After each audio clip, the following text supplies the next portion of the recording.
work with whatever you have, but if you want it, if you can try and keep it close, you're good to go. It's already powered up. Mixer right over there. Well, as soon as you start talking, fire right up. Mics 2, 3, 4, and 5. They have the mics. No, Serrano's got the disc. Well, I got to tell the first, otherwise it's going to be I hope they get the reference. Yes. All right, here. People in suits are walking over. That's a good thing.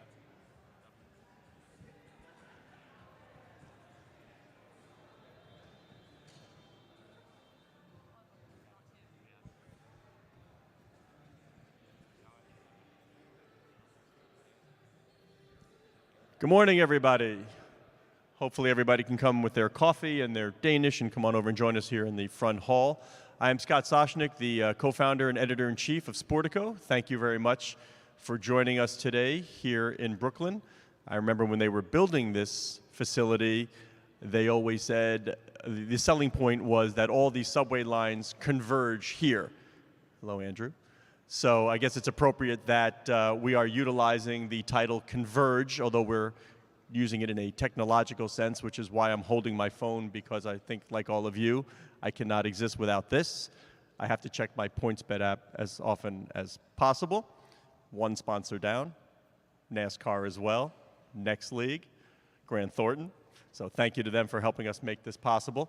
But really, we're in a time when everybody's talking about the convergence of technology in sport, whether it's sports betting, or whether it's finance, or whether it's communication. It's all tied together. So to help us make sense of it all, let's bring up Jacob Feldman as our first moderator.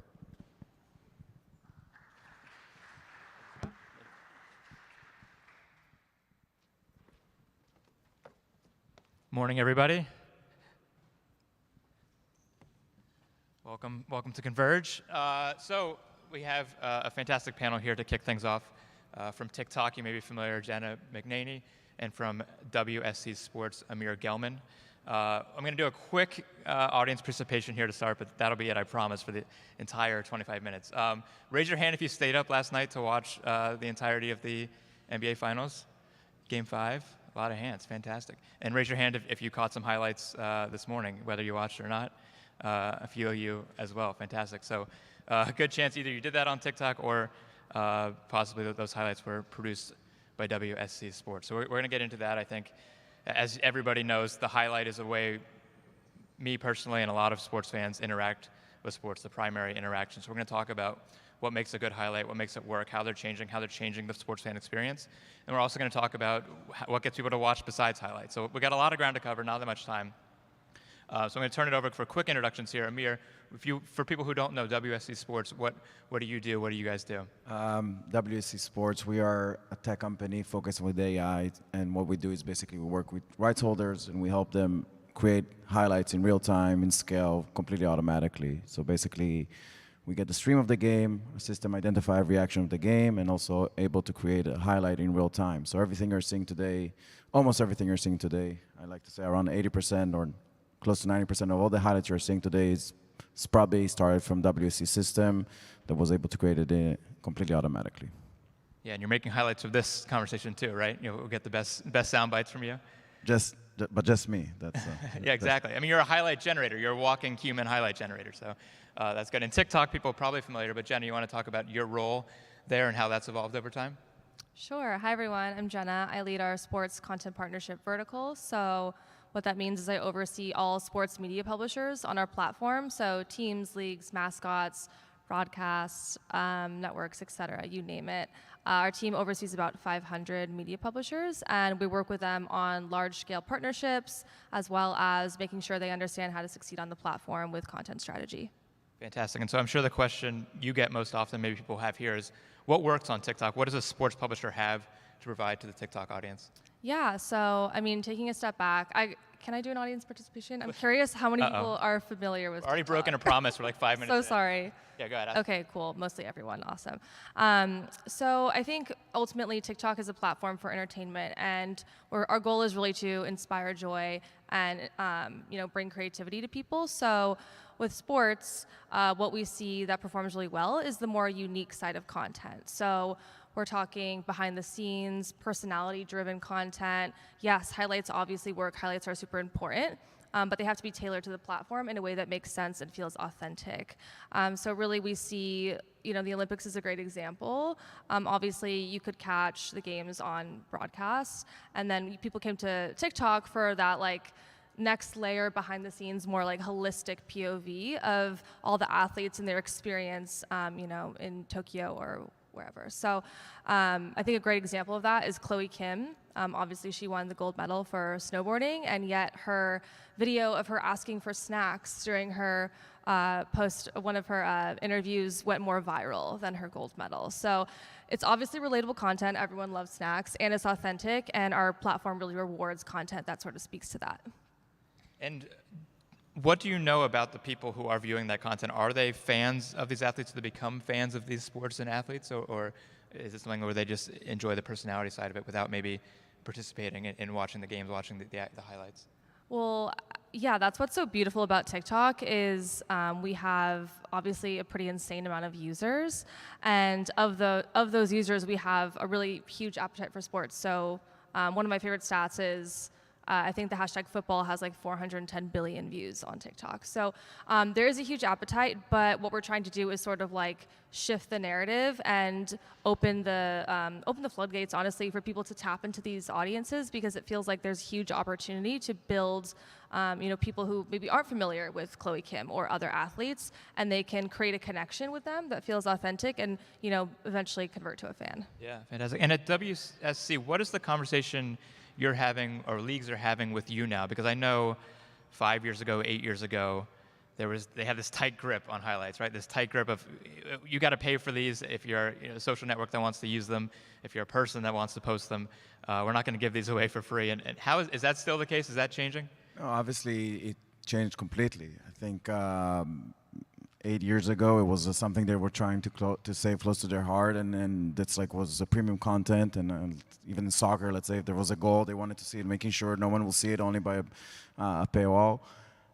Today is just different. They need to use their content to eventually bring those fans to become subscribers to different offerings they're having. The movement to D2C, we're seeing every major league broadcaster, anyone who has some content is creating his own D2C and his own OTT platform that he needs to get subscribers. He wants to push the message, and it all goes together. They need to actually tell as many stories they can. They need to localize stories. If there's, you can hear by my accent, I'm Israeli. There's one Israeli player playing in the NBA. There's 9 million people in Israel interested in hearing and seeing him, so they need to start having skill. They need to tell more stories. Even there are things that are happening off the court when he's getting dressed and having his walk to the court, and eventually also his highlights. He has to go together. So they're completely changed their narrative. There is a bit of education in some markets that are still trying to grasp this new world. We are feeling it, for example, in Latin America. They're saving things to themselves yet, for them to realize that if they gonna post a goal on social, it doesn't mean that it's gonna necessarily cannibalize their business. It actually might help them to push to other things. It's still evolving, but I would say, especially here in the U.S., we're past this already. They're thinking about what next and how they're using content to create new things, new monetization revenues. So that's where we are right now. Yeah. And is that true with TikTok too? Is that true on social? Again, 8 years ago, this is a distraction, either both in person and at home. They're going to be on their phones instead of watching. Is that still how people see things? Or is TikTok a place where they can create fans and maybe generate some revenue too? Yeah, I'd say the latter. We're kind of viewing TikTok as a way to enhance the experience and create more color around the story. And this is a question for both of you, and maybe the answer will be the same, maybe the answer will be different.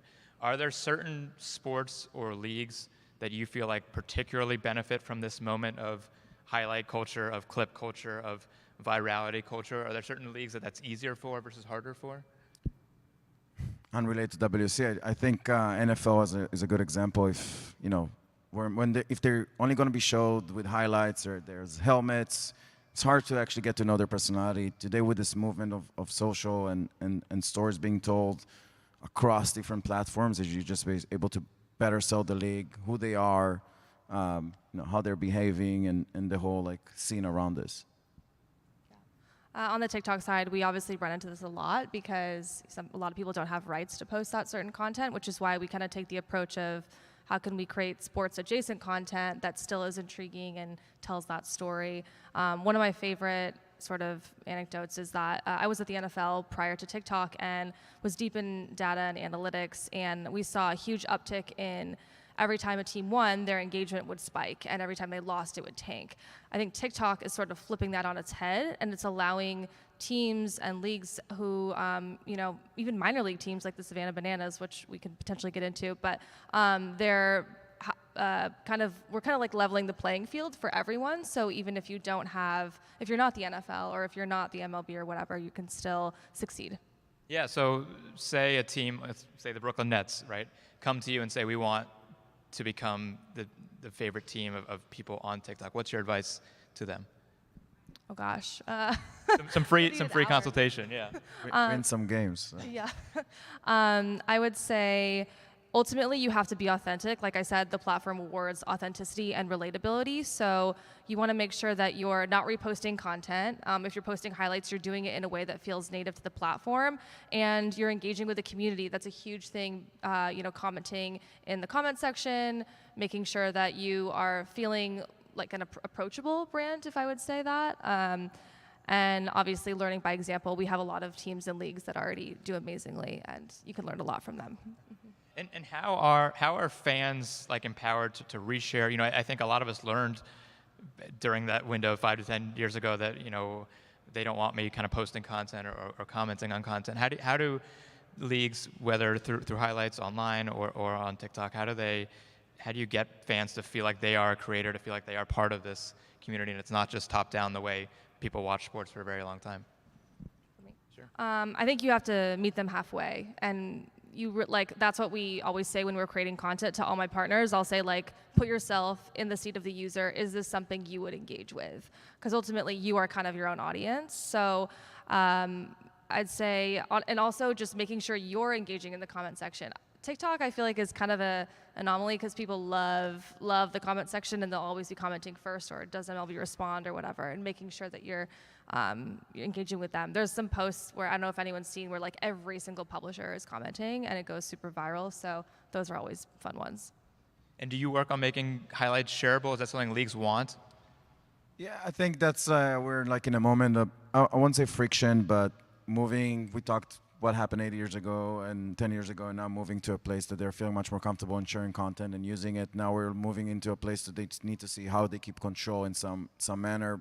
We're moving to this creator economy, and every platform is moving into providing access to creators, and now they need to find the right balance of how they can actually use it, because eventually the message and how they want the controls is important. They don't want to have a creator eventually creating highlights of bloopers of a specific player and trashing a specific player, or the message is not aligned with how they want to be portrayed and how they want to use content. So they all the time are trying to find balance, actually making those partnerships with specific creators, creating programs around creators to be actually allow them to use content, but still sits with their guidelines, because they understand the importance of this, but also they are concerned about what might happen with the content eventually that can hurt them.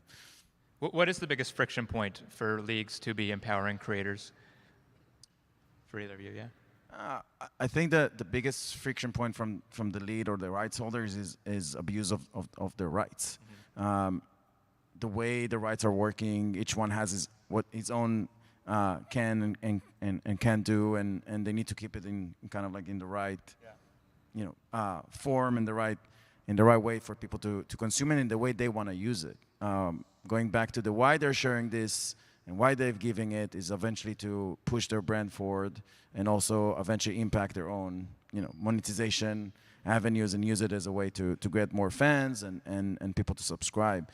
If it's going to move to trash the right holder, the league, the team, or in any way, that's going to be their friction point. And also making sure they're staying with the lane of what they're allowed or not allowed to do with their content. Yeah. So that's a concern. They're eventually trying to get it with guidelines for people to use it in the right way, to keep it in the right environment. And unfortunately, we know a lot of the viral things that are happening are coming as a negative type of content, and that's what they don't want it to. Like, Is that enforceable? Do you think you can get to a point where you can make this stuff freely available while preventing that from happening, or is that just a devil's bargain you're gonna have to choose? I think it is. We're in a point that technology is important. We'll take like YouTube creators and rights holders can claim content. They can make sure that people are removing the content. So they need to create like an incentive for a creator to be able to work with them and not against them. If they're able to give access to specific creators, they're able to push the message that they want. Eventually, they're creating like an environment that is a win-win for everyone.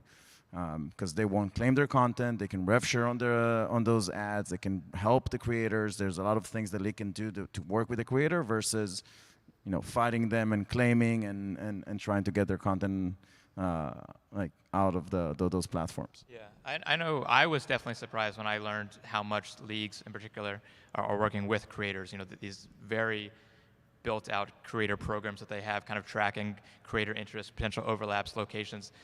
How much are they working with creators on TikTok? What are those vectors upon which maybe people don't even see that leagues are using creators to get to ultimately fans? Yeah, I would say there's a huge uptick, especially this year, in our publishers partnering with creators, and there's a lot of people that have already done it really successfully. You might have heard of the MLB's creator class. They're currently vetting for their second one this season. The Washington Commanders just enlisted a girl named Katie who's going to be leading their creator efforts. And I think even like mascots on our platform, mascots are very beloved. Benny the Bull and Blue, who is the Colts mascot in particular, do amazingly. Blue actually did what we call Blue's Road Trip, and he went all around the U.S. ahead of the Pro Bowl and partnered with various creators, and we worked with him to make sure that they felt authentic, like you were talking about. It felt really engaging and natural, and that's what I think our audience really leans into. We did a study, and there was 2/3 of our users actually liked when creators partnered with publishers, and there was a brand favorability lift of 26% every time they did. So we see a huge value in it. Creators are the heart and soul of TikTok. And Blue's Road Trip was a hashtag. It's a mascot, it's not like a huge entity, and he garnered over 70 million views on that mascot in just a few months. Are there other opportunities you see like that to create new IP, to create new verticals or new series beyond what's already being broadcast that these teams maybe have control over? Yes, absolutely. I think there's especially like on TikTok, not just because I work there, but I think that there's a huge, like I said, untapped audience, and you can really get creative and take risks. Obviously, our algorithm favors, people who want to experiment, and every piece of video is evaluated independently, so you don't need to have a ton of followers. So there's a lot of room for growth, improvement, experimenting, etc. I think from a rights perspective, one of the places we looked into that we feel like it's a gold mine is actually archive and looking back in time. That a lot of the content is sitting in a shelf, an actual shelf, which is surprising. There's still buildings with tapes that they are not digitized, and there's a lot of great content then. And there's also a lot of personalities that wasn't able to utilize today's environment and how people are reacting. So those are one of the places we are going to and trying to focus on getting those tapes and being able to automate the content, creating like everything scalable. So we can start creating like content as Allen Iverson's birthday today. So maybe like you are able to actually create highlights in real time just about for his birthday, and also get him involved in some manner just because he's an interesting persona that if he was playing today, it's probably we're rocking the social network. So this also, I think it's a big opportunity there. I actually just want to emphasize that was like a huge strategy for us on TikTok, especially during the pandemic, was leaning into archive content, and we've seen that sort of like carry over. So absolutely. Why do you think that was successful? Well, I mean, people still wanted that, sort of content that made you feel like you were watching a live sport, and the mindset shifted to how do we bring people to sports to how do we bring sports to people, and that was kind of a huge opportunity for us. And when you're doing exactly what Amir is talking about, taking the content, tailoring it to TikTok, okay, it's someone's birthday, let's go back and tap all their highlights, or let's, how do we like make this relevant today? This was a huge win. Yeah, I'm really glad you mentioned that, because that's something I've noticed on social media is, and maybe it is because of the pandemic, it's not something I had put together, but even now, you'll see clips of Shaq in his prime going viral. You see clips of Barry Bonds or whoever going viral. Do you feel like the temporality of sports, is that a mindset shift for publishers of people do care about this stuff? Because it used to be, the game was important. Maybe the next day this stuff was valuable, and then maybe you'd see it on the 10th anniversary, and that was it. But even 3 months later, 6 months later, do you think have you seen on TikTok this kind of content kind of have a longer shelf life virtually? Yeah, that's a great question. So actually, when I first joined TikTok 2.5 years ago, we were specifically telling publishers to really not optimize around tentpoles, because we were like, oh, this doesn't make sense. Our algorithm will distribute this 3 months later, and it's not relevant anymore. We've actually seen that completely shift, especially into 2022. So we do tell people to optimize around tentpoles, and I do think if it's done well, the content will still be engaging and relevant, and ultimately you kind of have to trust our algorithm. If you're creating engaging content, the right audiences will see it at the right time. Yeah, because that was something that was a process, right? Because I still see, some clips that are from 2 weeks ago, and it is kind of confusing. But I do feel like there's more acceptance for that now among Noted. I think there was always acceptance for this, but we used to have one TV and there's a few channels, and you need to select like what you're gonna watch and what you're gonna have in those channels. And today, you just have endless possibility to interact with content in different ways. It's just on your screen, on your connected TV homepage. Then you move into your mobile, to your desktop. There's like so many possibilities that you just need to find like engaging content all the time. People were always cared about it. They just needed to choose one thing. Today they can have more than one. Talking a little bit more about live, what is TikTok's live sports offering? Are people doing more live? Do you want to host more live sports content? Yeah, absolutely. Live is a huge priority for us, and like I said, we saw during COVID, we kind of brought live to people and live events to people and made them feel like they were in the front row, and really giving them that unfiltered view, which all of our TikTok users so cherish and they so love. So it's all behind the scenes, personality driven. I'd say live is a huge priority, and even like shot on an iPhone. Just because it's low quality, just because it's low, not produced, doesn't mean it's low quality. So I think we're really focused on just being creative, and even if it's like a selfie video of an athlete going live after a match or something, that's the stuff that performs really well. And it feels like a lot of times the lower budget stuff is even more popular, right? Like I feel more drawn into watching an athlete on his phone than a press conference tripod setup. Is that something you have to convince leagues, convince partners that someone like ESPN has 100 cameras at an event, but maybe they should also have an iPhone there because that stuff maybe is going to do better than the camera stuff?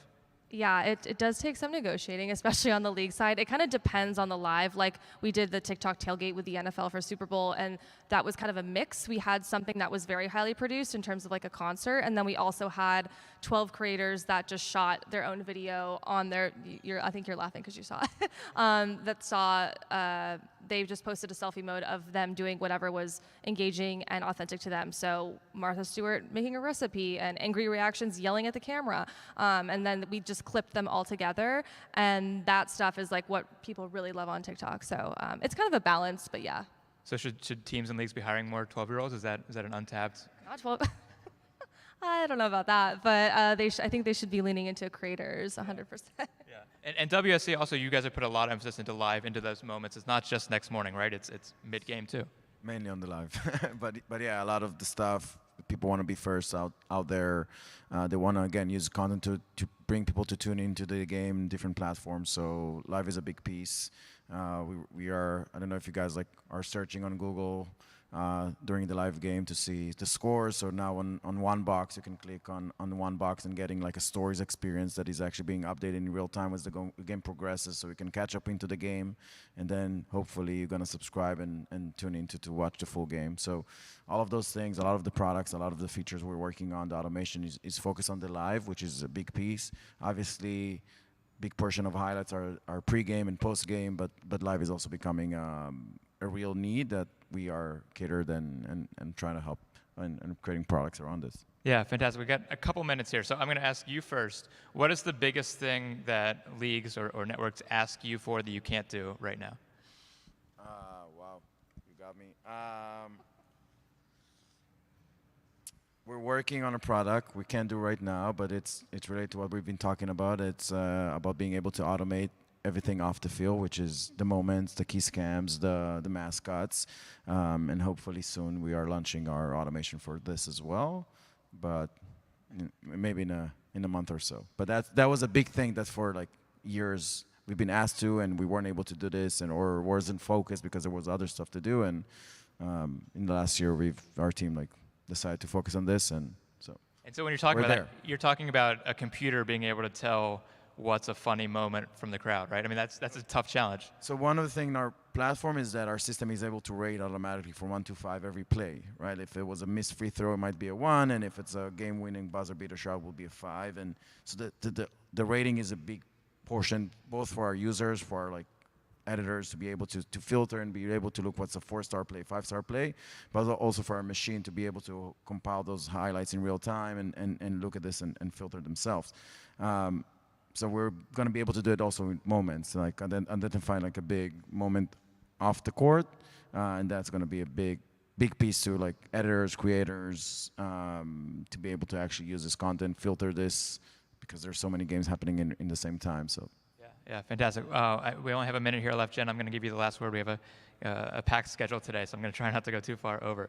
For you, the biggest misconception about TikTok that you get, that you want to dispel once and for all, that you want no one to ask you about afterwards or come up and say, this is your chance.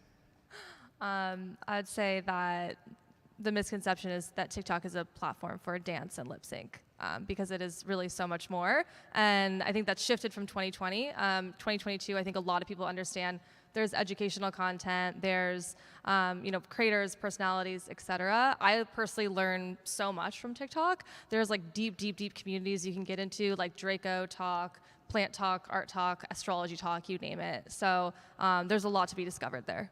Yeah, it's fantastic. I'm not ashamed to admit I'm into metal wanding TikTok. That's actually highly recommended for anyone looking for to kill some time. No, seriously. Fantastic. So we'll wrap it up there. These folks will be around, so if you want to come up and ask a question, not those 2 questions, but any other question, I think they're happy to answer. Otherwise, Jenna and Amir, thank you so much for your time. Thank you for having me. Thank you.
Good morning again. I hope you had a little more coffee and you're ready to listen what's out there for New York Liberty, women's sports, and SeatGeek. I would like to introduce my guests today. I have Kia Clark, CEO of New York Liberty. She is entering her 12th season, right? 12th season. And she's been promoted to CEO in 2020. She also served as Liberty Manager of Marketing and VP for Team Business Development. Before that, you actually negotiated the Yes Network deal and brought the New York Liberty to, I guess, the first screen. And then prior to joining the Liberty, Clark worked in all areas of WNBA business as a member of team marketing, business operations, and NBA, WNBA league office. She also worked as marketing analyst for Golf Digest magazine, which if you have time, tell me more about that. And you also have children and you live in New Jersey. Thank you so much for being here. And I have Paula Siegel from SeatGeek, and she leads consumer product at SeatGeek, overseeing strategy, ideation, and execution of all product development for the fan experience and the supply side of SeatGeek. Paula helped SeatGeek move from a ticket search aggregator to a two-sided marketplace via product management, and her interest in technology started, I think, in a way, in a moment of her life that was difficult, and she realized how important it is to bring technology to the table. She took some roles at NY-based startups. Health tech startup was her first, stop in technology. She wanted to bring more efficiency to healthcare data sharing, and then she ventured into 3D printing, and then she found herself at SeatGeek. She is, we're both alumni of NYU, so we're like here representing NYU in Columbia, and she resides here in Brooklyn with her son Jacob and her husband. So I don't want to talk too much, but I wanted to talk first about SeatGeek and how the role SeatGeek plays or wants to play in empowering leaders, women leaders in sports. And so maybe we can start from there. Yeah, sure. So several years back, we started an employee resource group, Women at SeatGeek. And when we first came together and said what we wanted to do, one of the things we really cared about was lifting up women internally and externally. So internally, we do lots of things like education and mentorship programs, but externally, we've worked to, for instance, we brought on Laurel Richie, who's the former head of the WNBA, as one of our board of directors, and then partnering with people like Kia here, and speaking on panels and really helping elevate leaders in sports, and in particular, women's sports. And on the other side, I think you can go back, 12 years is not a short amount of time. And what did you see happening? What changed? What should keep changing? Can you tell us a little bit about that history and how'd you get here? Yeah, well, first I'd like to say really, really excited to be with all of you here today, and shout out to NYU because I went to grad school there, so we're 3 for 3 up here.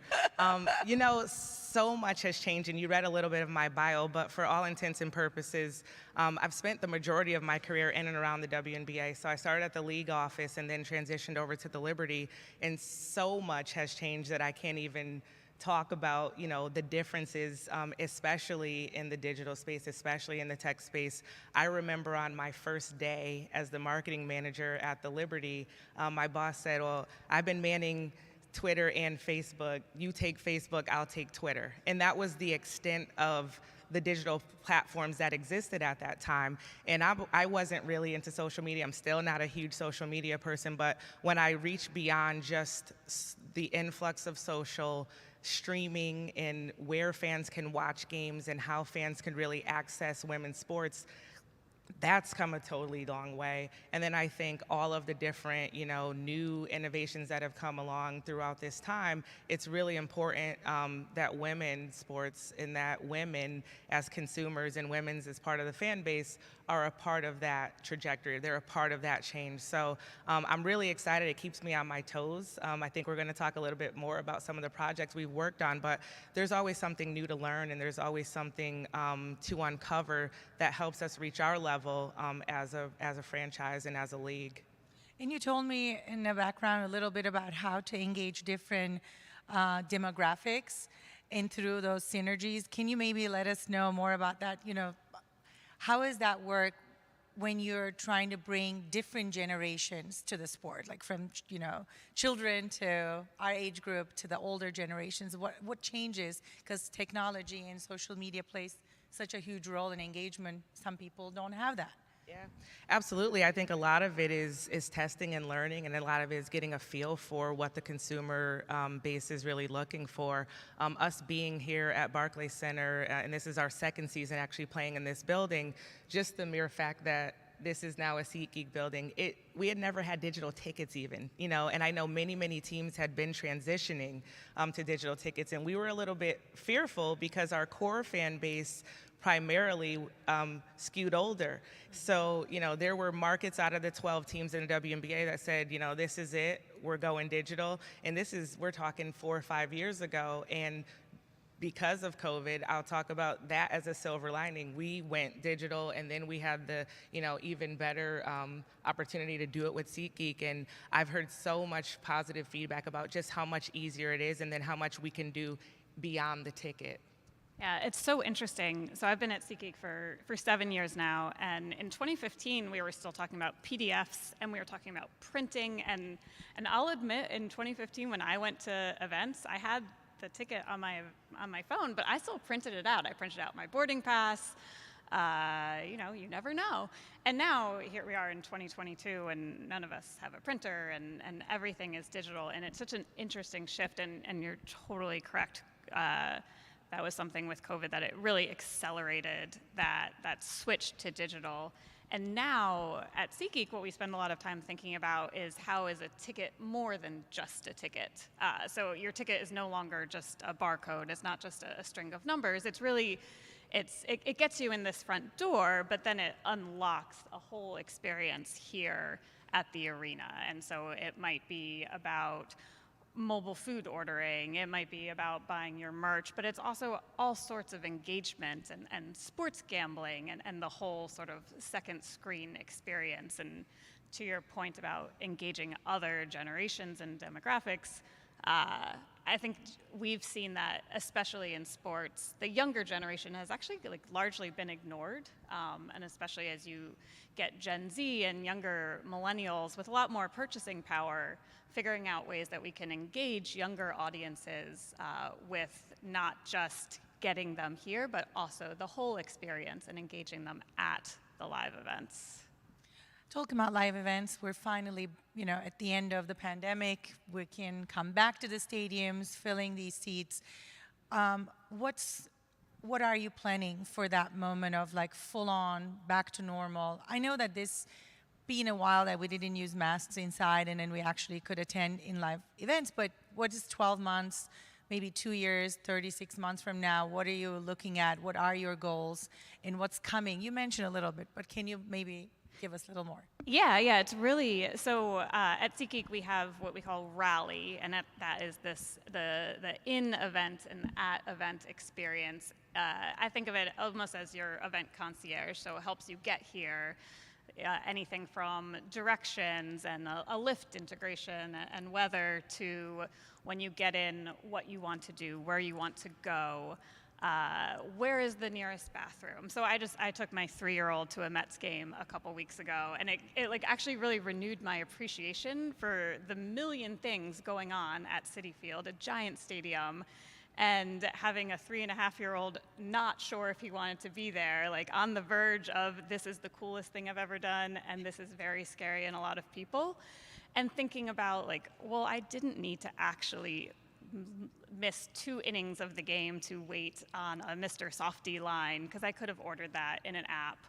or I didn't have to make a wrong turn and then double back to find the family bathroom or the kids' batting cages. Like, there's so many things going on, but really thinking about Rally as a platform that you can hook into. And what's fun about partnerships with Barclays and the Liberty is that we get to partner together, understand the Liberty's fans, and then build things really custom for them. So whether it's the pain point of missing game time because you're waiting in line for food, or wanting to have the right jersey, like waiting at your seat for you, or knowing more about the players. Maybe you're a new fan and you don't know as much about every single player and you want the stats. Maybe you're into gambling and you want to be betting in the game. Like, there's so many things, and we're really excited about partnering with Kia and her team to build those sort of custom personalizations for fans. And you guys have some new projects coming very similar to what she's describing, using new technologies.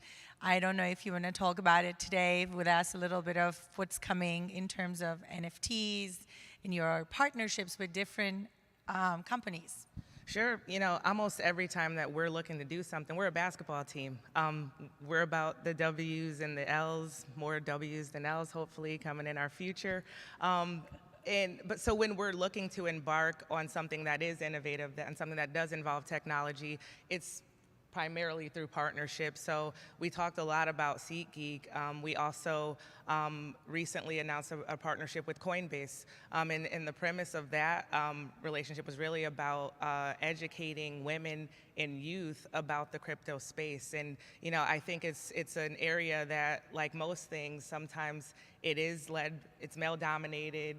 It's big business, it's really tech speak, and we want to be that conduit because that's where we're comfortable. Speaking to women in a women's predominantly supported audience. We're more 50-50 on television, but in arena, our audience skews to women. So really it's about how do we introduce folks to what is happening right now in current events? How do we maintain that we're not lagging behind as a women's sport, and making sure that fans are really understanding the benefits that they could be accessing. So Coinbase is one partnership. Another is Xbox. They're one of our partners, and we have some really exciting projects coming up with them later on this year that I'll not share publicly yet, but super exciting. And then lastly, sort of related to the crypto spaces, NFT. Back in May, we actually were the first WNBA team to drop an NFT collection, and really the catalyst behind that was, again, how can we test and learn? How can we provide for memorabilia to be collected by our super fans or the people who want to support? Or how do we introduce a base of people who may not be interested in basketball, who may not be interested in the Liberty, but they are collecting NFTs. And really, it happened super organically. We launched our schedule in December, and we launched it with this really neat idea of a nail campaign. So a lot of our players, their hands are their craft.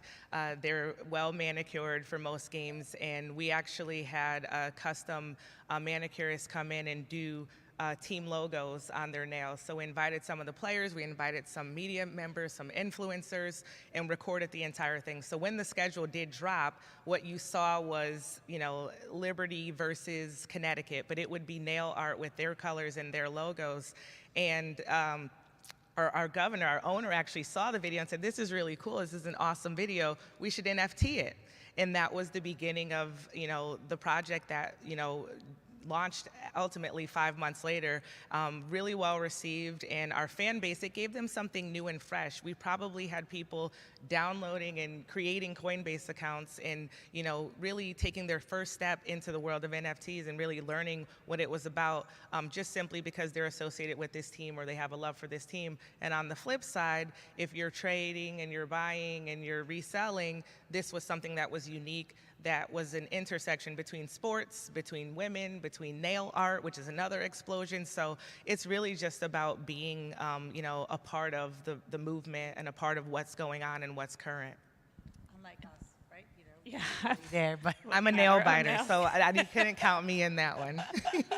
It's such an interesting space, and at SeatGeek we get asked about this all the time, about NFTs, and what I love about what the Liberty did is it's actually really about driving fan engagement and creating value for fans. And this has always been where SeatGeek starts, is how do you drive value for fans? How do you create a better experience? How do you have fans feeling great? And so coming at it from this really like fan first mentality, I think is the kind of interesting things that you can do with NFTs and how sort of, you know, a new technology comes out and you're trying to figure out what's the best way to use it and what's the best way to leverage it. And I think finding things that resonate with your fans and create value there is the right way. Is it really, I mean, the response you got, you know, I'm sure it was positive, but we also keep hearing some problems around crypto partnerships and how some teams got their hands caught in the fire and then they didn't really unlock that value and it backfired. But like, is there like a worry, around that crypto partnership still, or is it going to be handled differently because now we know and learn from those incidents? Yeah, I mentioned it before. I think it is about testing and learning, and there was a ton of due diligence that went into, one, the partnership with Coinbase, but also the NFT project. And we were not without, people with commentary, people on social media making comments. And really, it's about, making sure that you have the research and the work that was done and who we chose to partner with. It was an eco-friendly company. And, I even was educated at that moment. I'm not an expert by any means, but, to be sure that we were above the board and that we were doing something, to Paula's point, that was really based and steeped in how do we engage with our fans. It was not malice. It was not trying to, make $1 million on it. It was about a collectible. If you're a person who likes autographed items and you're a person who likes to, meet players, how do you create experiences that get you that access? And then if that's where it's going in the future, we didn't want to wait to test and see what that was going to be about. Another question that I have around fan engagement and what's possible for the future, I know that the generation coming now, they're much more attached to their screens. And what is the strategy to bring them from there to real sports, from playing, from engaging, from coming back to the stadiums? What are you thinking around that? Yeah, Key and I were just talking about this before. Her son and Roblox, and my son, who's a little bit younger and somehow learned to type his name on my phone yesterday. So it's really about these digital experiences, and I think all of us can identify with like some level of frustration. Like you just see people sitting there staring at their phones all the time. I do it too. We have short attention spans. I fall prey to this. I'm watching TV, I'm doing a crossword puzzle, I'm scrolling through Instagram, and I'm coloring with my kid, and somehow I have 7 arms and I'm doing it all at the same time. But that's the world that we live in. And then you've got a basketball game or a baseball game and they're running 3+ hours. And so it's really about how do we provide all of that engagement, but still doing it in real life, at the arena, at the stadium, in an engaging way. What are the reasons that you should get off your couch, come experience the magic of live events? And that, to me, is what it's all about. Like I am a huge live events fan. That's why I work at SeatGeek. I grew up going to baseball games every single Sunday with my dad. It is magical to me, and I think it's magical to everyone, and it's just harnessing that and figuring out how can we speak to the realities of modern day, how can we embrace our phones and embrace everything digital, but do it together, do it all together in this stadium. I completely agree. I think it's about meeting, especially the younger generation, where they are. Not to be a focus group of 2, but my children are 10 and 8 years old. They've obviously been to, hundreds of basketball games at this point. But really, it's about that connectivity when they're not at the arena. Their streaming experience, the short form experience, highlights and different elements that we can put on social. And while they're not completely on social media, they're looking over my shoulder when I'm on my social media yet and still. So I think there are going to be other opportunities. There's ways that we can sort of meet in the middle, as you were saying, where it's like, I want everybody to be at live events. This Thursday we play at 7 p.m. here at Barclays Center. we want people to experience and touch and feel and hear, and the music and the mascots and the players larger than life. All of that is a real thing, but make no mistake, like, we're all still on our phones, but what can we do with the Jumbotron? What can we do at the concession stands? What can we do in the merchandise store that really, gives you a reason to have that tech experience, but also be in the moment? So it's about, I think, an even balance, and, we could obviously do more. I think that's where opportunity, the sky's the limit, especially in a league as young as ours.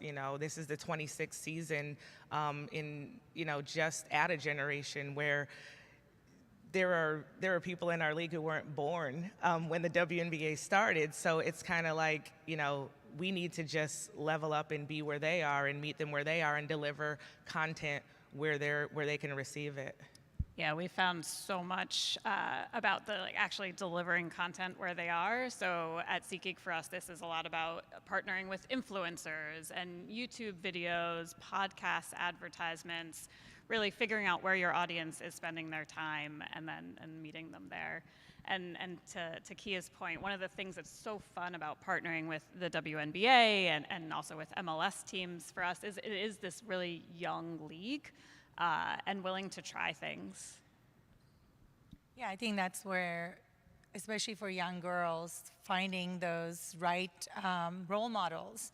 And if they are inside a stadium sharing that experience, they want to be closer to that person. Therefore, they're going to be more attracted to come in real life to the stadium. But I think maybe one very specific question towards SeatGeek, and I think I just thought of asking what's next for SeatGeek, and then I will think about what's next for you. But let's start thinking about what's going on in that space. We heard some news around it with your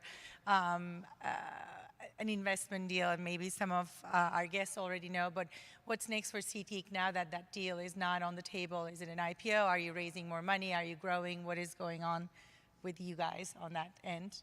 Yes, so we are growing like crazy. In Q3 and Q4 of 2021, we put up record-breaking numbers. We're very excited, quite bullish about our long-term growth, and we're on track to reach all of our long-term goals. The market is not so bullish right now. I think actually as of yesterday, it's officially a bear market. So perhaps not the roller coaster we wanted to ride today, but very, very focused on putting our heads down, working towards our long-term goals, and we will be calling you first when we have more news to share soon. We'll be very happy to report that. And how about for Liberty? What's next? What's in the future? Yeah, accessibility to women's sports is still a work in progress. How fans come to us, how fans consume, and I'm speaking specifically for the New York Liberty at this point, is still a challenge that I wake up with every single day. So I think what's next for us, and we're starting to see more and more of it, is the ability for people to see a game, see content, and really immerse themselves and fall in love, quite frankly. If you've never been to a game, I would encourage all of you to do so. But, the fact that all of our basketball games are either on a linear television network or streaming this season is the first time. For the first time in 26 years, I think that's happened, where all of the home games and all of the away games. So if you're a fan, awesome, you see everything. If you're a casual fan or you don't know that you're a fan, you need the opportunity. The access has to be there. So that's really what we're focused on, is just increasing accessibility across the board. I think that's amazing. And I think if you don't have any other topics that we should tackle today, I think we can leave a little coffee break for all of you. And then when you come back, you'll have my colleague Eben and his guests, Sarah Slane, Chris Bevilacqua, and Kyle Christensen, talk about state of the industry, marketing, advertising amongst giants, and economic uncertainty. But thank you so much for being here and giving us these amazing insights. I'm going to be in your next game, so hopefully we'll see you at the Mets game, and hope everyone will join women's sports in this arena soon. Thank you. Thanks so much. Thanks, everyone.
I'm the far one.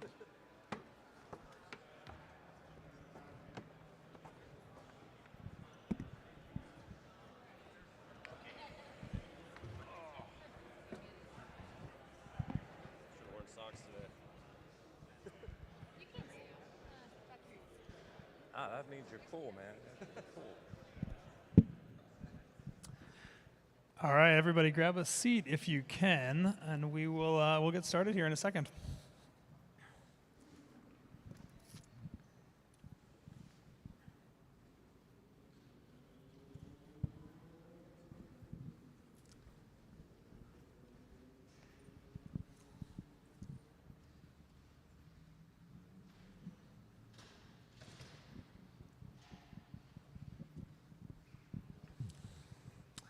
Well, as we wait for some people to trickle in, I will give the audience a quick question here. I'm curious, if I raise of hands, how many people here have wagered on a legal sports betting app in the past few years as it's become legal?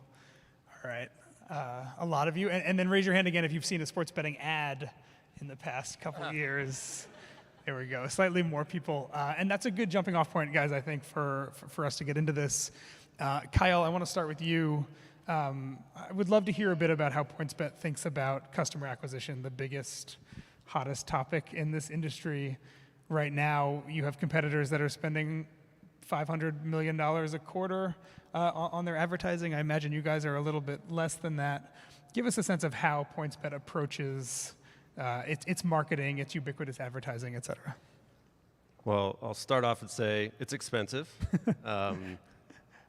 Listen, I think for the last couple of years, it's been really focused on acquisition via promotion, right? And we've, in my opinion, created some bad customer habits where now new players are chasing promos, bouncing from book to book, not really creating loyalty and retention. And, in my mind, if we don't do something about it quickly, we can have regulation come down. We've heard New Jersey already start to talk about some instances where they would come in and sort of divert how marketing and promotions is currently being done. The way we think about it at PointsBet is really retention via community and product.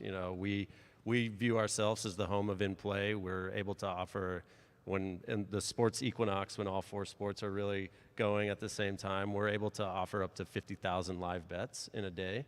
And so we think about really landing that message, going after our core audience, who we call Billy, but Billy's an avid bettor, and he knows what he's doing. He really focuses on in play, and if we're able to give him the most amount of markets, the quickest uptime, a lot of these things that they look for in a book, we think we can retain them over time. So to us, it's less about promotions via acquisition or acquisitions via promotion, and really about retaining them through the products that they ultimately want and have told us that they want. Chris and Sarah, I want you guys to weigh in here too, but Kyle, how much has that changed in the past year?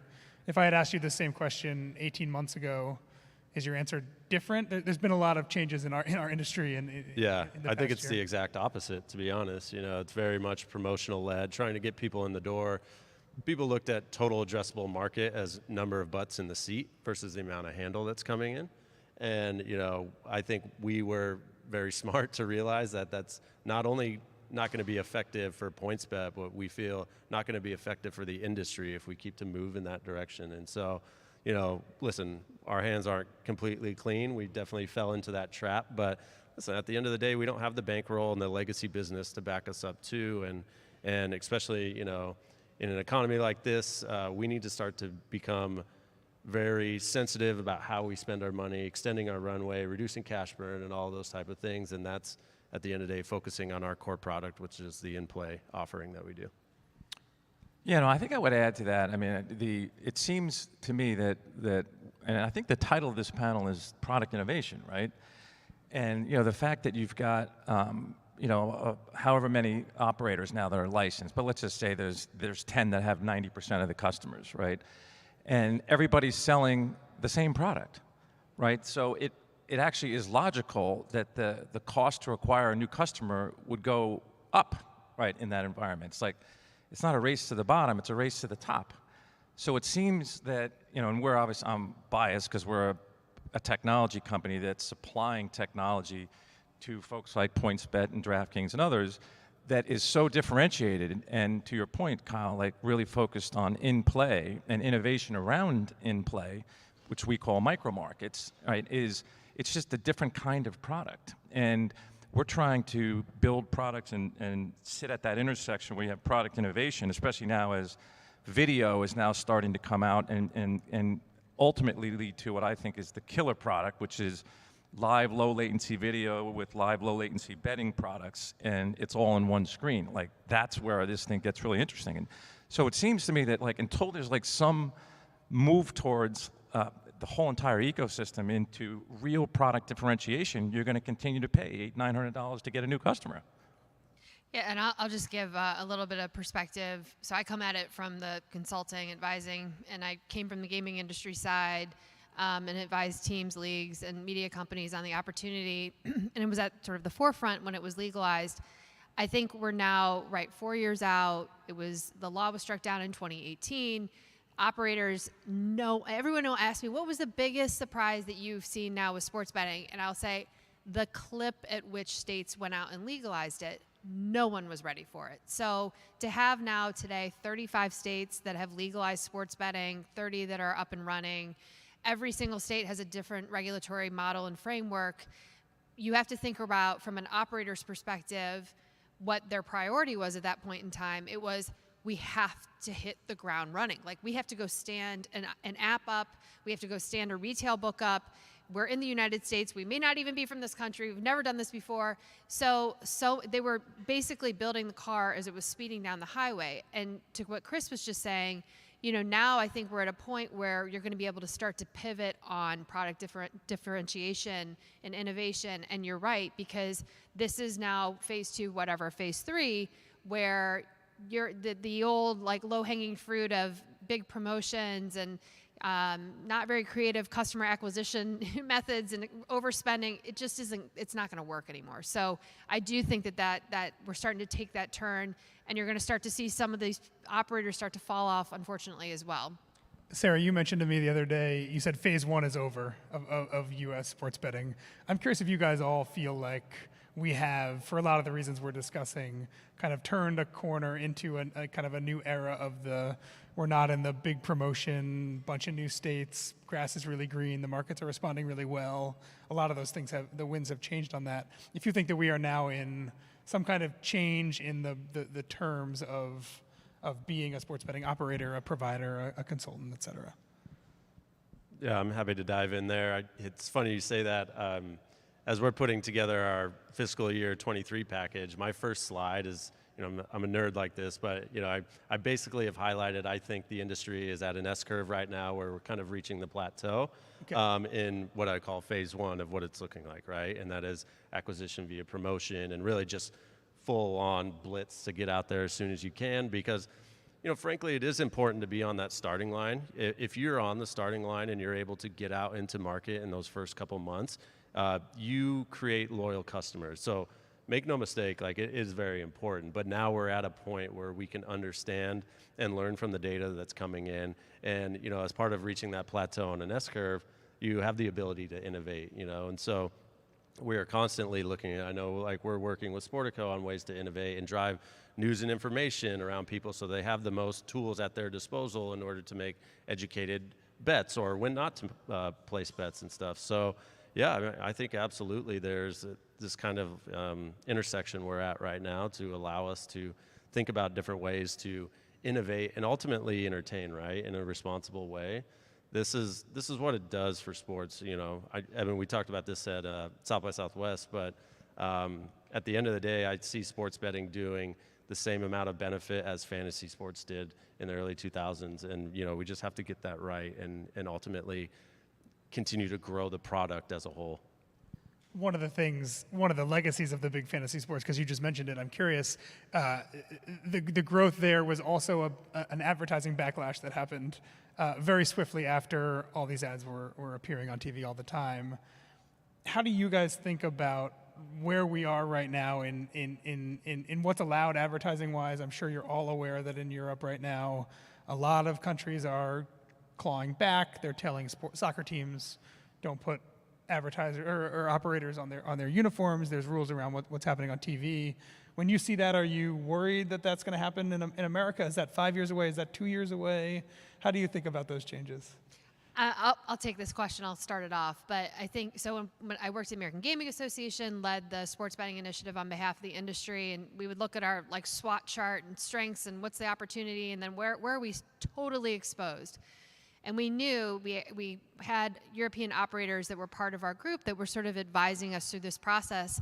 And I will never forget, I won't reveal who the company was, but they came to me, and this was in 2017. Before the law was struck down, before anything was real. And they said, you know what? You guys should really think about getting in front of this advertising thing, because we're starting to see the hammer fall now in Europe. And quite frankly, we'd be okay if there were some restrictions around advertising, because we don't want to spend the money either. So I was like, oh, I sort of planted that seed, and I thought, you know, we really should think about how we're going to get in front of this and self-regulate. So we did do a self-regulatory advertising model that's in place from the industry's perspective, that, you know, really did try to curtail, you know, irresponsible advertising, obviously to minors. There's a lot of discussion still happening right now at the collegiate level, what's going to be allowed, what's not going to be allowed. Look, I think, you know, I'm not in a state where it's fully legal right now. I'm in Maryland, but anytime I do go to a state where there is legal, I'm like, oh my gosh, it is a lot. So we'll see where this goes, but ultimately, look, I don't think anyone wants to kill the golden goose. The industry doesn't want to be in that position. They don't want a federal agency coming down and putting strict regulatory guidelines. We actually worked with the Beer Association and got guidance from them. You know, how did they work with FTC and everyone else to make sure that we don't get ourselves into trouble? But, you know, honestly, look, I think the more exposure there is, the more advertising there is, the more consumption there is, it certainly is going to start raising more issues around how this is rolling out. Kyle, in a world where there is restriction, does that make your job easier or harder? Well, I will say that I think we've been proactive. You know, at the end of the day, we just don't have the resources that the Big Four have, and so we have to think differently.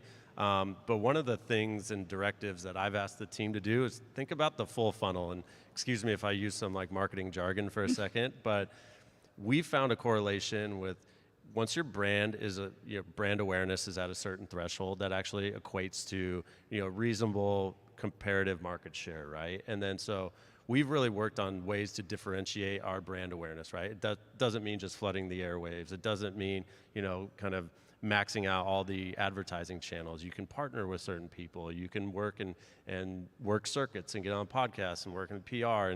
And we found that is working well and obviously is very cost efficient.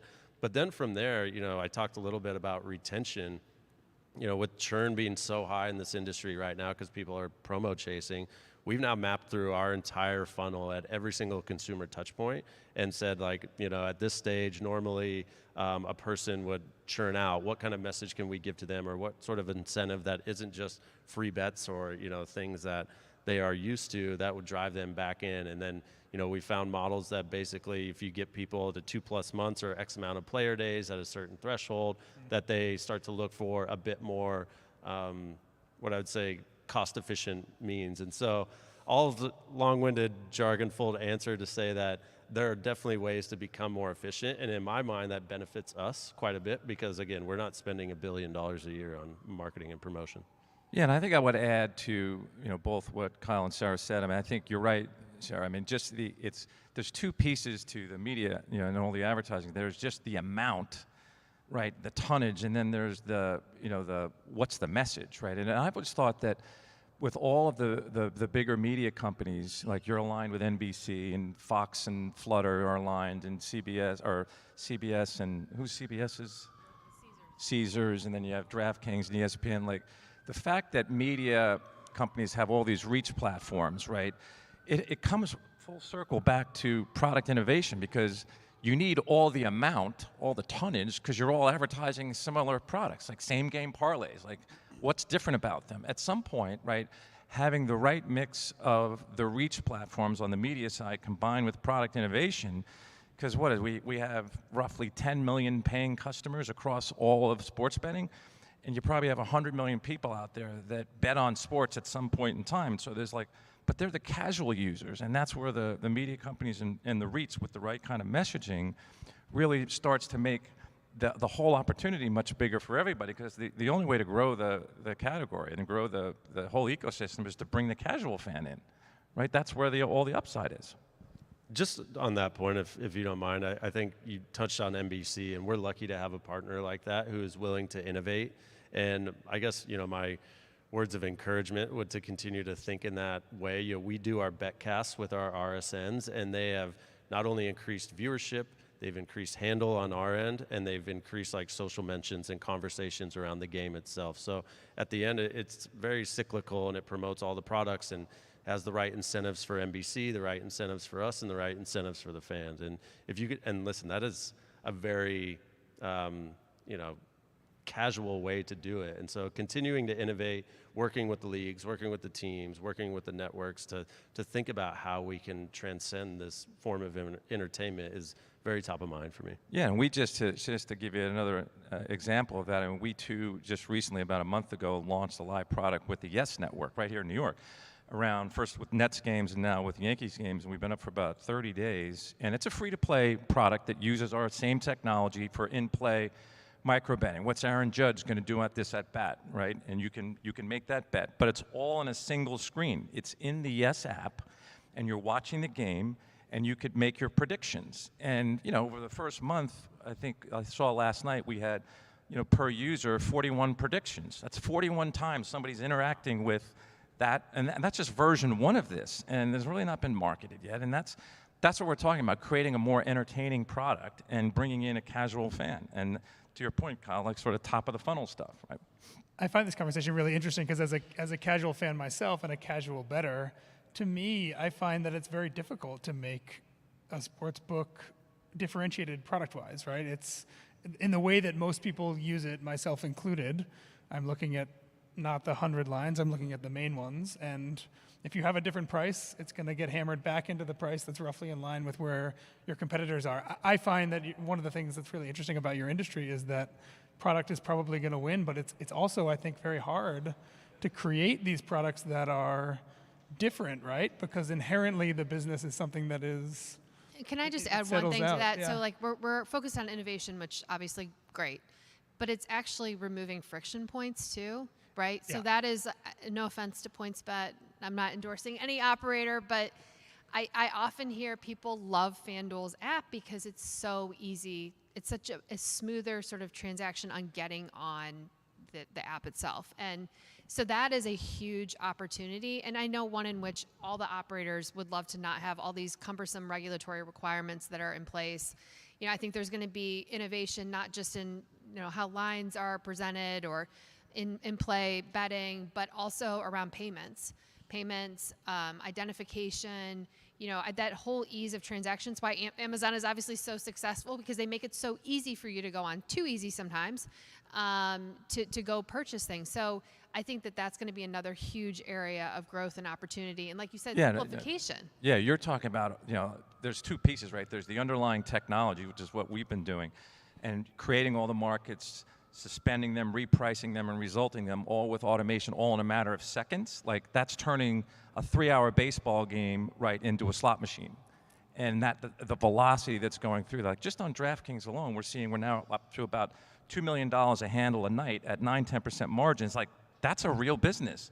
You scale that out across the operator, you're talking about $1.5 billion just for baseball.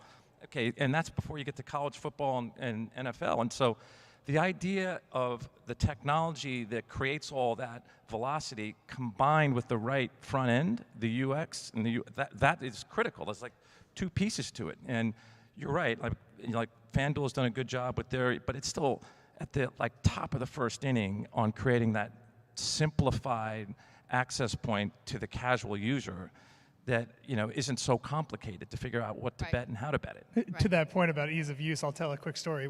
Before sports betting was legal in New York, I live in Washington Heights, right next to the George Washington Bridge. I would walk across the bridge to New Jersey to gamble, and I did it enough times that I knew the exact post on the bridge at which my phone would tell me that I was in New Jersey and no longer in New York. And I would just get to that post and I would open my phone up, and inevitably there would be some apps would tell me I was in New York and New Jersey, and it would be totally random. And I was essentially just betting on whichever one worked first. was essentially it, right? As an example of someone who is not price shopping or cares that much about having 150 markets instead of 200 markets or whatever it is. But now you have New York and New Jersey, right? You're exactly. like, well, now I can be a little bit more selective. It's not about, That's right. exactly right, yeah. So it's true, I think, that to your point, that there's ease of use depending on the situation, and I was in a very unique situation, obviously. But ease of use does, I think, factor into this conversation a lot. I was actually just going to say on the simplification and to Chris's point about the amount of transactions, parlays are killing it, right? I mean, the margins are so much higher on parlays. As my father would be so disappointed in me if I ever placed one, because he's like, it's a total sucker's bet, Sarah, but they're fun, right? Like, oh, it'd be great to hit the triple parlay, whatever.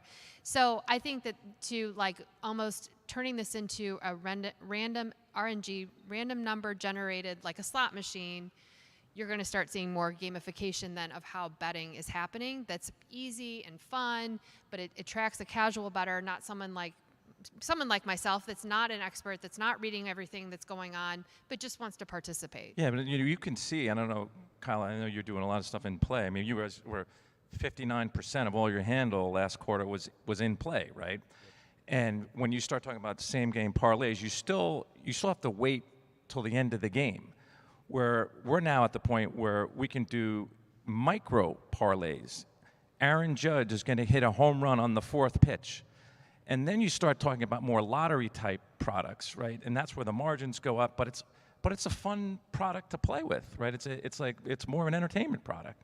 Yep, exactly. It's a low barrier to entry, and you get your excitement, you get your endorphins going, and it ultimately doesn't sort of break you. It doesn't take a lot of research to get into, and it again invites the casual. And you don't have to sit there and watch a 3-hour game. You can watch an inning or two at a time. Come in, play the slots, and go out. Do whatever else you're doing.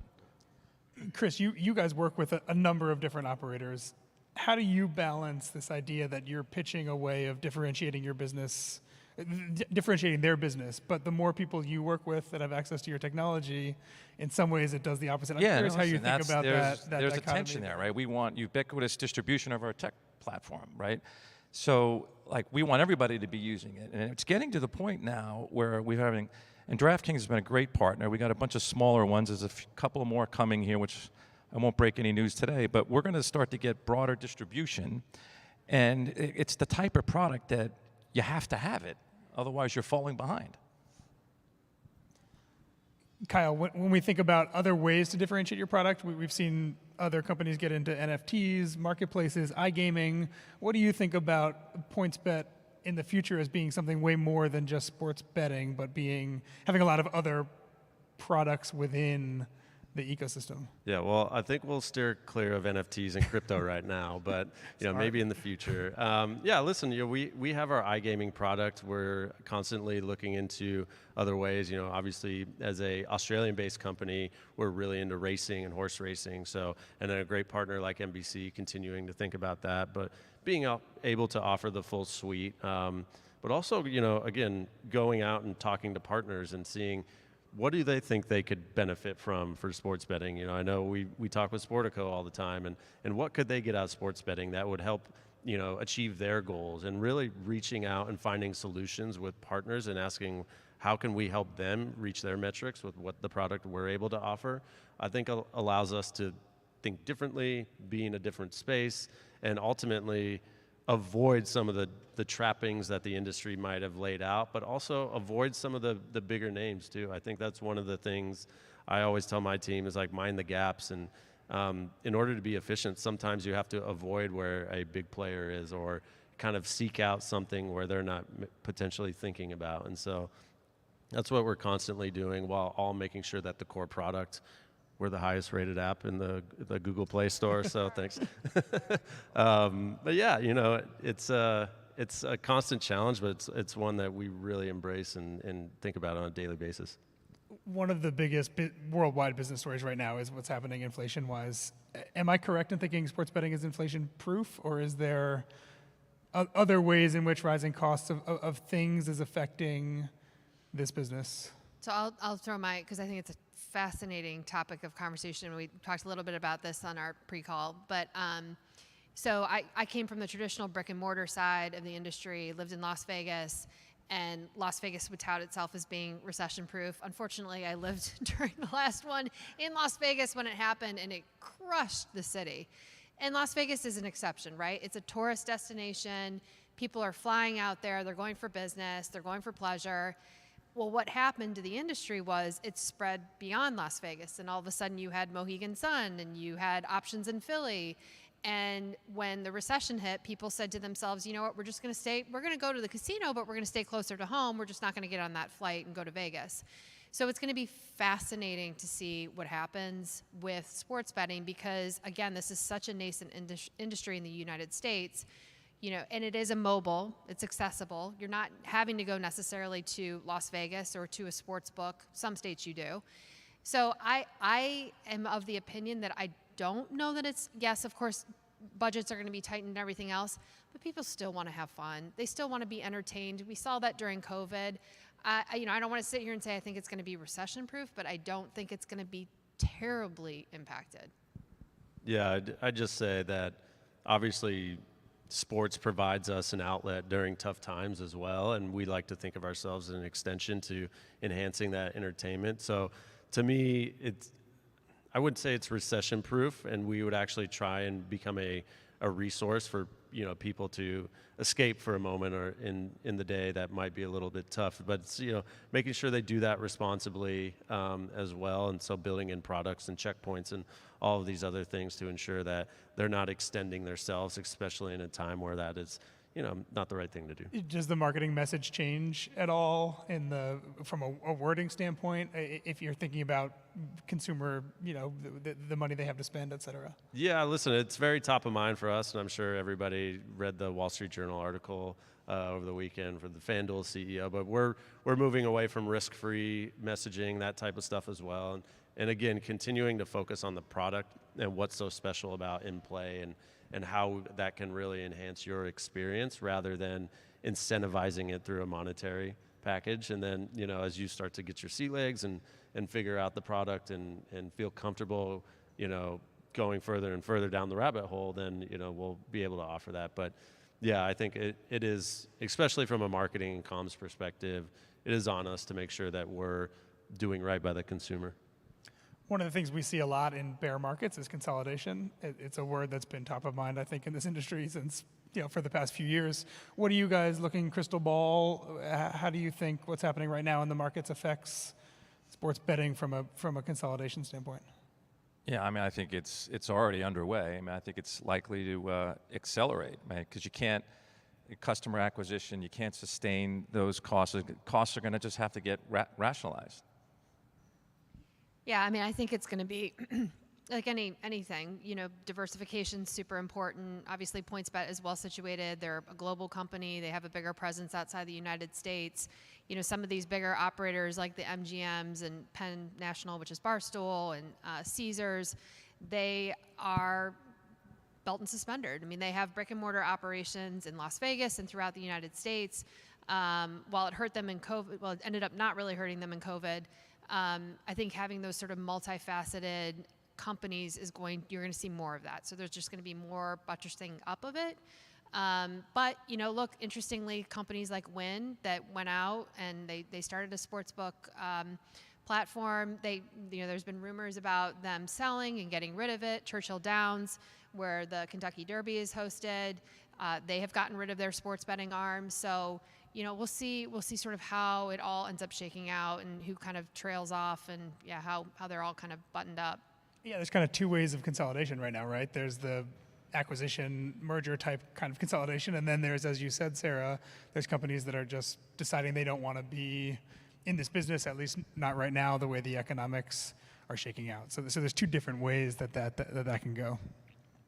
But then there's still new entrants. That's what's so crazy, right? Like then we still see companies from global companies that are coming into the U.S. and I think Ohio now has, so Ohio is going to open up at the beginning of 23, and they're starting the application process, and there will be the ability to have, I think, up to over 40 licenses, and I think all of them are going to get sold. So it's kind of a crazy, experiment, and we'll end up seeing, over the next, I think 12 to 18 months is going to be when the rubber is going to meet the road for sure.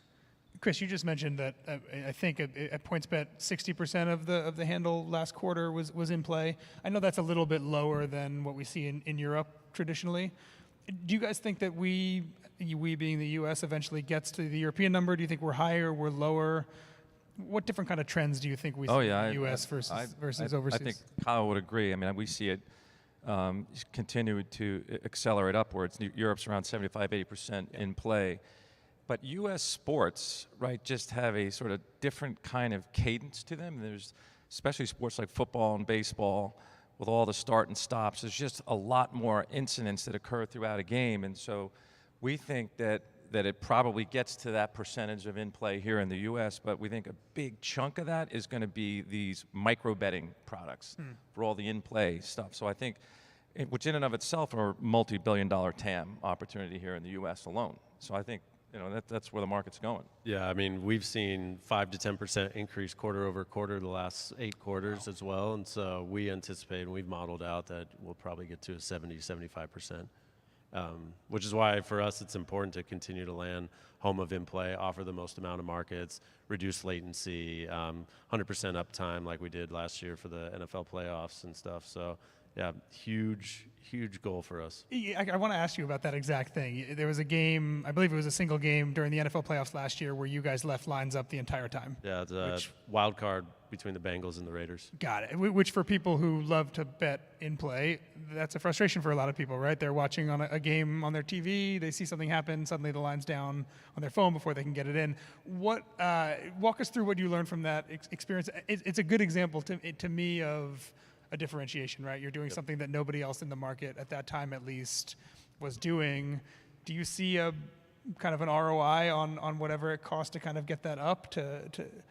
Oh, 100%. And just for anybody who's not aware, we acquired Bannock Technology, a company based out of Dublin, to really help build our tech stack internally, where a lot of other the bigger players outsourced to third parties to build their tech. But what that allowed us to do was to take a shot in the playoffs and say, we believe the product is so buttoned up that we can keep it up 100% of the time. And we did. We saw an increase in handle. We saw an increase in signups and conversion. And ultimately, those customers that came in and bet on that game, we retained them and they're become loyal customers. And so, yeah, as we go into the college football and NFL season, that's a huge priority for us. I don't want to get too into the weeds on it, but is that just automated? Is there some person or group of people at the controls they're also working at? How much of that is all tech run, and how much of that is people who are essentially handling it as it's happening? Yeah, I mean, it's a combination of all the data feeds coming in and then feeding that through the Bannock technology that allows us to do it pretty automatically. Of course, when you take a risk like that and put your name on a big moment in a sporting calendar, you're going to have people there. But the goal is, at the end of the day, that we allow this to be updated and automated consistently, especially in the 4 major sports. So. Yeah, and I'd say that like PointsBet, I mean, that's exactly where we've really spent a lot of our time, is just maximizing the market uptime and getting to that 96, 97, 98%. Because at the end of the day, right, if you have a customer come and there's a bet rejection or the market's not there, they don't come back, right? So it's a a hyper focus on the user experience. You have to, and it's very complicated technology to build, as you well know, and the Bannock guys well know, because you're taking lots of historical data and you're taking live incident feeds and you're putting in other and it's all creating and repricing and resulting all in a matter of seconds. Like baseball is a good example. It's like there's a pitch every 21 seconds, and all that has to get repriced. So we try to keep the market uptime so that when someone comes to bet, they have 20 seconds to bet, right? Otherwise, they don't come back and bet the product anymore. So I'm watching the Rangers game the other day, and I have a neighbor in the building across the way from me who's also a Rangers fan, who has a cable subscription. I'm trying to stream it off my Wi-Fi. You know where this is going. Yeah. Every time the Rangers score, I heard it from him about 60 seconds before I saw it on my TV, to the point that I had to shut my windows and turn the AC on when I was watching, just so I didn't hear him. I imagine for so much of this in-play stuff, you are, no matter how good your technology is, both Kyle and Chris, you're at the mercy right now of how good my Wi-Fi connection is in my apartment, or the few cable providers that I can get to service my building. How much are you kind of following how good that technology is to make sure that your technology, as good as it is, can be used by people like me who I'm experiencing 45 to 60-second delays every time I watch a major sporting You're event. just really describing, the technology already exists. I mean, Sure, yeah. There's these third-party low-latency, streaming video companies like Phoenix that can get video out in under a second, right? Yeah. So it's a rights issue, right? What were you watching your game on? A Fire Stick ESPN app. So it's ESPN. Yeah. So ESPN, right? We're moving in a media world from a wholesale model to a retail model, right? And in the wholesale model, where ESPN gets rights and they resell them to your cable operators and streamers, they're a streamer themselves, right? Because you're on ESPN Plus, I assume. Yep. And that latency that comes with that, right? That's is hemmed inside of the bundle. But what hasn't happened and what is starting to happen now is those rights are getting untethered. And so you're going to be able to see direct to consumer for that same video feed married up potentially with a low latency video streaming product. That's where you get to that single screen experience. And that's like what's happening now. The NFL is, I think right now, going through their Sunday Ticket as an example. And in that Sunday Ticket product will eventually be a betting feed with low latency video where it will be potentially real-time streaming video. Like that's the killer product.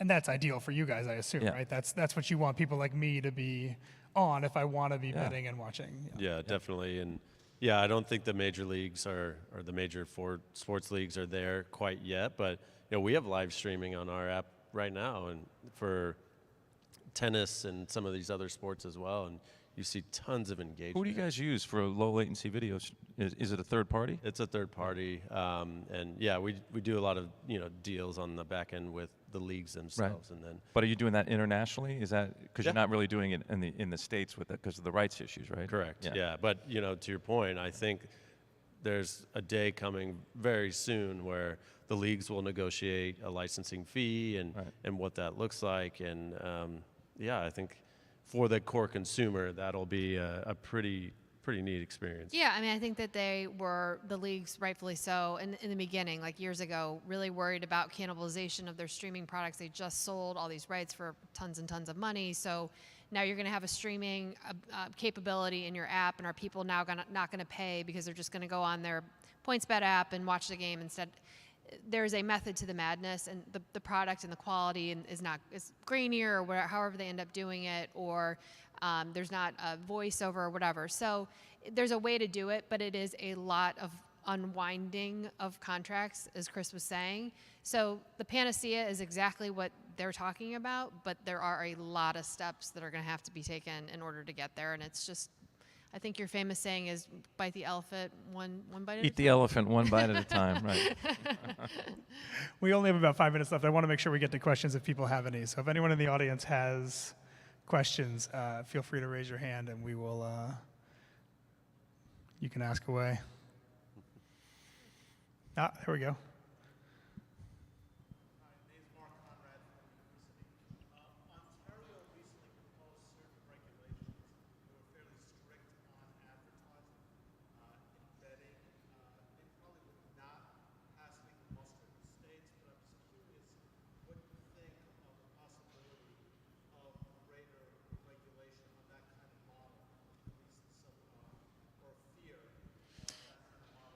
Are you asking if the U.S. would then take what Canada has done and implement it here, or what Ontario has done? I think it's always a fear, right? I think that there's always as I said, I mean, the industry's really looked at this from opportunity and risk is that, okay, we've been given the free reign a bit. The difference, I will say, here's the difference between Europe and the United States is, the United States has very strong leagues who have, quite frankly, thankfully, put guardrails in place for the gaming operators. And they have, only allowed certain advertising numbers of ads during games, whistle to whistle, where you can place ads, and sometimes to the frustration of the operators. So I think there's a good monitoring system in that regard. Obviously there's still extend some of that league presence in throughout Canada. Yeah, do I think that regulators and state legislators look at what's happened in Europe and they say to themselves, should we be doing some similar things? Ohio, they had proposed a couple of regulations in that regard. Absolutely. My hope is that we don't get to that point, and that, again, this is where there is commonality between the leagues, all the stakeholders, the gaming industry. Like, we're all on the same page. We don't want to kill the golden goose. We want to act in a responsible way, and we certainly don't want federal government involvement in it. Anyone else out there? Awesome. All right. Well, I think we'll end it there, guys. Thank you. This was fun. Great, thanks. Thank you. Evan, thank you.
explore your story a little bit because it's kind of unique and interesting.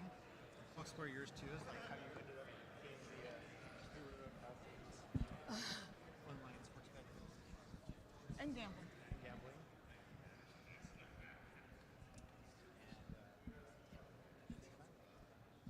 I feel a little weird wearing this on a panel. I was like, this morning I was looking at America 3 times. I'm like, okay, I'm gonna go with it. I've never done that. And with my feet so visible to the audience. Yeah, you can't. I want to get a pair of those sneakers. Like, I might have to buy some. They're cool. Thank you. Do you know of a good Fendi in New York? There's one on like 57th and 5th. I got these in Bell Harbor, Florida. My sister came off the plane and I'm like, oh yeah, Like we're recently? Going. Like this season? Or? No, like last season, but I think she had them the year before.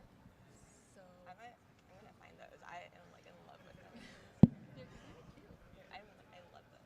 I've been looking for a pair of sneakers like that. Because they gotta go with a dress and then you wear them with black leggings and They're so cute. They look comfy. they're so comfortable. I need like comfy shoes though. I'm like spryly or whatever you want to call it.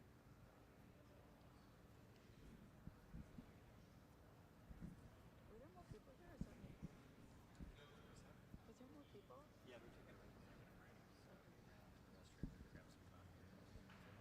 I wanted you to know I went home and I finished that model for Judith. Yeah? Oh yeah?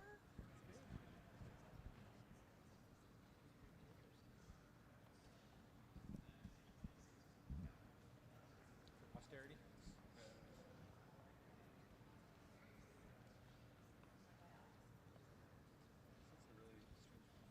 Actually watch the people walking the street. Yeah? I think we're getting waved. Here we are. We're good. Ready to start? Okay, we're going to start. Get everyone a chance to get back from their coffee and their break real quick. Melissa and I were just saying we don't think we've ever been on a panel wearing sneakers before, so this is something new and exciting. I looked in the mirror about 3 times this morning. I was like, okay, well, I guess we'll give this a try. I want to shoot the 3 points down on the court here. All righty. We're going to go ahead and start with some introductions, and so jump right into it. We'll start with Melissa. And Melissa has kind of a traditional and then non-traditional path into the industry, so we'll let you introduce yourself and explain kind of how you got here. Okay. Hi, my name is Melissa Blau. I've been in the online gaming and sports betting business for 20 years. Prior to that, I was in finance and venture capital. And I covered gaming, actually, as a sector in investment banking. So got into the industry when I moved to London and as the CFO of an online casino operator based in Gibraltar, operations in London, all regulated, all legal. Worked with a number of other operators as well, working in various what we call whitelisted jurisdictions, Alderney, Isle of Man, Malta, and then came here to back to the US where I grew up in New York, and started working with Bally Technologies to lay the foundation of their strategy, then started to work with more and more operators. So I started to work with Hard Rock, developing their online gaming strategy, Pechanga out of California. I launched TropicanaCasino.com in New Jersey, and worked with the Delaware Lottery, helping them get their online gaming platform vendor selected and launched, and then worked with a number of casinos helping them with social when there was really not much that went on between 2013 and until PASPA was repealed. Maybe, Pennsylvania launched, but that was about it. And so since then, I have now been working with sports casinos and sportsbooks, developing and operating their sportsbooks. So I'm working now with the Superbook, which is the largest land-based sportsbook out in Las Vegas, helping them with their nationwide expansion. I'm recently launched Soaring Eagles online casino and sportsbook. They're in Michigan, and in Arizona, Desert Diamond mobile sportsbook and their retail. And I'm working with the Choctaw tribe in Oklahoma, and also the Potawatomi tribe in Wisconsin. So I'm helping them develop their strategy, their business, launch them. I'm trying to figure out, is it best that they sell their casino licenses to market access companies like the panel prior, or do they operate it themselves? And it's not an easy decision. I'd say few people have the insights that Melissa has into the industry. We go to her often for expertise. Thanks, Melissa. So Allie, we're going to talk to Allie. Allie is indicative of kind of the influx of talent that's joining the industry right now. So we want to talk to Allie about how she got into this industry. Go ahead, Allie. Yep, so I pretty much started off kind of in an untraditional path in here. I was studying chemical engineering at my school, and then just kind of in the last year, I started betting just because in Colorado it's a legalized state there. So then once I started kind of learning more about that, I started looking at baseball and using a lot of the air density and started developing a model that I was using to pick baseball picks. And then I got picked up by CBS Sportsline, so I do a lot of work with them on their show, Early Edge, and then also on their picks for their website as a handicapper. And then I also now work with Odds Checker to just writing MLB handicapping stuff. And then mostly I do a lot of work with Caesars, and I do digital content creation and help kind of further their social media. So I have to ask you a question. So you're studying chemical engineering, Colorado School of Mines. Mom and dad are very happy, and you show up one day and say, I'm going to stop that, and I've invented some technology, and I can now forecast sports betting, and I'm going to jump into the industry. My mom, she thought it was cool. My dad definitely wasn't happy because he spent a lot of money on tuition. So I'm planning on going back, but waiting for this to kind of fizzle out.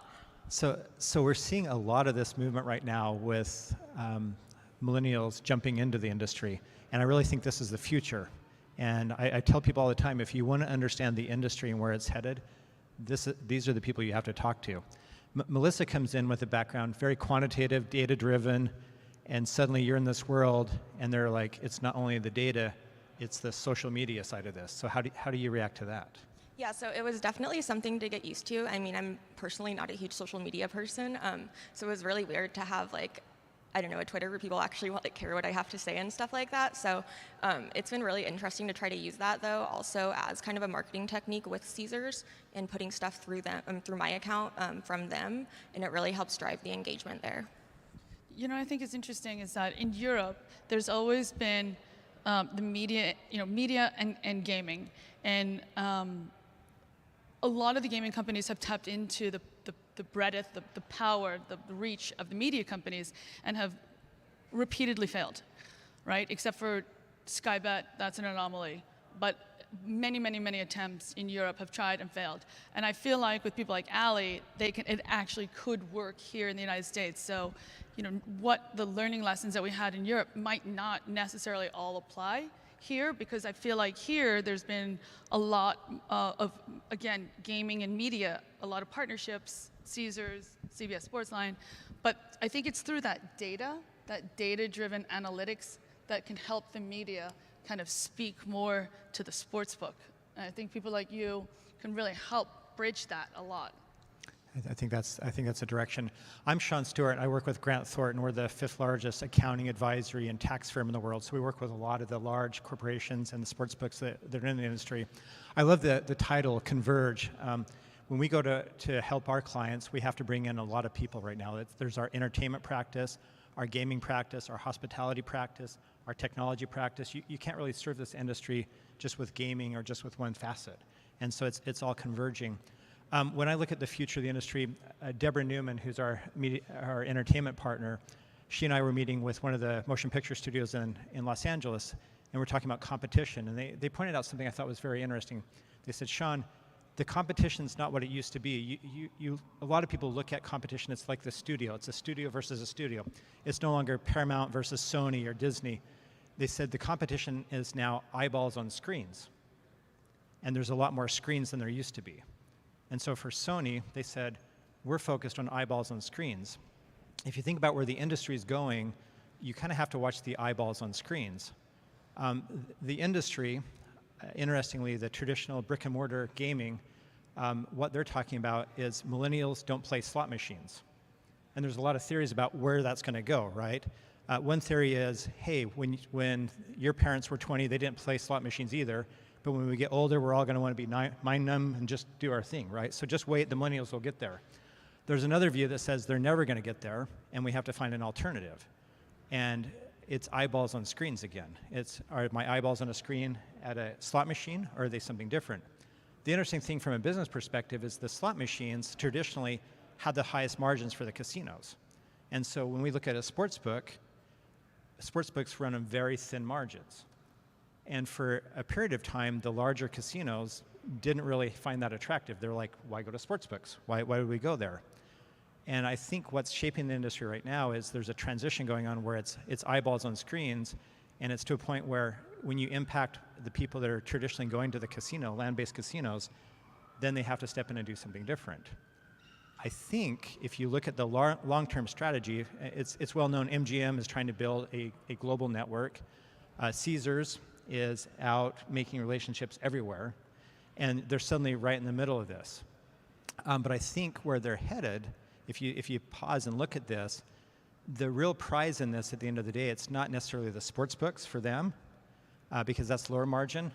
It's online gaming. When that becomes legal, that's the higher margin. So if you're looking to bridge and make money, make profit, which corporate America is doing, you're trying to go from your lower margin to your higher margin, and can you bounce from the sports book to the online gaming? A lot of the time I'll tell my clients, I'll put a financial model in front and I'll say, this is what you're going to make from sports betting. And it's, they're running big casinos, probably the biggest in their state. And they're like, that's it? And what I'm selling, and I had to tell them is that I'm selling you a placeholder.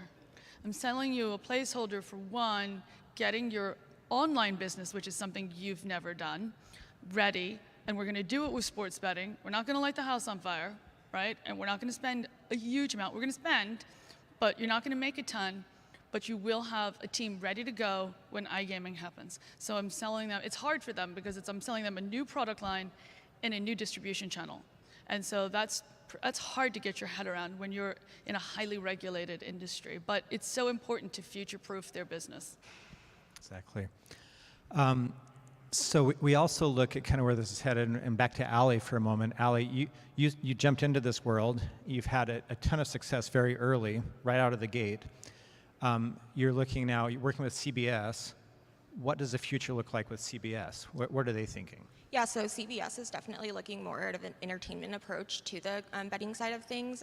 They have CBS Interactive and CBS Sports HQ, which is a huge kind of like internet channel, and I know they're looking to do something similar just in the terms of looking at sports betting and trying to make a channel or something like that to further the reach that we have. And I know we've already done that with our show that we do on YouTube, and that's the Early Edge, and we get quite a few viewers. And just within the last year, as states have started to legalize, we've seen that viewership go up, and especially like new memberships. I know New York is like our #1 membership state, so that's something definitely very interesting as it moves on.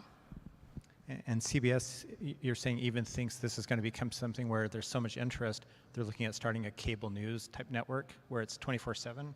Yeah, they're looking at 24/7 sports coverage, especially just how it pertains to betting. So it's something, because there's so many markets, and it's really interesting when you look through the sports book. I mean, there's so many games, and we have people that are experts on like European soccer and stuff like that. So it's something you can bet on all the time. One of the projects that I worked on in Europe was something called Bet Republic, which was trying to create this almost CNBC of sports betting. And we didn't do it through the cable channel, we did it through the web, right? And I think, for anyone who wants to go into this and turn sports betting into that CNBC of sports and create a news network around it, they should be weary of what their model is, right? Is it advertising based? Is it affiliate based? What are your expectations from that? If it's in a market that's just opening and you have a lot of unaccounted for players, I think you can make the affiliate model work. If you think that you're going to be able to do this with an affiliate-based model, I think it's going to be a lot more challenging because a lot of the players, the good players, have probably been tagged at a lot of operators already. So therefore, you have to default on a little bit more of a traditional media model or some kind of subscription model. But getting that balance right, I've seen a number of, ours was like a small company, but Liberty Media also did this a while back, and I spent a fair amount of money on it, created a proper television channel and digital channel, on the internet. And I'll never forget meeting with the founder, and he's like, everyone's got a Betfair account, everyone's got a Ladbrokes account, everyone's got a William Hill account. We can't make money. I'm shutting this down. So I'm not saying it can't work. It's just understand what your model is. So I want to ask you, a lot of people in the industry are looking at the technology, and the sentiment is it's lagging. A lot of the people with the talent to make the technology move forward are working in Silicon Valley, are attracted to other industries. So when your average person goes and takes a look at an app, they're like, yeah, it has the basic functionality, but it hasn't yet gone to the point where most, especially the younger users, are happy with the technology. And happy might mean, how do I connect this with my social media? How do I make this part of my social world? Where does that go from there? So, Allie, where do we think this is headed?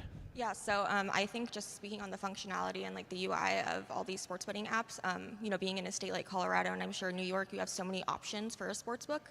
So it's not going to take a lot for you to just pick up and move to another one if one doesn't work. So I think that's one of the most important I've heard, especially feedback-wise, from people that I follow about certain sportsbooks that have technological issues, and it really causes them just to go to another sportsbook because it's that easy.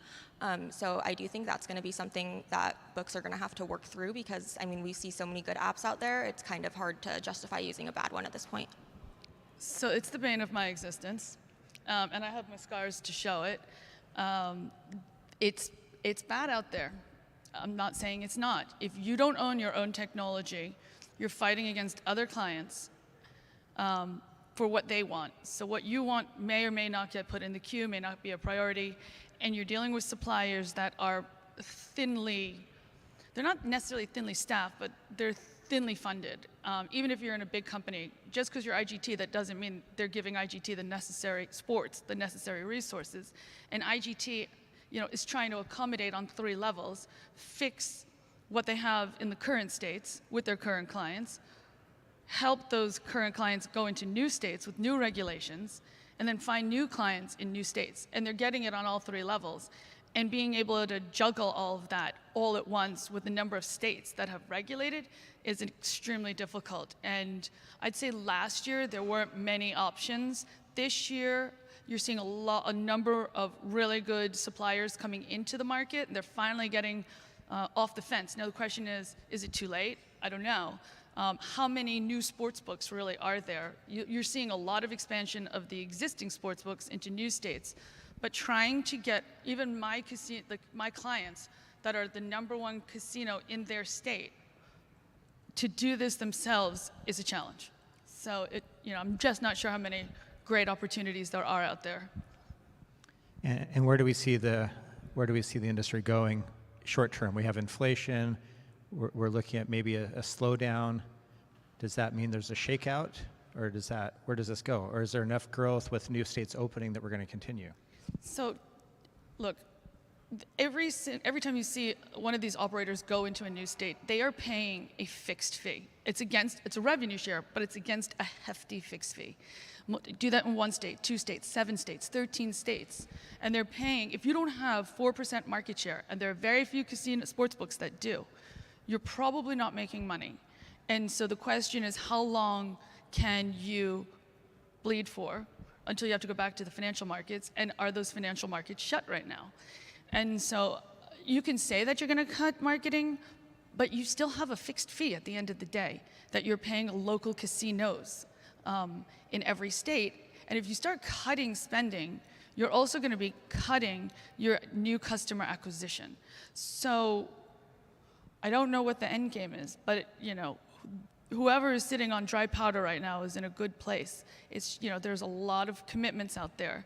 And I pride myself in understanding the numbers to a very deep level. And I scratch my head every day at some of these deals that are getting done, and I don't understand. So we read about, in the media, hey, Caesars just inked this deal, or MGM just did that, and I guess the question in all of our mind is, what's the ROI going to be? And everyone has their hand out, right? So you've got the technology companies, you've got your sports betting platform, you've got your data providers, you've got your account management software, you've got the gaming tax, and then now some of the states are saying, well, we're going to limit what you can spend on promotions. And then you got the local casinos that want their cut, and then you want the leagues that want their cut. And then, the payment providers, the geolocation providers. 100 only adds up to so much. Yeah, and it's still a tight margin. So Ali, let's go to you for a second. So how are we introducing the next generation into this industry? You're right at the tip of that, right? Yep, so I think the phone thing has been just a huge thing. It's the accessibility. I mean, it's so much easier and more people are going to bet when they don't have to leave their house to do it. If you can just wake up and do it on your phone, you're more likely to do it and do it more constantly. You don't have to drive to the casino. And I know so many people that are in states that do that every day, but I think you're just missing out on so much of that younger market who typically isn't really a fan of the casino and they want to be able to do stuff online. But also I think it's been really interesting to see lines have been getting a little bit sharper as more people are just betting in general. And I don't know if that has to do a lot more with just more people with data analytics and starting to use that, but also the part of people are sharing their picks on social media and everyone's able to bet on them. So it's really interesting to see kind of how those two play a part. And what's a typical customer look like these days? So we still have like a very wide range, obviously, but especially in sports, one of the stats that I got from Caesar is that we have like 60% of our user base in like the 25 to 55 age demographic there. So that's really a huge number for just the young people that are getting into it, and especially young people if they don't have experience with sports betting in their past, kind of like I did. You're really just looking and trying to find other resources to see how you can use those, and having more of those available is obviously more helpful. And about what percentage of the market's women? We don't have an exact number, but it's definitely gone up. There's a lot of reasons, I'm sure, for that with like those kind of deposit match for referring a friend and all that. But I know we've definitely seen an increase. And Sportsline, we saw like 20%, 25% of our web traffic with women, which is, in like the engineering world, that's a pretty good split. So I would say, especially for sports, I think that's pretty indicative of the future. So let's talk about women in the industry just for a second. Melissa, when you started, this has traditionally been kind of for lack of a better term, an old boys club. You kind of pioneered your way into this. What's it like for women professionals in the industry? I started off in banking, which wasn't great, so my expectations weren't high. Okay. So when you start off your career in a male-dominated industry, I actually worked for Simon & Schuster for about a year and a half, and I was like, this is weird for me. It's hard. It is really hard. But I try to power through it, put my head down, do the best job I can. But it's not. It is. I have a lot more experience than the average person, and sometimes if I question, why didn't I get that, or why was So it's hard. So there's still a bit of a ceiling there you have to break through on occasion. I do. You know what? I'll say this. The thing that helped me break through a lot initially in this industry was I did a lot of writing. I had my own column for a magazine for 12 years on finance, like why stock prices are moving a certain way. And ultimately, eventually, everyone in the industry, saw that, read it, followed it, and I think that helped me a lot. I would say if I had one thing that I wish I could have changed back when I started working is maybe working for a large company to help give that co-validation and be a little less entrepreneurial. Okay. So Ali, I'm going to go to you for a second. So you joined the industry initially as a quant. Your numbers, your data analytics, you're looking at this. You came up with your own program that's predicting outcomes of games. And you joined the industry, and then there's a pull to pull you kind of a different way, away from the quantitative. Explain that to us a little bit. Yeah, so I think in the media side, kind of like the opposite of what Melissa said, being a woman is more advantageous just because there are so few in the space of gambling. So it really helps you to stand out, just being a woman in that space and someone who's able to know what they're talking about rather than just kind of, look pretty and promote a sports book. So I think people really respect that a lot. So it's kind of interesting to bring that in to allow more people to see like, oh, it's not something too intimidating and that anyone can kind of do it. I will say that there's a lot of that. Like, I speak at a conference everyone remembers, right? And so you definitely stand out. I will say that. It's very true. So where do we see, Melissa, where do you see regulation going? I know there's some current events in that. Where do we think regulation's headed? That's the kind of the topic everyone wants to speak about at the moment. I'm not saying that overspending on promotions is a bad thing, but not everyone thinks it's a good thing. And with that comes additional regulation, right? If you look to Europe, look to the UK, look to Sweden, the reason why all these European companies are coming to the US is because they're becoming so prohibitive over there with all the additional regulations. Can't use credit cards, can't do this, can't do promotions, can't have a first deposit match, can't, so it's one after the other after the other. And, I really hope that we as an industry look over there and say, we need to do a better job self-regulating ourselves to limit what these spends are and not, we can't stop it, but to encourage others not to overspend and do this smartly. Because, again, if you look deep down in the numbers of what some of these states are, when they're reporting, you really realize that some of these operators are at 90% of promotions to their revenue, or over 100, and it's just not sustainable. And I don't even think I've been in this industry so long, I don't even think it's wise in that, does somebody need a $5,000 first deposit match, right? Does it have to be $5,000? Is that even responsible? That's my fear. I know Caesar's kind of, just speaking on that, they've kind of moved away from a lot of those frequent promotions for that reason, and they're focusing more on just like retaining clients and doing that through like a lot of their VIP stuff. So it's kind of encouraging people to be loyal and continue to bet with them rather than just feeding them promotion after promotion. And I know they're trying to say, okay, if we have to do them, let's do them a little smarter and making them more regional specific versus just a nationwide, here's a free bet or whatever for your first bet. And I think that's kind of worked out for them so far, limiting the promotions. Yeah. Unfortunately, it went on, I think, a little too long, but yeah, it's amazing to me how fast that changed. One big operator did it, and they all were like, "Oh my God, thank God!" And they all took it down. Some of them still have it in certain states, but there was like a wave in like December, January, where everyone was like, I think I'm gonna try that $30 deposit and get like 5 free bets at $20. Which is a lot. It's smarter. So who's getting the industry right? Who do you think's doing a good job, and where do you think the strategy is? I like FanDuel. Okay. I do. And why? Why is that? I like BetMGM. I like the BetMGM message. I think it's kind of sexy. I think they've leveraged Jamie Foxx really well. I think they just have a really sexy product. Their product, and they claim it will get better. I think it's pretty good. And I like FanDuel. I like the experience on the app. I like the promotions that they're doing. I just think they're doing a good job.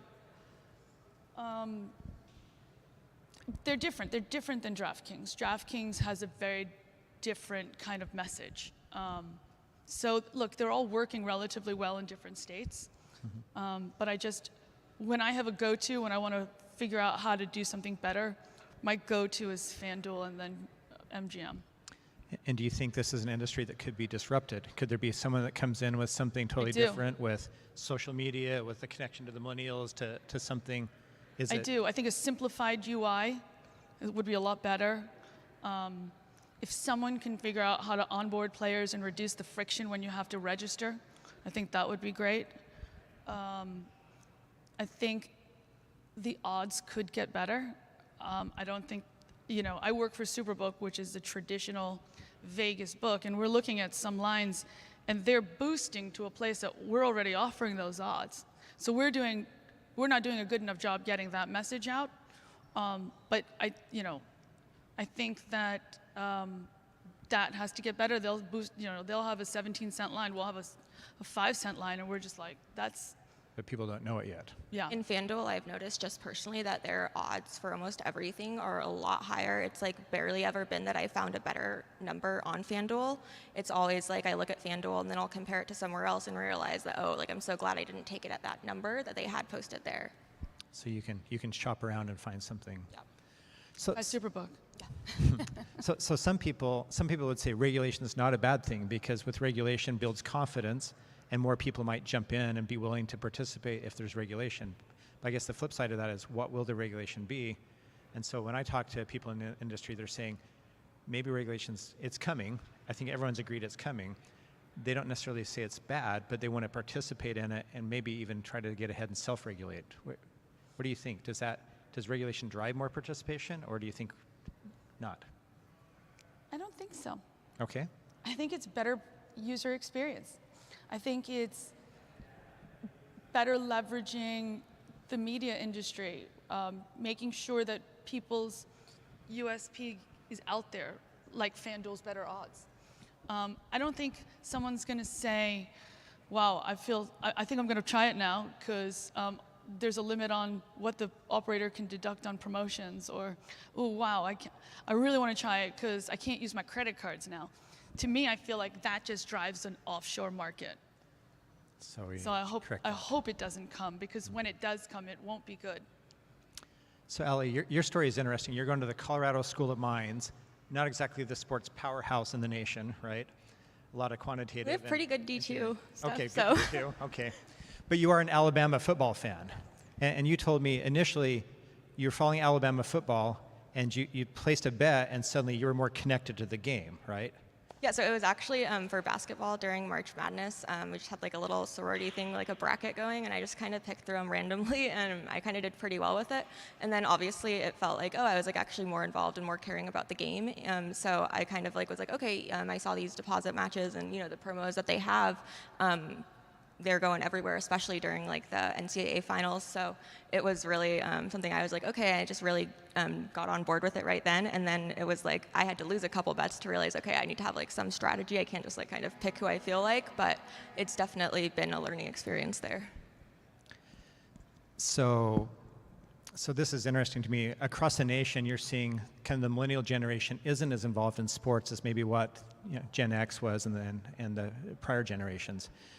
So do you think the online betting connects people more to the sports? Oh, absolutely. And I think, one of the sports that I bet is hockey. And honestly, being in Colorado, I didn't realize like it wasn't really that popular of a sport when compared especially like to NFL and NBA.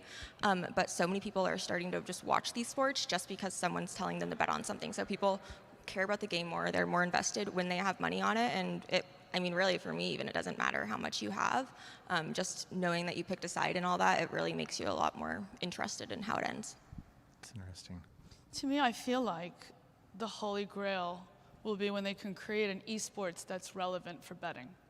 Okay. I don't think when they've developed these games, they thought about wagering in mind per se. But I think if someone does, I think that could help move esports wagering into more of a main line. And that's really interesting. And where do we think we are right now as far as esports, fantasy sports? Well, they're different, right? But with esports, look, esports wagering is there, right? It's bigger in Europe than here. I feel like I had thought it would have been further along than it is as of, when I first realized what it was and what it can do.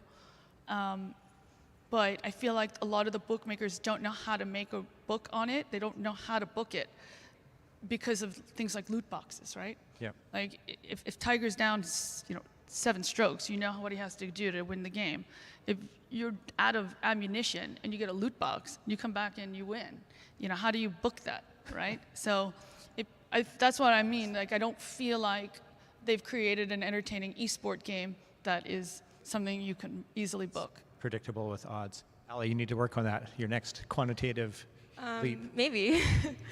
But yeah, I think that's just kind of going into those new sectors is something that I think a lot of the books should be focusing on because, people are going to, attention spans are short. They're going to get bored with even just what we offer them. So I think that having new options and constantly updating those is nothing but beneficial.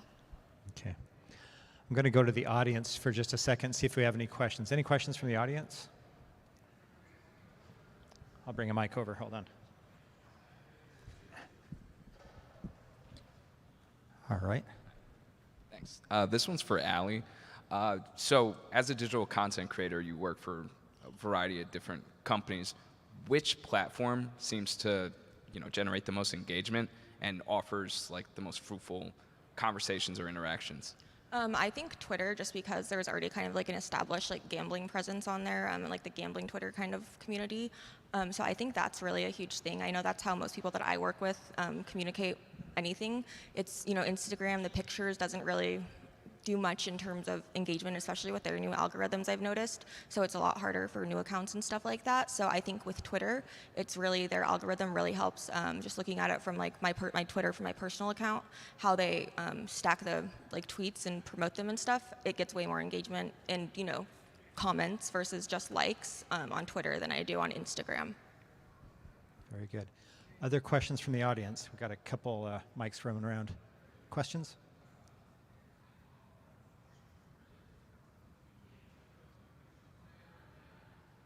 All right.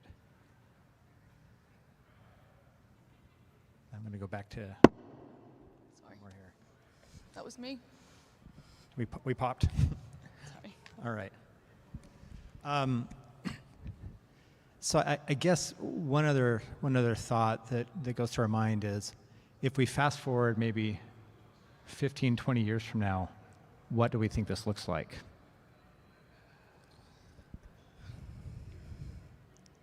I think a number of the European operators that are testing here may not be here, right? It's expensive, it's hard. They don't have a brand. And the question is, how much money are you willing to lose before you realize that, well, maybe this isn't working? I think FanDuel and DraftKings have done a great job. And I think that they will continue to dominate. MGM, Caesars also does really well. I don't see them giving that up so quickly. Maybe their dominance won't be as strong, right? Maybe there'll be a broadening out into the market with some niche players. They have an extremely, I don't want to say unfair, but it is a competitive advantage, right? You come into a new state, you probably already have, let's say New York is a perfect example. You probably went to New Jersey at some point to go wager. So you downloaded the app, you funded the account, and then, when New York opens up, all you have to hit is, yeah, I agree to the new terms and conditions in New York, and your wallet is already there. Then think about a new brand, and all the player friction, all the costs. It's hard. So I think there'll be fewer players, but the players will get better. Allie, where do you think we're headed? I think similar. I think it's obviously a really volatile market, because anything that has to do with legislation is really just dependent on nothing we can do here. But I think it's kind of interesting to maybe consider that a lot of these sports books, like Melissa said, we're probably going to have just a couple dominant ones, and it's who's going to pretty much eat up who. And a lot of people think, oh no, Amazon's going to do it. Google will do it. All these big media companies. Has anyone seen the regulations? To get licensed in these states is a nightmare. Everyone has to give their credit card statements for 10 years, because there'll always be a Missouri in there, right? If you wrote a check in the past 20 years over $10, you better account for where that came from. And that's everyone who's making a senior decision or have over 3 or 5% ownership in the company. And so it's expensive, it's invasive. It's not for everyone, right? Running a gaming operation, whether it's sports betting or casino, is a privilege, and and it has to be treated as that. And that's why the licensing process is extremely rigorous. Yeah, I think when I look to the future, we have, Gen X is already established. The millennials are happening now. Someone told me the other day, if you want to see the future, don't look at the millennials. They're the present. It's Gen Z that's the future. And so they're a very different generation coming up, and what will that look like? Skill-based games. Skill-based games. Yeah, they've been trying to toy with that with the casinos for a really long time. It hasn't really worked, but that doesn't mean it's not a good idea. It just hasn't had the right time yet, the right game. Yeah. Yeah, I think blackjack, I know that's actually a lot more popular. Like if people actually say, oh, I want to go gamble, they pretty much mean like, let's go play cards or let's go like bet on sports. It's never, let's go sit at the slot machine. So I think that's something kind of like just with the evolution of it. But yeah, I think it's going to be something with Gen Z and millennials. It's just really interesting because, you know, it's very social media based marketing and that's how they get their information. That's how they make their decisions. So when it comes to betting on sports, we're also trying to take away like the whole kind of like morally kind of thing that some people have against it and kind of make it more accessible that way. And I think that's a big deal, right? It's this moral stipulation, this unethical, oh, wow, you work in gambling, you work in sports betting. You know, the number of times I've gone to a dinner party and someone's like, ooh, that's unethical. How do you feel about this? And so getting that stipulation out of the thinking, I think, is going to be huge. Good. I think we're, oh, got a question. Let me get you a mic, hold on. Okay, so back in the day, you go to the slot machine, when you win, ching ching, all these coins come flooding out, right? You got to scoop them into your bucket and everything. You could touch it, you could feel it, that's exciting. That's gone now. You get a piece of paper maybe that comes out, and I think they're getting rid of the paper too now, right? So, you know, is something getting lost in terms of, you know, what's re-engaging people in the payout sensation of the win, whether it's dopamine or something like that? That's part A. And part B is, what's the most engaging features in the sports betting apps? So the best and worst day of the casino industry was Tito, the ticket in, ticket out, and losing that ka-ching of the coin. I think the casinos have done a decent job in creating a different type of exciting experience. If you've been in a casino, you've clearly seen the size of the slot machines, right? They're massive now. And they do have a different kind of win celebration with lights and still sound, just no coins. But you bring up a great point, which is the win celebration when you win a sports bet, right? Is that what you're asking? Like, what is that win celebration? The other thing to think about is when you win big in a slot machine, I mean, you can win a lot of money, right? You're going to lose a lot of money. It's got a lot of volatility. And the payout ratio into the field is very small. So not a lot of people are winning money. Where sports betting, it's not like a lot, it's the opposite of the lottery, right? Sports betting, I should say, is the opposite of the lottery, where everyone kind of wins a little bit. If you're going to do a parlay, you're probably not going to win very often. But if you're going to bet on the favorite, you'll win a little bit, but nothing, you know, earth-shattering and life-changing. The question is, what do you want that win celebration to be, right? Like, because you're not winning a ton. Maybe on a parlay ticket you can.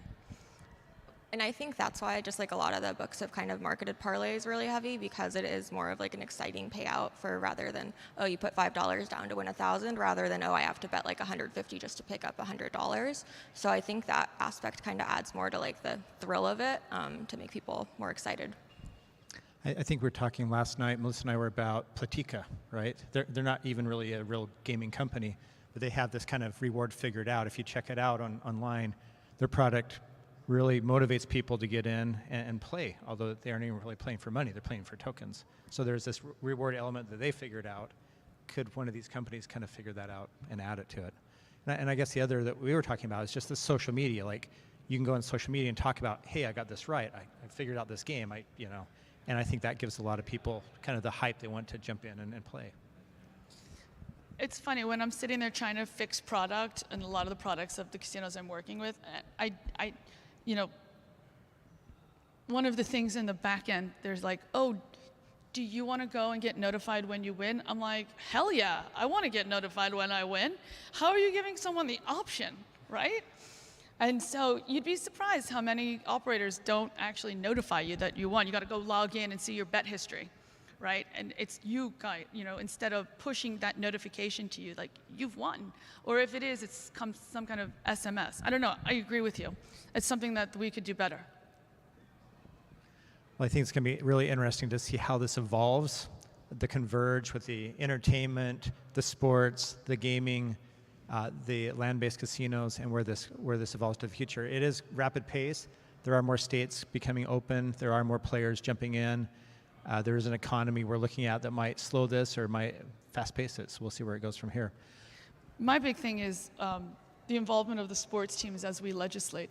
I find that so fascinating, state by state, how every state is treating sports teams so differently. I think that'll be fascinating, and to see how that evolves as bigger states open up, right? We still don't have California, we don't have Texas, we don't have Florida. So, those will be really interesting to see how that unfolds. But more and more you're seeing sports teams getting involved in some meaningful way. Sean, I'm going to interrupt. We fed the mind for a long time. I think it's time we should feed the bodies, right? Yep, I think we're at our time. Perfect. All right, well, thank you all. Really thank great you. stuff. We do appreciate it. And I'm here to remind you that please stick around after lunch. We do have plenty of networking sessions. We do have happy hour coming up later on, and also a chance to play some basketball on the court. I hope everybody read the note to wear sneakers. Len, Luca, you got your sneakers on. You ready to go? All good. All right, thank you, everybody. Let's have some lunch.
take the side. All right, middle. Here you go. Thank you. I'll be in with audio if you have any questions.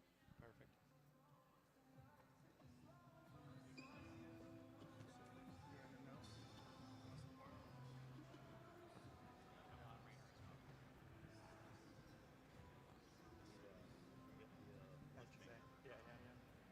I had the first one in the morning too. Someone hates me.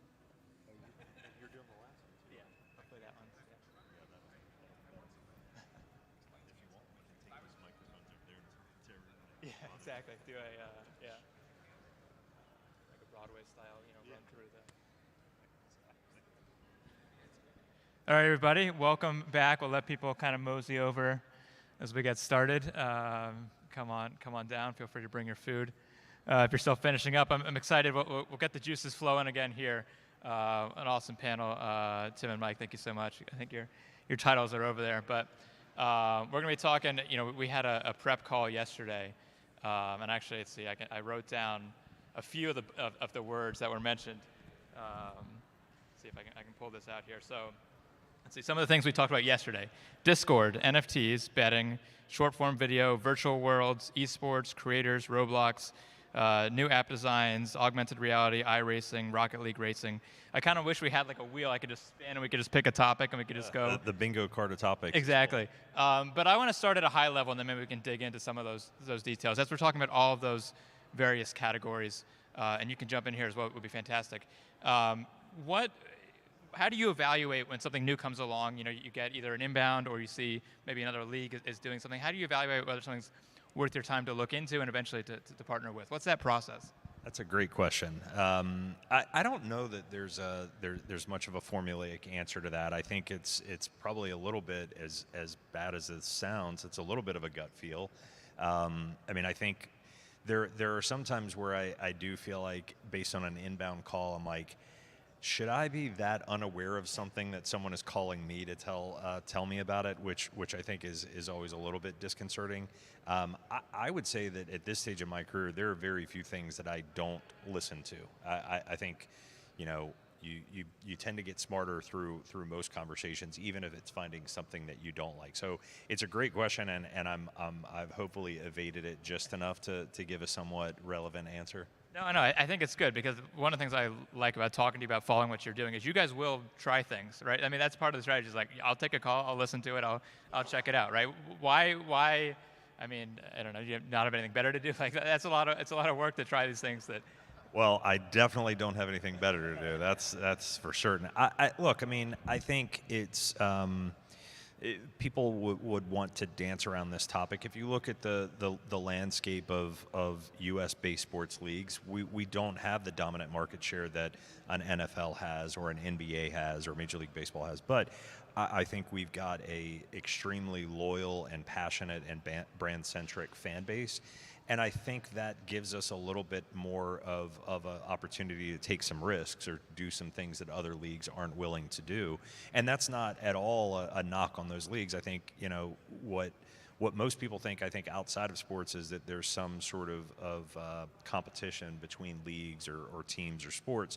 And I think it's quite the opposite. I think it's more of like a support group, if anything, where you're kind of exchanging ideas and opportunities. So I think for us, we've got a little bit more of upside opportunity, if you will, in the sports landscape, which probably gives us a little bit more autonomy to take some risks. And either with NASCAR or with the other clients, is your advice more often to try new things or to slow down and wait to see how things shake out? Which one do you find yourself saying more often? So we're very fortunate to have been working with NASCAR for many years. So a lot of it comes out of this type of relationship where it's very beneficial to both of us. Like, we'll bring some ideas. A lot of the ideas will come from Tim and Tim's group.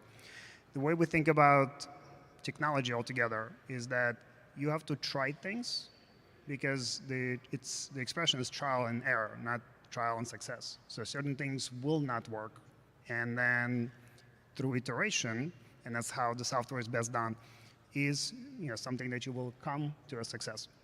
So that's the general approach. And the way that we look at all of the Web3, and we'll talk about the details, it's another emerging technology. So NASCAR was one of the first ones to launch something, augmented reality, a couple of years ago.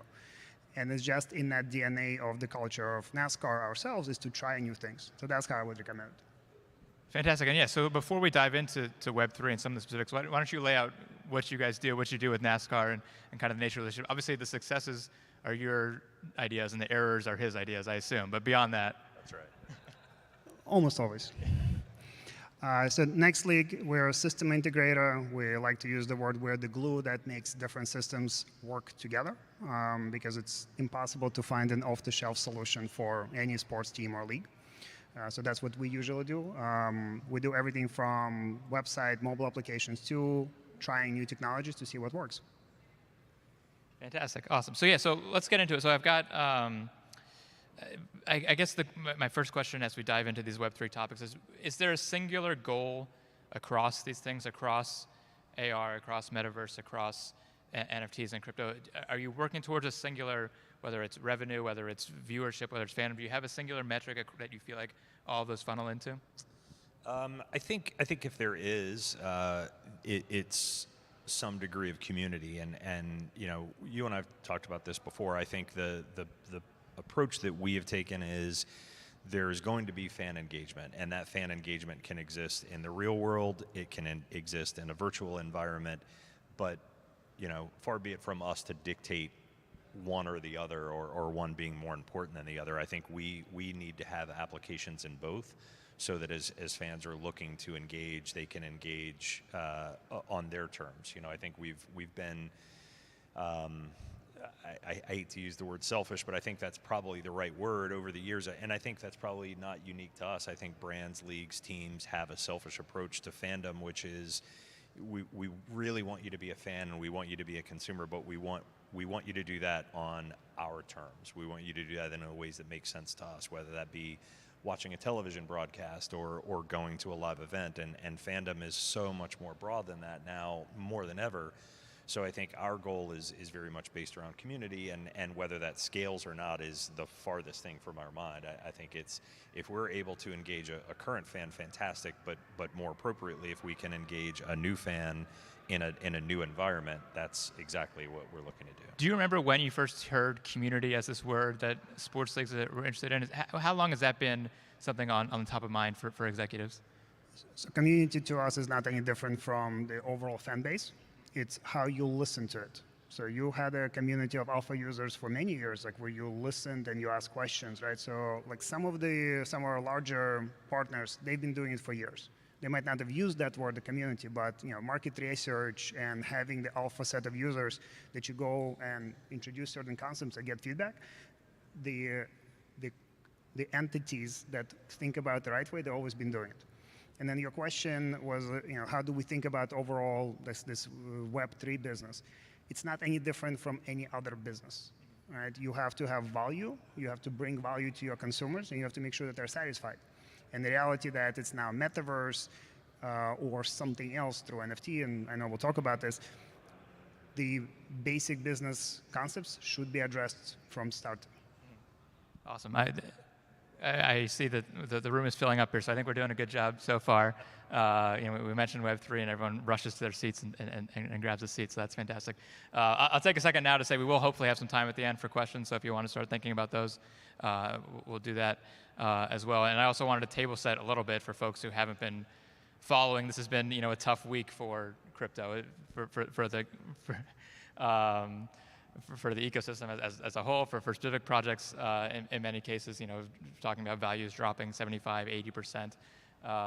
Crypto winter, as you call it. I saw people calling it, you know, dark or black or Bloody Monday. You know, any bad word has been associated with crypto over the last week. So on that note, let's talk about all the successes you've had with crypto and how great it has been for you to dive into it.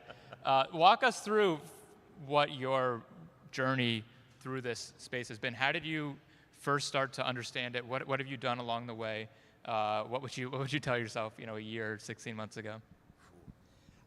So I think the journey was much more, you know, we were very content for, I don't know, probably a year and a half, if not 2 years of just watching from the sidelines with this intellectually curious approach of, this is a really interesting space. There's some really smart people that are starting to, you know, kind of dabble in this broader notion of Web3 or the metaverse or cryptocurrency usage or digital collectibles.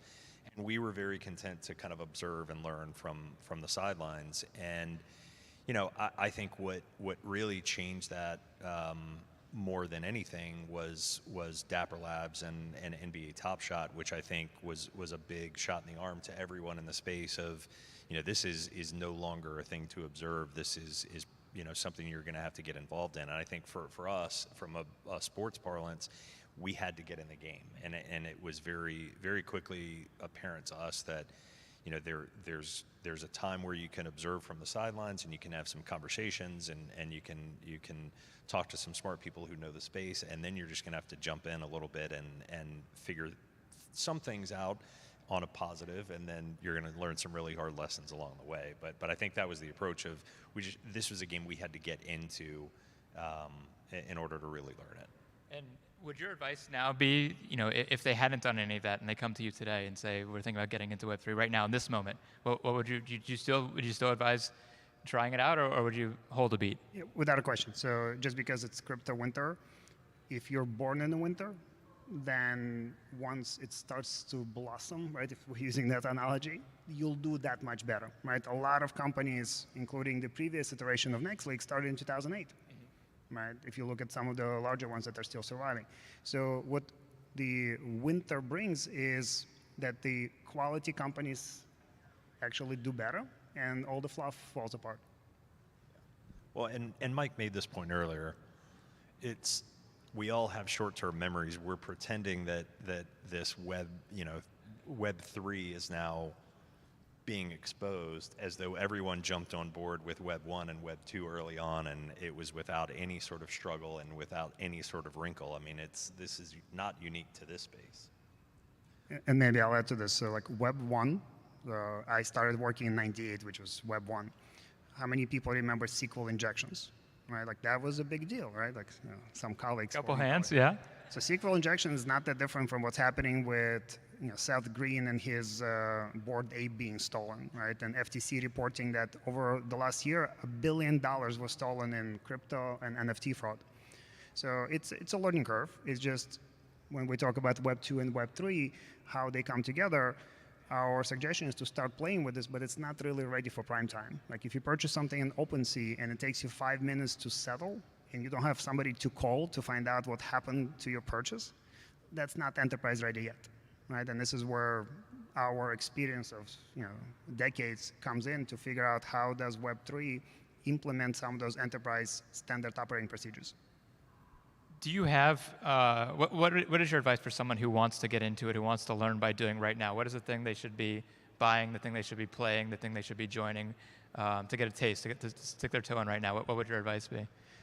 I would probably piggyback on even some of the advice from the panel on betting, right? So for those casual fans that are not as familiar with all of the different options, just start using it, right? So there are plenty of tutorials on how to buy an NFT, how to evaluate NFTs, right? Like if that's what you want to look at. And on the topic of NFTs, like how many people had to look up the definition of fungible when NFTs came out, right? And this is an example when you allow technical people to be marketers, right? Like I'm looking forward to when NFTs as a term goes away, similar to how none of us talk about SSL. All of us just look to that green icon. Yeah, and if you want to buy an NFT, they're on discount this week, so now's a great time to buy them, right? Very good point. So what, if at all, how do you differentiate these categories? I mean, do you have, is metaverse and NFT, is that the same thing to you, or do you think about these things in different ways? I'll be honest with you, I don't have a great answer for that question, but I think it's intentional that we don't have that, because I think that would indicate that we're farther down the road from a strategic standpoint than we really are. I think we just made our first hire in this space, so we hired a Web3 director that actually starts on Monday. So he's going to spend some time in New York for NFT Week, getting fully immersed. And on the one hand, for a lot of other spaces, I would never send someone to a conference to represent NASCAR on their first day of employment. But I'm like, well, we've got about 5 minutes of experience in this space anyway, so it's not like the learning curve is incredibly steep. But I think the notion of what the metaverse will be and what digital collectibles are part of and what we should be doing with cryptocurrency We've talked a lot about the creator economy and gaming culture. I think all of those are, I often describe my job as, it's fairly multifaceted, but at the center of it is digital media. I think it's no different here. I mean, that sits at the core, and there may be fringes that are sports betting and esports and gaming. I think it's the same here, where you've got some fringe on the outside that's Web3 or metaverse or NFTs or crypto. Let's talk about gaming, because I do think that is an area where you guys do have a fairly mature, established, I don't know what the word is, strategy, and an interesting one, and maybe it speaks to a little bit how you go about viewing new opportunities, because a few years ago you didn't have that kind of. So walk people through the gaming and the multiple elements you guys have there. Yeah, so there's three legs to that stool. So the first one is we have a partnership with a company called iRacing that is kind of born of the simulated racing, but it also has an esports component that during the pandemic is something that we were able to use as a substitute for actual real live racing, and we put our drivers into that environment and actually set some esports television viewership records along the way. So that's one part of it. The second part is the console space, which we have a relationship with Motorsport Games that produces the official NASCAR console title. And then the third leg of that stool is licensing relationships, which is essentially us diversifying our place in the gaming industry. So Real Racing 3, Gran Turismo, Rocket League, titles like that we can have a presence within. So I think we've tried to not be too narrow in the focus there. We are huge believers in gaming culture at large. So I think those are the primary paths we pursue. And for a league that doesn't have maybe as advanced of a gaming strategy, how critical do you think thinking through that sector is when it comes to bridging Web 2 to Web 3? I think it's an excellent point for anybody to consider, because gaming industry has been thinking about gamification, in-app purchases, community for decades now, right? So anybody who wants to engage fans, looking at what gaming as an industry has done is a very good template to follow. So obviously NASCAR has been doing it for a long time. Others should be doing it as well. If it helps, I can provide our definition of Web3. So because we spend a lot of time talking to NASCAR and others, and our job is to simplify things. So the way we think about Web3 is that there are blockchains. And if you understand databases a bit, think of a blockchain as a specialized database. Then there are NFTs, tokens. Then there are DAOs, right? The distributed or decentralized autonomous organizations. And then there's metaverse, right? And we kind of touch on all of them. We generally do not talk about crypto, because crypto it's speculation on different financial. You say crypto, you mean cryptocurrency, right? Right, cryptocurrency, right? So like in our definition of Web3, we don't talk about that, because that's a different world. But as entities think about tokenomics of how to incentivize, that's not all that different from loyalty programs with your airline or with your hotel. But it's your relationship with the entity and how you can contribute as a community to development of the value and development of the entity itself.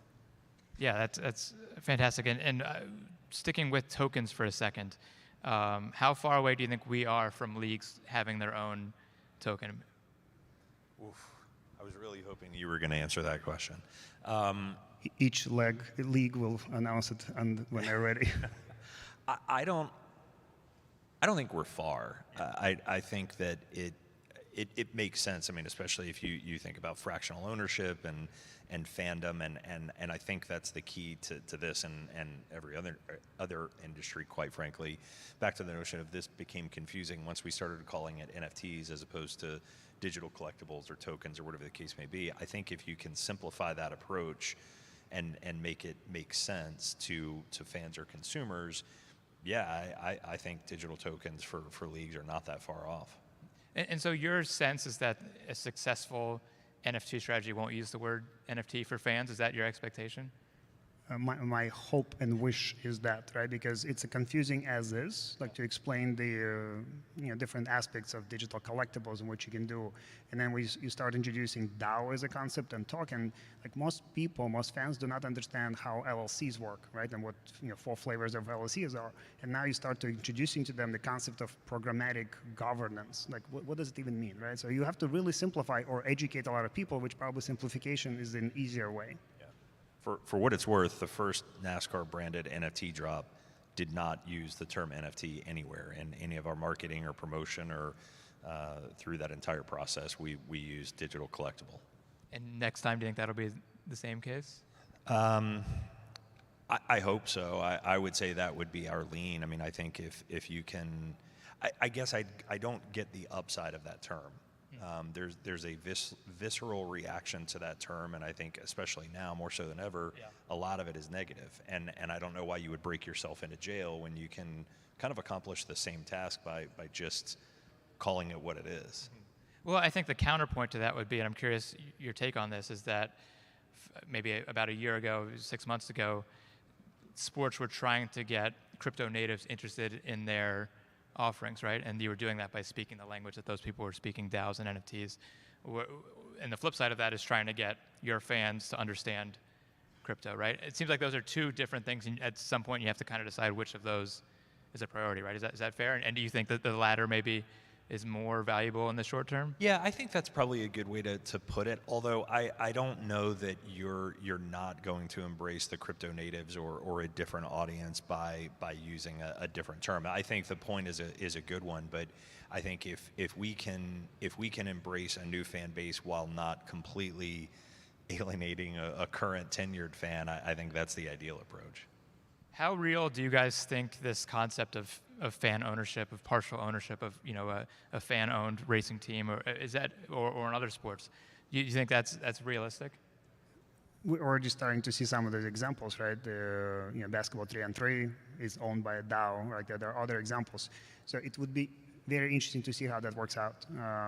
The idea of this programmatic governance model for running an organization, Wyoming now has legal support for that. So it seems like a lot of smart people are trying to see how this works, right? Mark Cuban talks about this quite a bit. It's very interesting because you give some of that ownership, right? Like part of Web3 is giving ownership back to the fans, not just to the creators or the rights holders. Is your sense that fans, are really interested in I don't know how much research you do. I think people in this room probably, we think like GMs and we care a lot about salary caps and these kinds of things. I don't know. Like, do regular fans really want to be, that deep into these things, or do they just kind of want to watch their favorite players? I'll provide my answer. I would love to hear Tim's. So part of my background is market research. Like we've done, with our clients as well as we've built software for market research. So I've always found it interesting how much people are willing to give back if you ask them. Right? And then if you also give them an opportunity to say, I contributed, right? And if you think about Kickstarter as a model, but now not just in Kickstarter where you get a discount on the first product, but you also get a chance to benefit from the longer term success of that entity. Like that's where it becomes interesting. And I would imagine that fans would be into it because they're so engaged with either team or league. Yeah, I think I agree. And take it one step further,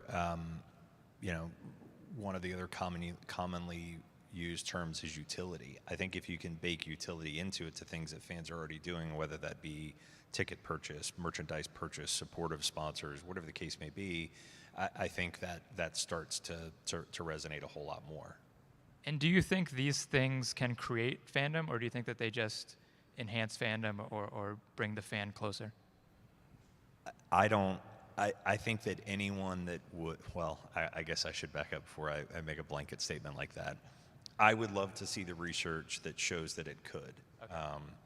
I don't think that it hurts. I don't think there's any downside to it. I mean, I think like most things, you diversify the way that you're engaging with fans or consumers. I don't think there's a downside, but I do think that it would be really presumptive right now to say that it's definitely engaging a new audience. It's a very interesting question. What I think about is fandom was developed without Web3, right? Like previously. So does it add? It definitely adds something to it, right? Like if you also get some value out of being a fan, which is fantastic. Like will you become a fan of a specific thing just because there's value? Hard to say. Very good. We have probably a little more than 10 minutes left. So if people have questions, feel free to kind of come up in the middle and we can do that. Otherwise, I want to go back to gaming a little bit because we talked yesterday, and I'm very curious. I had some follow-up questions that I would love to ask you. about these games, Roblox, Fortnite, etc. How do you go from viewing them as competition for attention to opportunities to create fans or reconnect with fans? Well, I have an 11-year-old at home that would tell you that there is no competition, that he would pick Fortnite over anything on earth. Look, I mean, I think Roblox is a perfect example for us, where we had this conversation. I've told you this before. I mean, for the better part of a year and a half, we wrestled and struggled with how to get into Roblox. And again, back to this notion of being selfish, we wanted it to be on our terms. What if we do this? And what if we build this environment? What if we do this? And ultimately where we landed was just making the tools available to the developers and the creators within that environment. And that's what landed. And to a certain extent, I think we had overthought it. So I think there is, it's very much it's all competition at this point. I think it used to be when you're looking at TV ratings, you would compete with, other sports or other, whatever else was on TV at the time. Now you are just competing with literally everything out there, whether that be, people scrolling through TikTok as opposed to turning on the television, and as opposed to looking at the competitive side of that and fighting against it.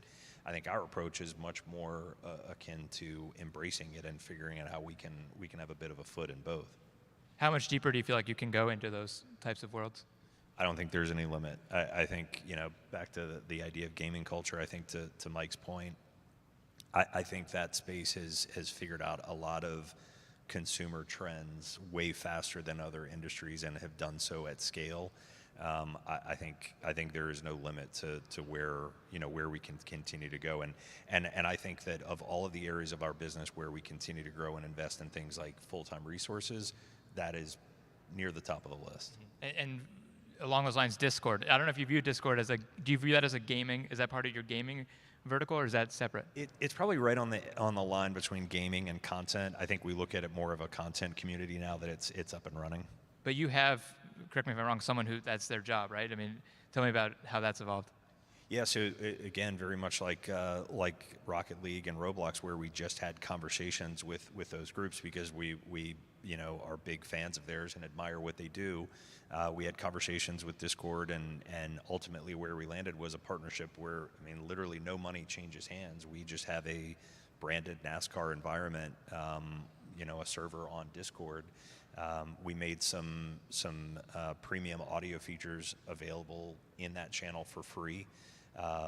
Very quickly got up to about 10,000, very frequent, very avid users in that space, and now have a community manager that her full-time job is to engage with that community in particular.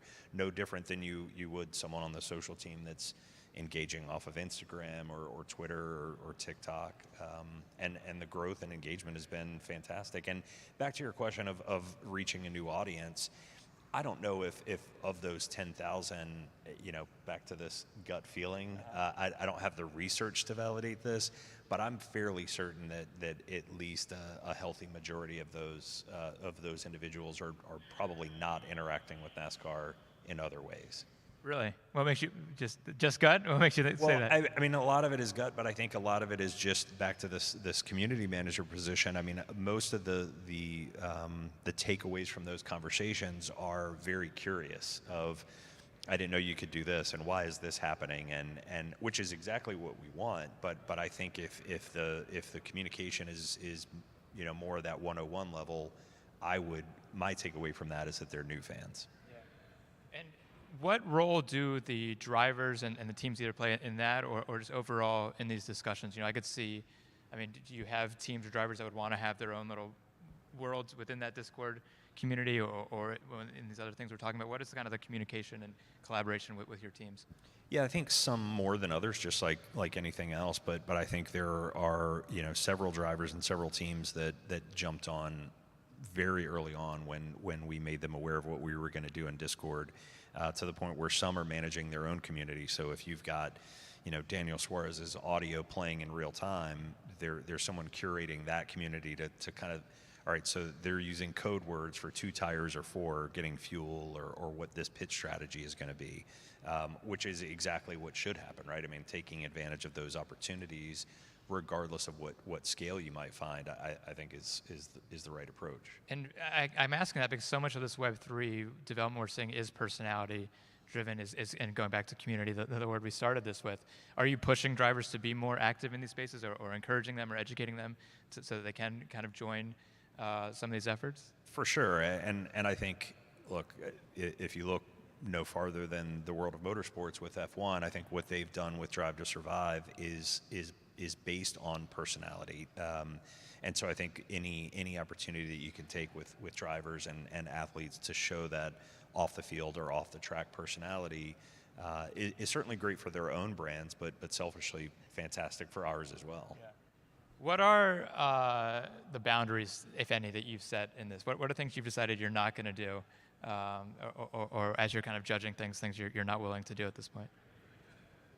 I'll let you go first. I'll follow up. We will do most things that our clients pay us for. Good answer. That's right. I think we're not going to gatekeep, and what I mean by that is, we're not going to go in saying, well, this didn't scale, it didn't get to this number of people, or this KPI, or it didn't generate a profit. That's not what we're going to do, because that's not what this is about. I think this is a long-term play for us. This is very much an investment in the future of the sport. So I think what we won't do is get too hung up on in more traditional forms of media, it's really hard to not exist from one day to the next, 1 week to the next, 1 quarter to the next. We're not going to do that in this space for the foreseeable future. Do you have a vision, at the end of a long day, of what you think you're working towards? What a race day experience might look like, or maybe what a non-race day experience might look like? I mean, do you have a sense of where you want to get to with all this work? Yeah, in a gross oversimplification, I would say that the closer we can get to a race day that is top to bottom the same experience virtually than it is in real life, that would be the goal. We're hosting online races now in a number of formats. We're doing, digital collectibles. We've got, community management. There are a lot of these things happening. If we can tie those together so that the race day experience looks the same from your living room or your dorm room or whatever the case may be as it does at the track today, I think that's the vision. Yeah, that's fantastic. And a word we haven't mentioned, surprisingly, is virtual reality. How close do you think we are there? How much is that something you're thinking about? How much is that something where you're going to reevaluate in a year? So what's interesting when we think about metaverse, it's usually in the context of virtual reality, but virtual reality doesn't necessarily mean that you have to be in a headset, right? Because imagining ourselves 8 hours in, it's a bit challenging, but our kids are probably going to be spending more time than we are. But there are also developments in holographic implementations of this, right? Where you can see a 3D experience of a race or anything else, where you don't have to wear a headset, and you can experience with your friends. So there are certainly developments that are coming up. I think that's one of your drivers going by. Sign them up. I think people will still enjoy being together in person. So that type of experience, until haptic suits are going to be really powerful, I probably prefer this. Yeah, that's Web 4, right? The haptic suits. Jack Dorsey just announced Web 5. I saw that. What happened to 4? You're the agency. You're supposed to keep us appraised of things like that. It's just Web 4 was just not sufficient enough. He just jumped to Web 5. You guys could have 4. You have 4 turns at a lot of your tracks. I feel like 4 works for you guys. That's right. In a nice way. What are for you the inspirations you look to in sports, outside of sports? Like, what are you following for ideas? What are you jealous of? What are you tracking closely? I know I keep repeating myself, and I apologize for that, but the gaming community is I think they have really tapped into something special, and I think they understand their customer. They understand how to maybe thread the needle of not getting too greedy. I think it's also equal parts. I'll give you credit. I think you tweeted this out a couple of months ago, and it's been rattling around in my brain ever since. Back to the notion of Drive to Survive, your point was the next thing in sports media that's going to be akin to that is going to be a video game, and I totally agree. I think there's something that's going to capture a significant segment of the population and get them following something like Drive to Survive did with F1 that's going to come from a gaming environment. I think that's spot on and very much something we follow. I appreciate that. One follower's gotten something out of following me. That's good to know. It's all worth something. And for you, what do you point clients to most often? What are you saying? Hey, check this out. This is what I've been trying to tell you to do, and here it is. It's a combination of just trying things. Whatever is interesting, whatever makes sense for that particular client, right? It might be Discord, and to your earlier exchange, you have to go where your potential fans or your actual fans are, right? So NASCAR did a good job with Discord where they found some pocket of future fans. Same thing with like which metaverse is going to win. Nobody knows, right? Like just like before Facebook, there were my friends there and MySpace, all of this. It will all get consolidated, but you have to try, right? And you have to then look at data. Without looking at data, you're just making not so intelligent decisions. So you do a few things across different channels and then see which one produces better business outcomes. Have you found it's hard to get sports organizations to experiment? The short answer is yes. Some of the better ones do experiment. We're here with NASCAR for that particular reason. And then it's also important for organizations to step back and look at the overall approach. So it's not just Web3. There has to be a Web 2 and Web 3 integrated approach, right? So a lot of people will talk about on-ramping. How do you get people into Web 3? It has to be super simple. Like even if like OpenSea is not a simple approach to doing this. So my recommendation is experiment and look at from a strategic point of view of how to approach both. Fantastic, awesome. This has been a great, I've learned a ton. I've had my Twitter publicized, so it's been successful for me. Hopefully you guys have had a nice time. We're gonna wrap up with this. I'm curious, over the next 6 months, the rest of this year, what is the biggest question about this space that you're excited to see answered? I would probably want to see some advancements in the terminology, like where it becomes easier for people to understand, right? Like, because like even people in the industry, like when I asked them, how do you explain NFT to a non-technical, not business person? Like they struggle. So I'm hoping that the quality companies will rise to the top from all of the noise and that the terminology becomes more consumer friendly so that we all can speak single language.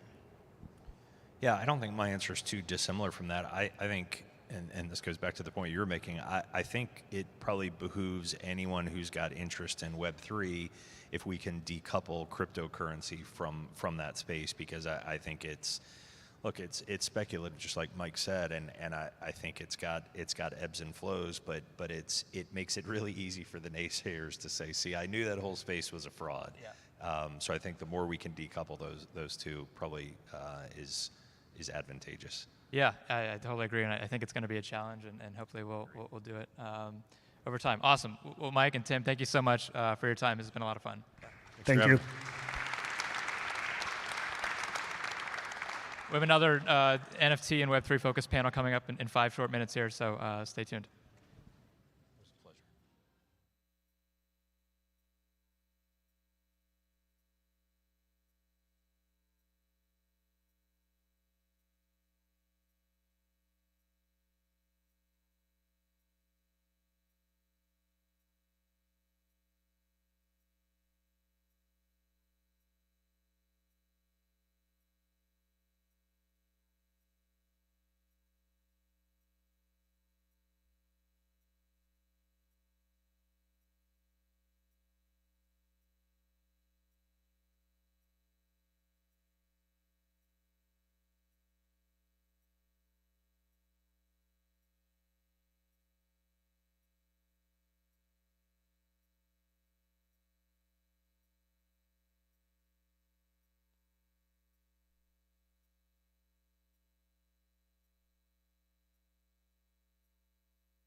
pulling a hamstring. So I'm like walking gingerly just because I don't want to. Don't tweak it. Yeah, exactly. You gonna put up some shots? I don't know. I'll gingerly do it as long as I. You're on the sideline for a little bit. Right. After the injury. Just 3 on 3 after this. Sorry for who gets me on their team. I know. I could take it too serious sometimes too. I got a buddy who takes charges and stuff. I'm like, dude, there's no ref. Right. Yeah, that's not the move. Right. We came to, I think it was game 4 here for Celtics Nets. Okay. And it was like one of the games that Tatum and Brown just took over. Oh, yeah. And it looked like that was happening again last night. Right. And they caught it.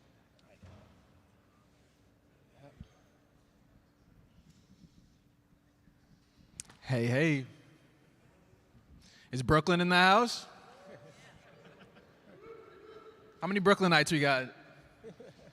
All right, we got some in here. We got some. I really just wanted to say that, honestly. I've always wanted to say that.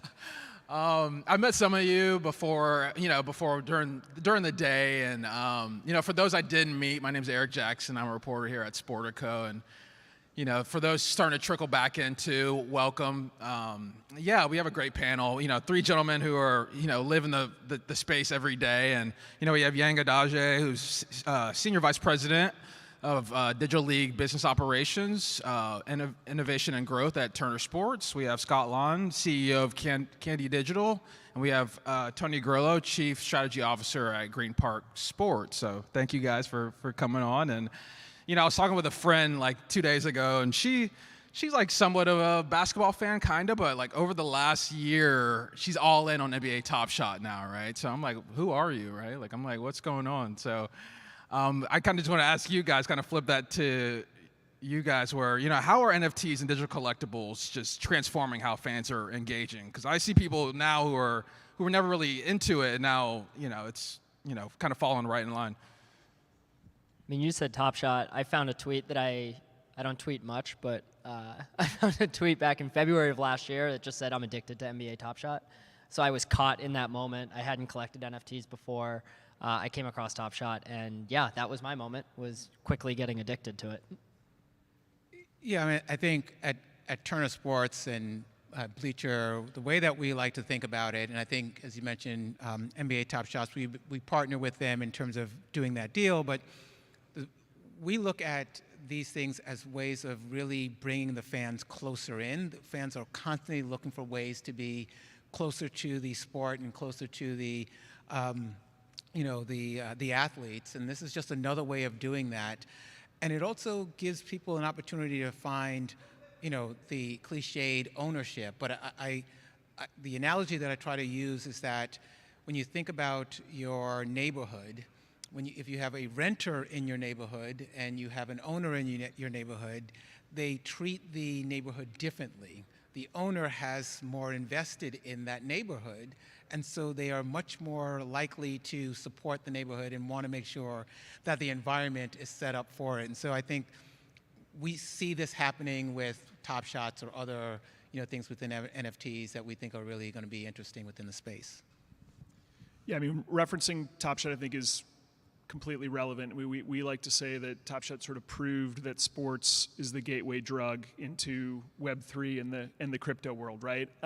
Before the beginning of last year, no one really knew how to spell NFT, right? Unless you were sort of deep in the space. And suddenly this perfect storm of rising crypto prices and the back end of COVID and people rediscovering collectibles, Top Shot sort of hit at the perfect moment, right?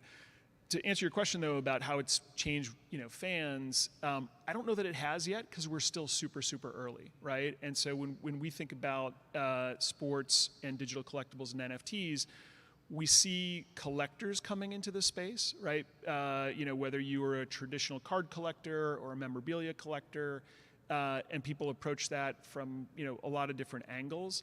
And only now, I think, are we starting to see more fans come into the space. Mainly because they realize, okay, this is a thing, right? And you couldn't avoid NFTs last year, right? For better or for worse. Other than, Bored Apes, sports probably got more press in the NFT space than any other content vertical. But the utility for fans has been really more a collector's utility, and I think now we're starting to see more of a fan engagement utility, and that'll bring more people in. Yeah, I think the other thing from what we saw, because we very much started out as a Web 2 company. For those of you that don't know Green Park, our goal is to really be the virtual world for sports and esports fans.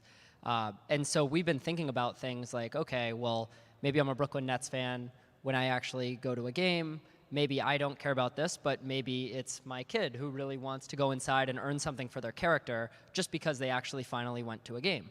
And that concept of being able to earn something digital when you're doing something physical is something that's always made sense, whether it's NFTs or not. As soon as you start to think about how that technology applies and allows you to do more with it, allows you to continue to give someone something, and for you to have given them something that they actually own, going back to your point, it just makes it that much more meaningful for the experience and for the future of what you can do with those things. I know, and a word, it's like a buzzword, gamification, right? We kind of mentioned it before. And I mean, how imperative do you think it is for leagues and teams to really invest in gamification and, embracing it to reach those non-traditional sports fans? How do you where do you kind of think that level is of, do they need to come in now? Should they wait a little longer? How are you guys feeling about that? I mean, I think gamification is a super powerful force in any type of activity, right? As an engagement tool, as a way to kind of bring people into the space, as a way to make things fun, provide rewards, etc. I don't think it's necessarily the end-all be-all, right? I think in the Web3 space, gaming as a broad category may be the killer app, right? That may be the biggest use case in the space. But I think as it relates to sort of sports and NFTs, there's a couple different elements to it. There's the collector element of gamification, complete your collection and unlock a reward or get rewarded with something else. And then there's the gamification of just making it fun to have this new thing that you can interact with, whether you're in the stadium or whether you're sitting at home. And that is more about community, right? That's more about, how do I share my passion and my collection and my engagement with people who are following the same teams, love the same sports.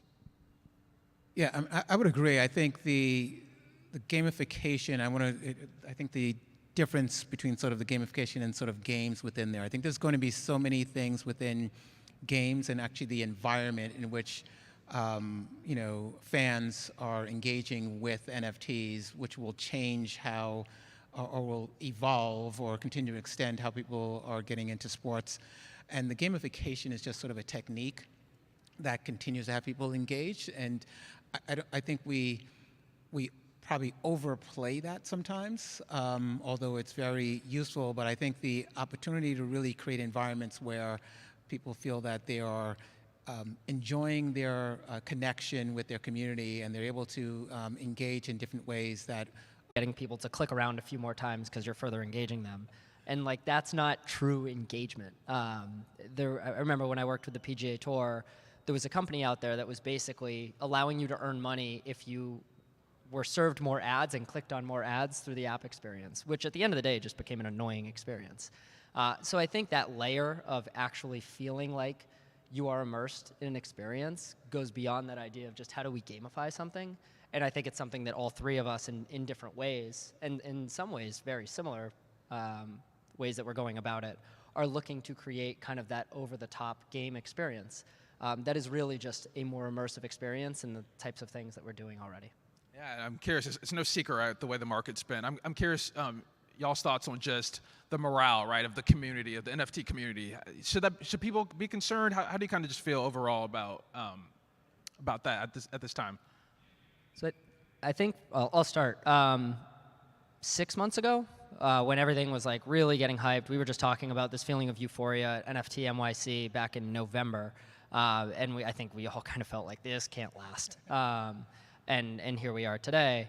I remember having a conversation with one of our VCs at the time that said, all of these projects say that they're going to build a game, right? Get your PFP, get your NFTs, we're going to have a game, here's our roadmap, here's the utility. It's the difficulty of finding all of the developers, whether they're in-house or whether they're outsourced, to go and build a game that's fun. 70% of these projects are never going to build a game was the comment that I was told.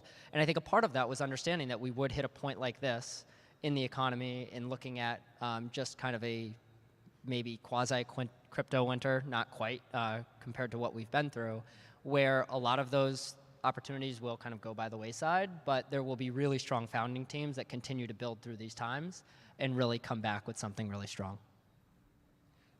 I think this is a really critical point, and it's actually, not too dissimilar to other technology evolutions in which, there's a hype cycle. After the hype cycle, it goes down. This one just happens to be really tied into a wider or a more general swath of a population that owns these, financial, in some way, assets, and so they're being impacted more directly. But I think this usually goes through that time period in which you need to build substance, and you need to have something that has, longevity that will go to it. And I think the way that we're thinking about it at Turner Sports and Bleacher is that we want to make sure that we're building something that our fans have needed and wanted and want to engage with. We're looking to make sure that we're partnering with the right technology partners in the space so that we can build that out. But I think this is a period of which you'll have some of those who had joined in at the time to be, just have a quick flip. You'll start to see those exit because the opportunity for them just to hold on to a currency and make money is no longer there. And hopefully the more substantial projects will still be there and last throughout this period. Yeah, I think for any new product or any new market, you need confidence and you need a positive value exchange. And that, that can be an economic value, that can be an entertainment value, it can be a community value. And so, going through a period like we're going through where crypto prices fall to the floor, people who got involved, may have thought they were going to make a bunch of money, now they've lost it. That erodes confidence, right, for the people who are in the space, and it erodes confidence for people who are curious about the space but not yet in. And so I think what that means is it means leaning more on that value exchange, right? And so I think for the types of projects that we're all working on, right, we're thinking about how do we add value to the sports fan and to the collector, right? How do we amplify what people are already doing and connect them to their passion in a different way through this technology? And that's ultimately what will bring more people into this space, not because they think they're going to pull a golden lottery ticket, but because owning this digital asset connects them to their community and to the things they love in a more meaningful way.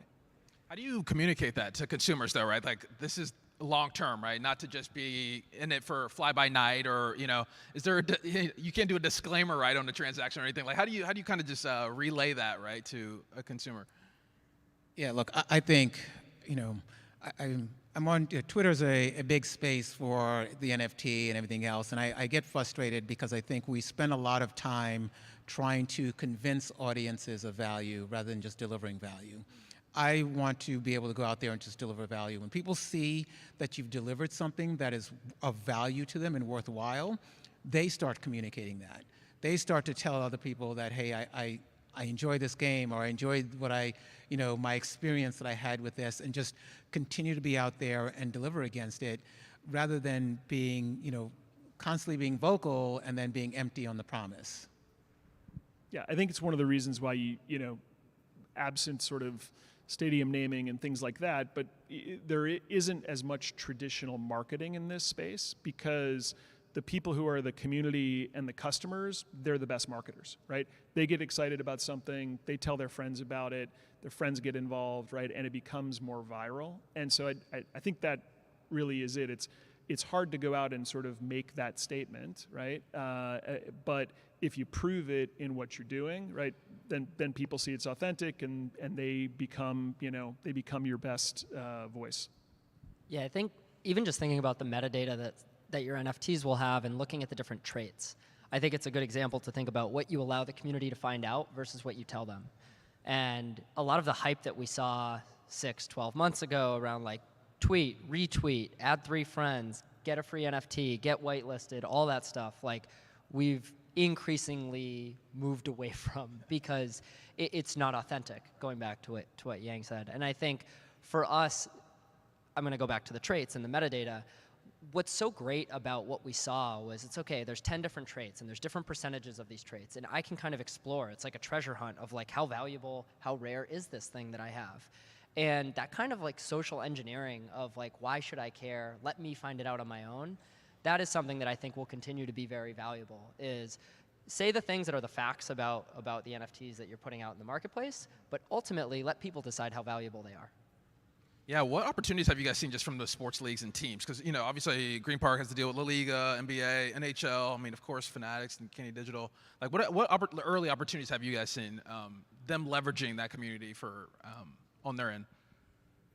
I don't know if it's necessarily opportunities I've seen for them to leverage it, but I guess just talking through what I've seen, a lot of teams that are going out, and there's restrictions from the leagues or from rights holders as well, as far as like how many NFTs a team can have, and the rights that the league will go put out versus the rights that the teams or players will go and put out.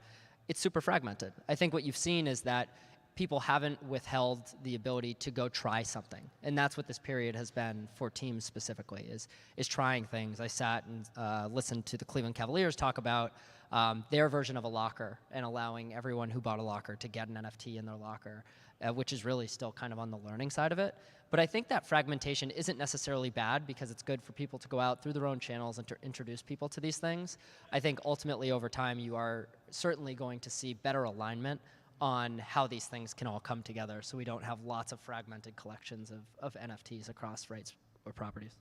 Yeah, I don't know if this is an opportunity, but I'll say the one thing that was surprising, and maybe it shouldn't have been, was just how quickly the sports leagues pivoted to this being a money grab, right? And, you know, if we were rewinding the clock and we were all having this conversation in the beginning of last year, it was very much about education. Like, people knew what blockchain, had heard blockchain, they didn't really know what it was. Maybe they'd heard about NFTs, maybe they didn't, but they knew something was happening in Top Shot. And very quickly that went to, what's our traditional licensing model? How much money can we take off the table? And the crypto industry didn't do itself any favors by writing stupid checks. The period that we're going through now, I think is really going to, you know, give people an opportunity to kind of take a step back and say, okay, what are we really trying to do here with our fans, right? Listen, someone's willing to write me a $50 million check, fantastic. But what actually gets delivered on the back end of that? Like, how does that improve my fans' experience? How does that help me connect to my customers in a meaningful way? Most sports leagues and teams, frankly, weren't asking those questions. Tim Clark was on here earlier. I give kudos to him and to NASCAR. They were probably one of the earliest leagues in the space, and they did the right thing. They watched, they saw what was happening, they thought about what was actually meaningful to them, how it applies to their sport, and they'll develop a great long-term program, right? Other leagues who sign these massive deals are now going to find themselves in a place where their partners may not be in business in 6 months. And so that experience from a fan perspective isn't going to be a great one. Yeah, look, you know, we're partners with a number of these leagues, both traditionally and, you know, otherwise. And, you know, there is a learning curve for all of these leagues. In fact, there's a learning curve for everyone in the space. And I think it's going to evolve quite a bit from where it is actually, you know, now. Right now, I think everyone was strictly thinking about it from a collectible standpoint, and not even talking the economics of it, but from a collectible standpoint. And that seemed to be, or a profile picture. I think the way that this is going to start to evolve, there's so much more depth what NFTs will enable the fans to do, both from creators of it to aligning incentives across people who own that to the communities, that we're just really scratching the surface in terms of what the opportunity can be of value that's going to be brought to NFT owners and sports fan communities. And so I think those are things that we are going to explore, and I think the leagues are still going to be able to finally get to understand as well. Yeah, you mentioned the big money grab, Scott, and I kind of want to go there because, like, you know, some fans may feel like, you know, they're being targeted or, you know, something along those lines. And I want to ask you guys, is that just a misconception, or do you think some of that is justified? How do you kind of just feel about, you know, is it unfair? I'm curious. I think it goes back to education in a big way. I think about fan tokens as being an obvious one, where, you know, an understanding of, if a fan thinks that they're going to go and buy a bunch of fan tokens and own a part of that team, and that the value of these fan tokens is going to go way up, like, that's a very different proposition than an understanding that I'm essentially buying into a rewards platform or a loyalty program similar to what has been in the past. They just happen to be in the form of fan tokens now that may fluctuate in value. one is a much safer mindset than the other in terms of what you might be doing there. But I do think, and it's not just with crypto or NFTs, I remember 5 years ago, the idea of a gambling partner being like, so many things have come at us so fast, right? Like the idea that, you know, DraftKings would be on the side of a PGA Tour event wasn't something that would have been available previously.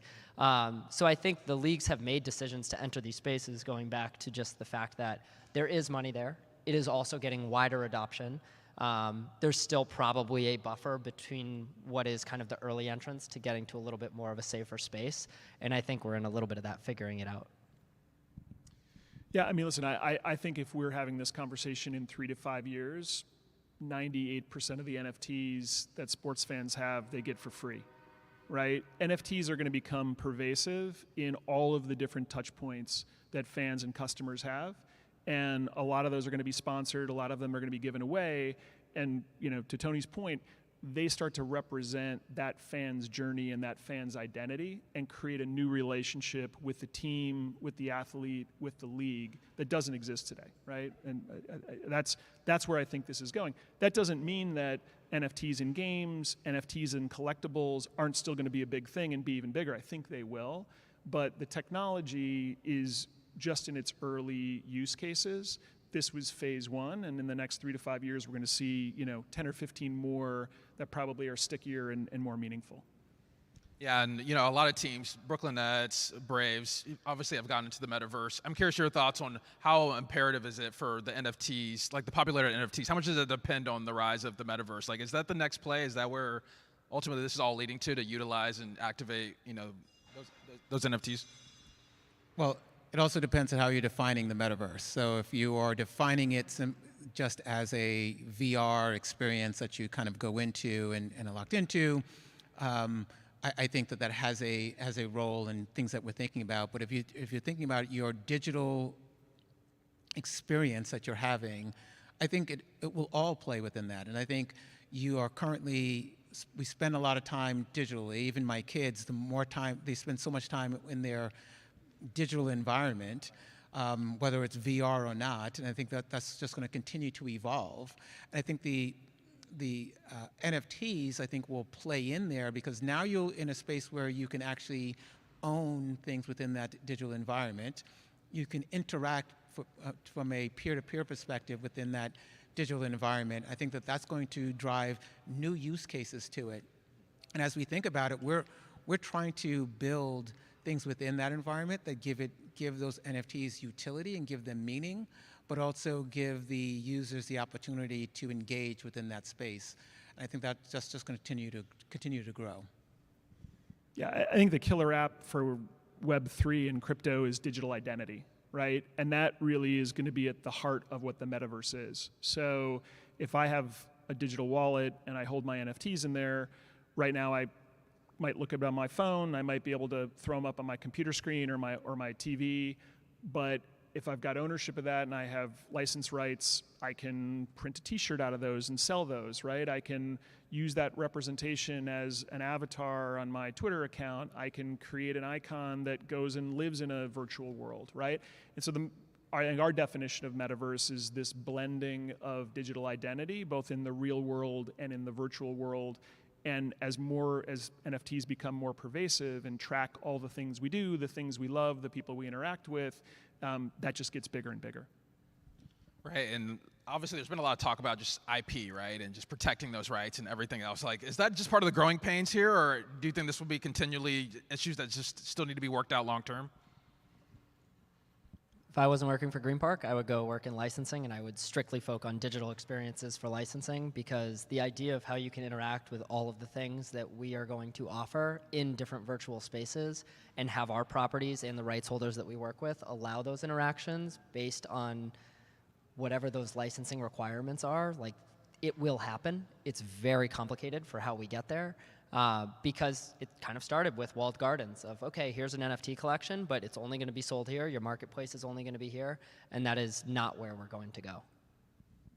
Yeah, I think, licensing is going to take some time, particularly with the larger brands. They have IPs to protect, and it will be a challenge for them, particularly giving up the rights to that IP so that the user can, leverage or exploit it. It will be a challenge. But you'll see other IP come about that starts to show a path for, utilization within the space that, can take a sort of a lead, and then you'll see some of the larger IPs begin to follow suit. But it's difficult for them to be the first ones in that space. They like to protect their IP. They like to have the wall gardens. They like to be able to monetize it and have control. And there's a risk because, not everyone is, careful with how they, treat IP. So it's a challenge. That's probably the biggest risk you would say ultimately, right? Like long term down the road. Oh, absolutely. If you just even look at just social media, where you're allowing UGC to happen within social media, and the kind of guardrails that have to happen there, it's a challenge. You can't, it's hard to expect large IP owners to say, great, my IP, I'm just going to throw it out there, and the users are going to be careful with it, and it's just not the case. But we have to find that right mix so that we are enabling your fans to really add value to this, while at the same time, not abusing it. Yeah, I think the important thing about IP is around confidence again, right? Which is in a world where anybody can make anything digitally, being able to say this is an officially licensed product, right? This is authentic intellectual property that represents Major League Baseball or the NBA or La Liga, gives consumers confidence that they can buy that, right? That it isn't a copy that, a copy of a copy that got thrown up on OpenSea that they don't know where it came from, right? And I think to Tony and Yang's point around the way that that's going to evolve, because IP holders do want to protect their brands, right? They do want to make sure in this new space that they don't inadvertently trip up. It's going to start in walled gardens, right, in sort of controlled experiments. And then as they gain more confidence and more users and see how it works, then it'll start to open up more broadly. I think what's so funky about this space, and I guarantee you that this is something that you see, especially as we think about early adopters of crypto and NFTs, is yes, being able to say it's authentic, being able to say it's officially licensed, hugely valuable. On the flip side, you're looking at collectors that want to find the one of those items that actually has a flaw to it because it will be more valuable. Or, it's, oh, well, that's a league thing. I'm looking for like the OG collection. I'm looking for someone who's like trying to build the NBA of the metaverse, not the NBA now in the metaverse. And so there is some figuring out here. Over time, I fully agree. Like that is the value, that is being able to double down on that authenticity. But it is on the rights holders to be then taking that and doing more valuable things with it that you're seeing a lot of these new creators do. Going back to just this idea of smaller entities that are going to move really quickly and make mistakes and allow you to do more with those things that you own, where rights holders might be a step behind. So it's going to be an interesting kind of race. I think over the long term, absolutely, officials what will come out on top. But it'll be interesting, kind of the path that gets us there. Because that's the difficult part, right? Anticipating, right, the mishap, right? Because like you say, a lot of collectors are maybe unorthodox in that kind of realm of thinking, right? Like they want the OG or something of that sort, right? So do you think it's like almost too difficult to even try to prepare for that, or how does that? It's not completely new. I always compare it to artists, right? Like there's an idea of like a Kobe Bryant picture that is either somebody takes, or it's, let's say, the officially licensed, this doesn't exist, but the officially licensed illustrator of NBA pictures, and here's Kobe Bryant, versus like that really underground artist everybody loves who makes those Kobe Bryant sneakers that's one of one somebody gets to get their hands on. That stuff exists. So it's really kind of the blending of those two together. And if there's one thing that I am bummed out about as it relates to rights holders going into the digital space as it relates to NFTs, a lot of the things that are the most valuable in the real world and exciting for collectors to get their hands on that just are allowed because the leagues don't necessarily have their hands on them or can't, are almost overprotected in this initial stage as we think about digital. Yeah, I think one of the most interesting deals in the last year was Nike buying Artifact. Artifact, for people who don't know, was sort of one of the OG NFT design shops focused on these really funky virtual sneakers, tapping into artists around the world. Nike as a brand obviously is one of the best examples of being able to create a mass market product and then something that's like super rare and unique and artist driven. And so it was almost natural for them to sort of enter into the metaverse by partnering with, someone who's a team that's really authentic, creating really interesting things. The challenge now is letting that creativity exist in a big corporate structure. So, we'll see. Yeah, I remember I saw that deal and I didn't know if that was a good or bad thing for artifact collectors. They thought it was really good initially, but I think you just don't know. That's why I said interesting, not necessarily good. Well, that's what you were saying. You were saying if you weren't with Green Park, you might be more interested in trying to fix the IP problem. Like, I thought that was a really good point. Like, yeah, I mean, we talk a lot with fellow portfolio companies, and one is a licensing company that's been traditional licensing, and I would say 50% of what they're doing now is just focus on licensing in digital worlds, because they see everybody moving in so fast trying to figure it out, and it is something that is very much not figured out. So it'll be interesting. I also think we have seen some of the levers pulled where they are getting more comfortable. With what we're doing with La Liga is one example, where our assets that we're going to be making with La Liga, which are game day jerseys as NFTs, will be on multiple marketplaces, not just our own marketplace. So getting them comfortable with that, and I think that's actually what you're probably going to see, not just us, but other partners as well, including Turner, including Candy, which are really going to take their partners and help them get a little more comfortable with things that they know this space needs. So it's really like building off the base of a good partnership. How do you then kind of lead those partners into doing things that they may not be as aware of as you are, what they need to be doing? Well, look, one of the things that I can't wait for, though, in this space is for us to branch beyond the familiar. Right now, we're recreating the familiar in sort of this new paradigm in technology. One of the guys on our team always talks about when the iPhone first came out and people didn't know what to do with it. They would make, you see people making like little beer contests with it, and so you'd pretend that you were drinking beer from the iPhone. It was just like a gag kind of thing, but it had no utility. But people didn't know what else to do with it because they only knew what the concepts were, what they understood at the moment, and they weren't thinking about sort of the new applications, the Airbnb and everything else that we do now on our smartphones. We're going to see things that are just different than what we are used to now. And what IP does, it just helps the familiarity, so people are comfortable.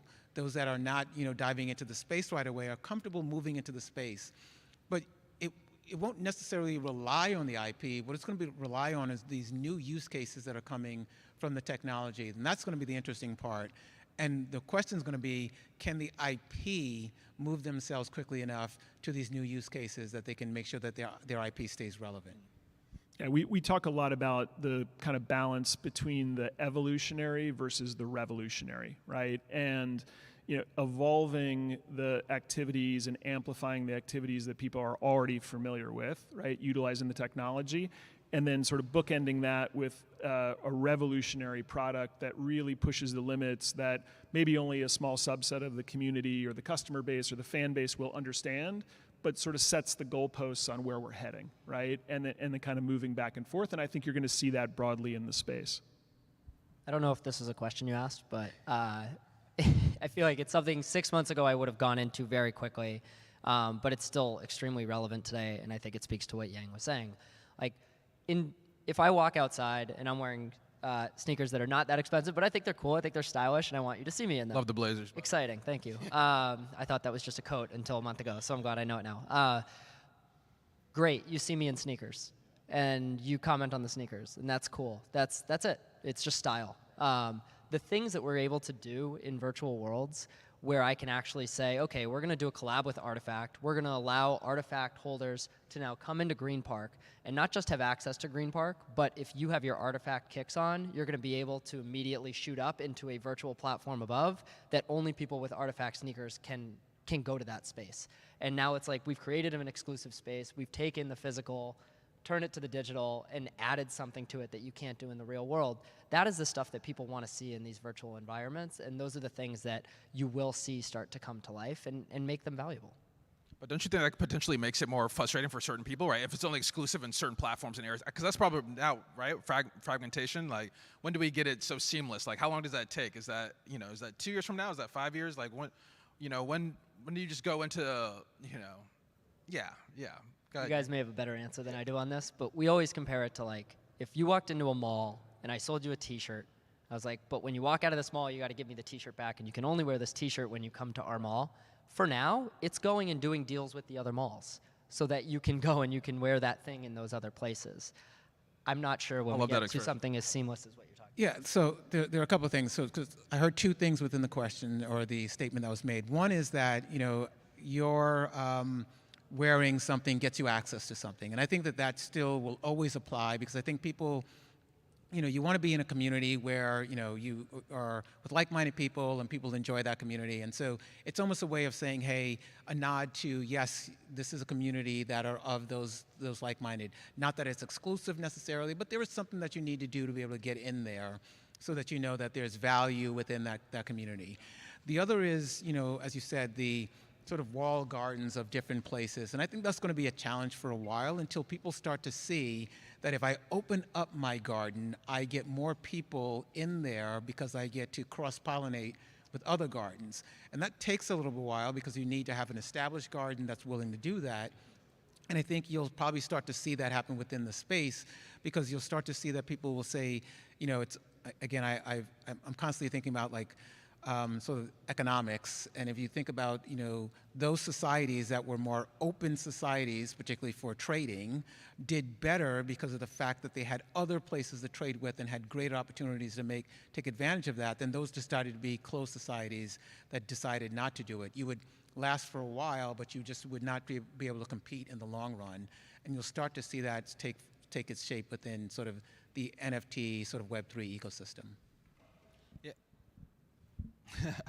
I was going to just ask you three, I think, how much do you think if you're a sizable company, right, and you're trying to reach that demographic, right, that Gen Z demographic, are you behind if you're not investing right now in Web3 and NFT? Are they late to the party, or you think they're, think about the market and everything else, are they doing the right timing? How do you guys feel? I wouldn't say that you're behind, because we're still early in the stage, but I think what you are is you're behind in the learning. There's still a lot of learning that has to happen here. And I think the best way to be able to do it is getting your hands dirty.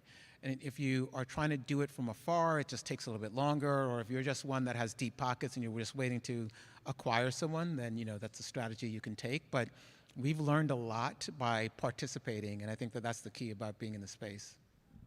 Yeah, I agree, and I think there's a lot of opportunities to kind of trip up in the space, right? I think a lot of brands sort of felt pressure.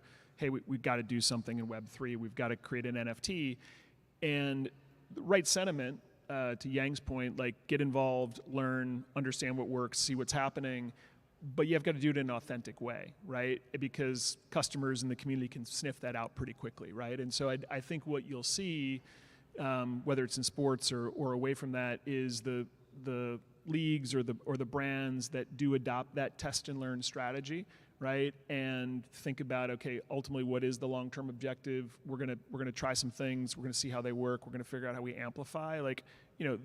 They'll create the most successful projects and the most successful connection to their customers. Yeah, I think if you don't believe that virtual worlds are going to be where time spent and money spent will be a very significant thing, I think 20% of Nike SKUs will be digital in 10 years.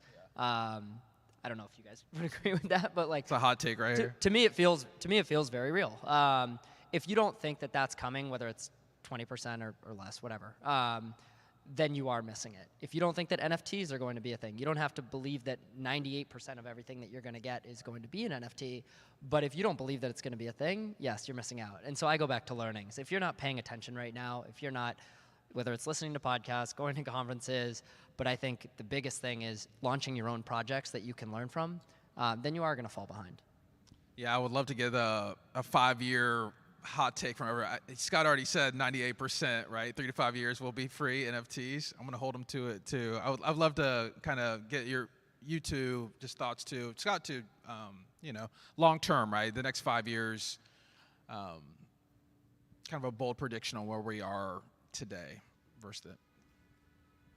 I mean, I'll just expand on that statement, because what I mean by that is I think in 3 to 5 years, the vast majority of our social interactions and brand interactions will have the potential to have an NFT attached to it, right? Whether that's buying a consumer product, whether that's going to a sporting event, whether it's going to see a concert, and it becomes part of that digital identity, right? It becomes a record of the things that we do, the communities that we're a part of, and that's going to become increasingly important, right? Listen, all you have to do, if anyone has kids, look at what your kids are doing, right? Your kids are playing Roblox, your kids are on Fortnite. They're in these connected social communities that have real value and have real status. Like, they don't know what they're doing, but they're telling you every single day that their presence online is important to them and important to their social circles.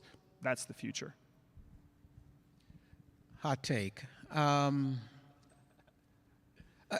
think, I don't know, 5-10 years from now, I think we'll look back and the killer app for NFTs will not be one that's out right now, and it will be based on, the behavioral changes that NFTs brings to both community and users.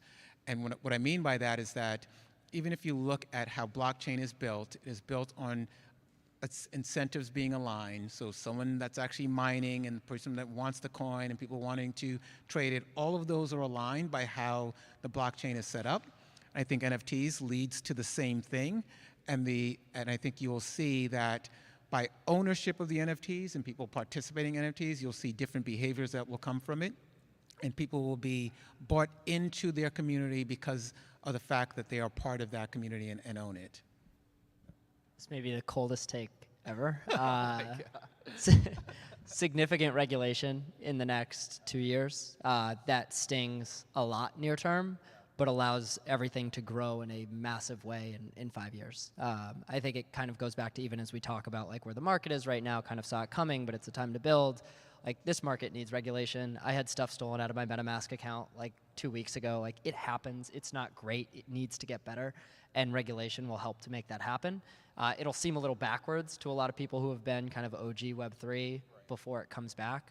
So again, I don't think that's a hot take, but I think it's no, and regulation's really important. I think, like, how much do you think that hurts the morale too, right? As far as once that kind of comes more into the fold, right? Because you had some of the day ones, right? As we say, do you expect them to leave, or how does that go once it starts to, if it does, which I think most of us can anticipate it will, but. My take would be it definitely hurts the morale of people who were here early because they won't necessarily understand what it can bring. It hugely helps the morale of lots of other people who are kind of skeptical around what this market means and what the opportunity is, because they demand regulation to actually get comfortable with something. It's kind of like when you have that friend that's always like, hey, I know this new artist, and it's like he's underground artist, no one really knows about them, and they're all over them, and that artist becomes, Jay-Z. Then they start saying, oh, he's corny, I don't like him anymore, because everyone starts to like him. Yeah. I think it'll be in that sort of same sort of way. It's going to be like, look, it is, yes, the OGs will be in a place where they're like, oh, it's so over-regulated and everything else, but it will be such more of a vibrant community now because the guardrails are there. And look, I've been in the space for a while, but I'm also in a large corporate company, and I think for me, it helps me to push things along when I know that there's the right regulations that's around there. Otherwise, I just can't get things passed internally if it's not. Right. Scott. You hit it on it, right? Do you have any questions? I'd love to take some real quick from these guys. Show of hands. Anyone? We covered it all, No? huh? We're thorough. Well, thank you guys for coming on. I appreciate it. Thank you guys. Thank you. Appreciate it.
Hello, everybody. We're going to cut right to our next panel here. They were too eager to get up here. I couldn't hold them back. No? Welcome to the stage, Frank DeGrace, coordinating producer and producer for Nets at Yes Network, and Travis Sampson, the CTO of BSE Global. We're going to be talking about the Netaverse. And I think do we have a video here that we can run? I can't see it, so someone nod their head when it's showing. So take a second and look at this while we introduce it. So the Netaverse is something that the Nets debuted this season, radically different way of looking at basketball, of broadcasting basketball. And so we're going to talk about where it came from, what it is, what it might look like in the future. But Frank, why don't you take us back to the beginning to start? How did you first hear about this idea, this concept? Walk us through how we got from there to eventually fans seeing it at home. It all started with Steve Helmuth of the NBA. It's been his passion project for a few years. They partnered with Ken Ito, who's been our main contact at Canon. And one day I showed up and there was a truck in the building and they said, come on over. And so the background is it's been in the works. We're really honored that the NBA, Brooklyn Nets, they picked the Yes Network to actually be the network to debut it. We were the first ones to air it before the Nationals. That was an honor and something that was on their radar. They wanted to work with us, and we were honored that we could work with them. But so it just started in the fall, and then it took a while to get going. It took a while. There's a lot of experimentation. It was always kind of in beta mode until it aired. It almost aired probably 2 months before it was ready. But then once we worked out a lot of the kinks, and then we just ran with it. And when you're talking about the installation, we're talking, what, like 100-some cameras all around here? But what actually went into putting this in the building? So the magic of this showing up once Frank arrived was a little bit more work behind the scenes. So the technology itself, it's been in the works since 2016. Canon's been playing with volumetric technology for a while. There isn't a true working commercial iteration of this until we, with Canon and the NBA, really decided to put our foot forward with the technology. But the installation took about a month initially. We have about 100 cameras installed in the bowl, tied back to Canon's AV truck, which ultimately they have a AI piece of infrastructure that really runs the technology. But the implementation, to Frank's point, it was quick, but the journey to get the technology to where it is now has been a slow grind, and we totally understood that this wasn't going to be a snap your finger and all of a sudden we have volumetric technology working. But we've actually loved the process. I think the synergy between the NBA, Canon, and BSE Global has really, helped to push this. Frank's group has told an impeccable narrative of what the technology is, and they've really taken the name and the concept and given it life in a way tech guys like myself really can't. And as far as I know, you guys are still keeping it a mystery about who created the term Netaverse. Is that right? You ready to reveal whose idea that was? Person's in this room, actually. She is. We're not naming names. It was Mandy Gutman, yes, of BSE. Very good. Public relations. And it took a while to get there. There were a lot of any bad names you want to share with us? No.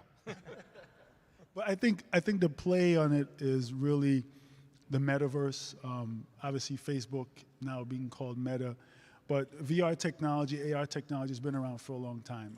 How we make it immersive, how we make it something that's commercial, that's part of your day-to-day, is really what the Netaverse and Metaverse is looking to do. And I think this for us was our play on that, and it's really caught on. And we like the fact that it's a different way to look at sports. It's a different way to immerse yourself in what traditionally is a very linear way to look at basketball. And again, Frank has put together a really revolutionary way of how this content meets the general public. So it's been a great process.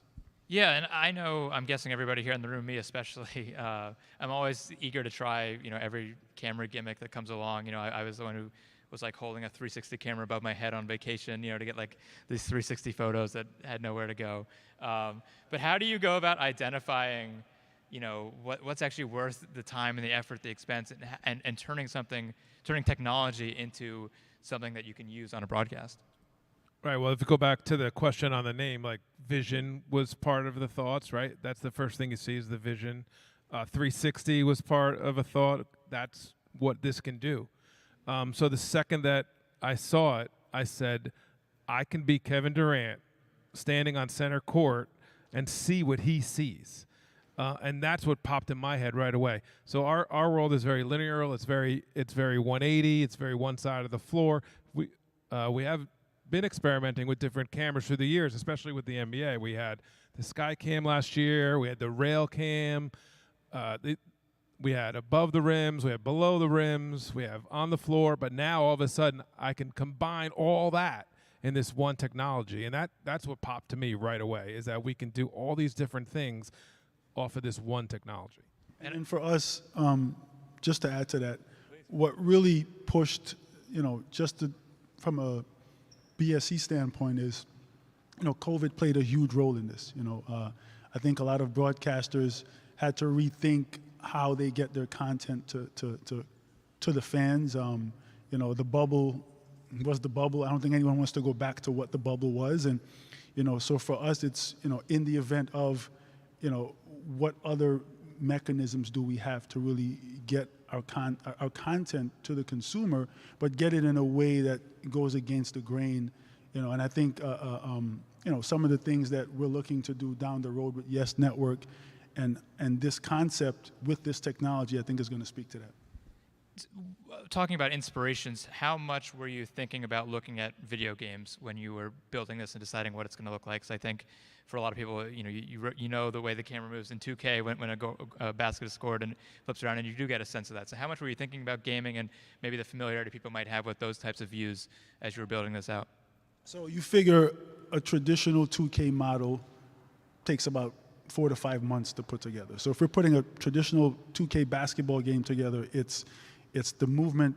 It's a guy in a green bubble suit, moving or trying to mimic the movement of players, and then you layer over on top of him the likeness of a Kevin Durant or a Kyrie Irving, and then you have a game that you can put to market. This technology takes all that, and in 15 seconds, you can have Kevin Durant in his natural movement, his true likeness. So for us, the gaming concept behind this was, no pun intended, it was a game changer. And for me, I have two 15-year-old twins, and they were like, "Oh my God, it's 2K come to life!" So yes, that's definitely a big part of it. And there's, to finish up, there's been a reaction too by age. There's almost like a cutoff. I'm not going to say where it is, but if you're a little bit older, you're like, yeah, all right, whatever, I kind of see it. And then if you're younger, you're like, oh my gosh, this is going to be awesome. Yeah, so tell me more about the night it debuted. What were your concerns going in, and then how did you see kind of the reaction start to come in? My concerns were throughout, and it's still a concern, and we're working on it. It can get better. The video quality can get better. There's a little bit of tearing sometimes in certain spots. What does tearing mean for people? Tearing means that it's not a clear piece of video. It's like pixelated, would be the best way to put it. There were different spots on the floor where a referee's running. If they run away from the cameras, you're not going to see it. The benches, if you've seen the video, you don't see the benches, you don't see the crowd, right? So how would that get accepted? Because it was so different. But I think once I put you on the floor, because that's the other part of this, is that myself, my team, Eric Roldan, other guys, we were directing it. There's 6 different outputs. Correct. Six cameras, 6 different outputs. Well, 100 cameras, 6 different outputs. Yeah, 6. So just 6 different people operating a joystick, flying it around wherever you want to go. Start me up high, move me down low, spin it around. To getting all that background. That's what it took us a bunch of games to actually figure that out too. How do you want to use it? Where do you want to use it? But once it went to air, we were ready. So we were ready, and I knew it'd get a mixed reaction, like I said, but I think for the most part, we were all very excited. I think the reaction is what really blew us away. We were so nervous, from a technical standpoint as well, just making sure everything worked to the best that we were able to do. And then within 24 hours, you get 2 million views on TikTok. In less than 12 hours, you have 76,000 views on Twitter. That spoke to folks being excited about it as well. And that for us was inspiring. That for us has continued to push, the evolution of the technology. Again, it's very much in its infancy, but we see where this can go long term. And I think the partnership between Canon, NBA, and BSC is really going to push that. Yeah, tell me more, each of you, what is the ultimate vision for this? Where do you want to get this to? For me, it's teaching on the broadcast. It's a unique thing. We've always been experimenting with technology, and it's something where it can take us places that traditional TV can't take you. The other way, too, is there's never going to be an angle. There's never going to be a play where you say, you know what, I don't have an angle. Was his foot on the line? Was he in the corner? Did he beat the clock? That sort of thing. And I think also it can take you to, you want to sit in Jay-Z seats? I can put you in Jay-Z seats now, and you can see what he sees. So there's all different ways you can go in coaching and teaching. And so for us, for the broadcast, I mean, it's just whatever our imagination takes us, really. I also believe with the emergence of esports, this plays a huge part in that. I think there is Frank spoke about a age group. I think there is an age group that loves this type of technology. They again don't want to watch basketball the way their grandfather or their father watch basketball on Sundays. They want to have a different way of looking and immersing themselves in the content, and this really allows for them to do so. We really see this as being something where it isn't a competitor to an actual broadcast, but it's more so a complement for that tier of viewers that don't necessarily want to watch basketball in the traditional way. And do you think, can we get to the point, kids love to mess around with things where they'll be able to move around or interact with it or with other viewers? Is that something that could happen? Any possibilities on the table at this point. Again, we're talking about a piece of technology that's 3 to 5 years away from actually being in commercial use, and we have it working today. So the window of opportunity and possibilities are really based on how far we want to push it. We can do it now, so you get to have all the fun.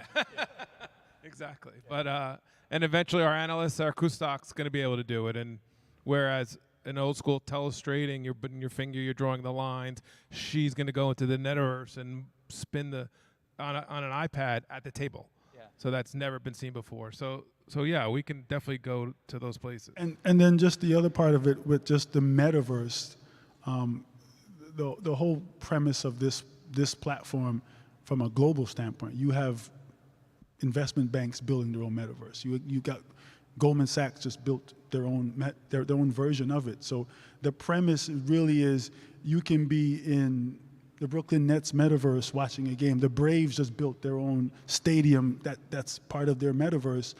And for me, when you look at it from a tech standpoint, think about it from this perspective. You can be in the Brooklyn Nets metaverse watching a basketball game, and you're like, oh man, I forgot to buy groceries. Let me go to the Walmart metaverse, and you buy your groceries. They show up to you real time in your house, but then you can go back to the Nets metaverse and finish watching that game. So the opportunities for us are limited, based on our imagination, to be honest. Yeah, the Braves obviously recreated their ballpark. Is it something you're interested in doing here with these lovely confines? We'll get there someday, eventually. And maybe we've said this word, maybe we haven't. Is this, I think some people may see this and think virtual reality, right? Goggles, headset, moving my head around. Is that something you see this tied to, or is that something different? How do those two play together?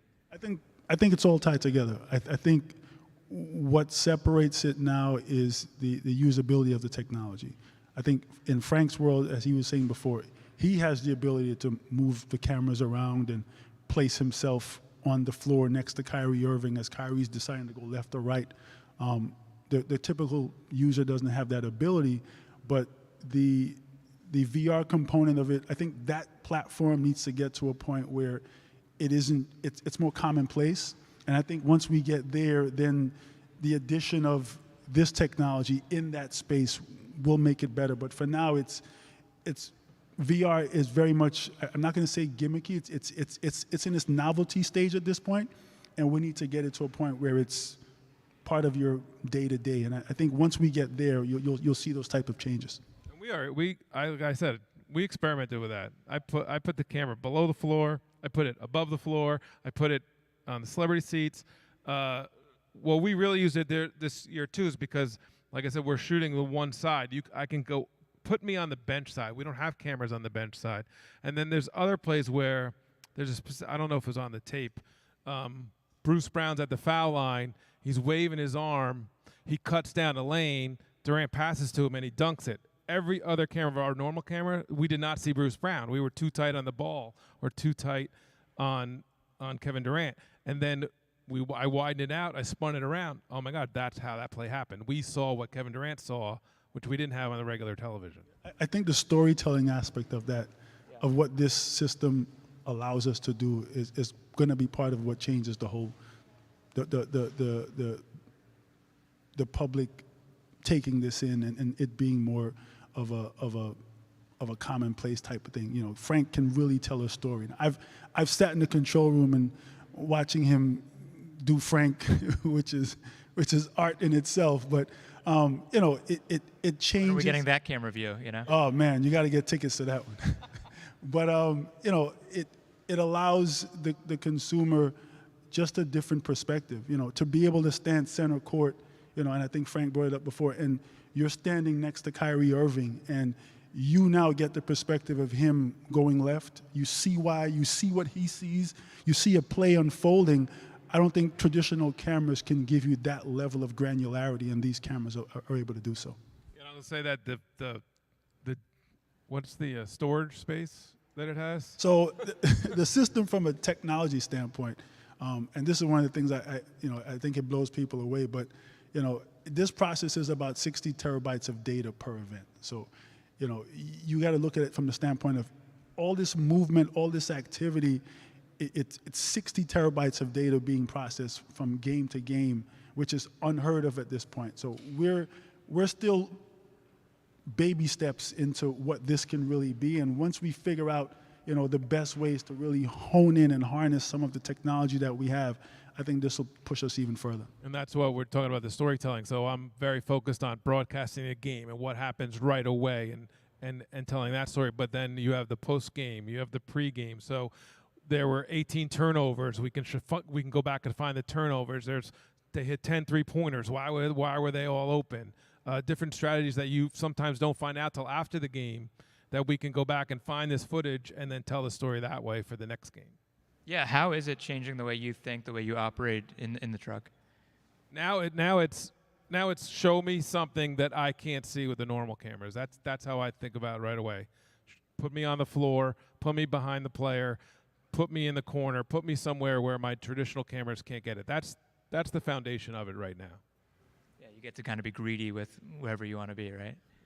To me, it's the first replay should be the best angle to show you what just happened. Was that a foul? Was it not a foul? Why did he make it? Did he beat the clock? Was he behind the line? Was there a screen that's got the guy open?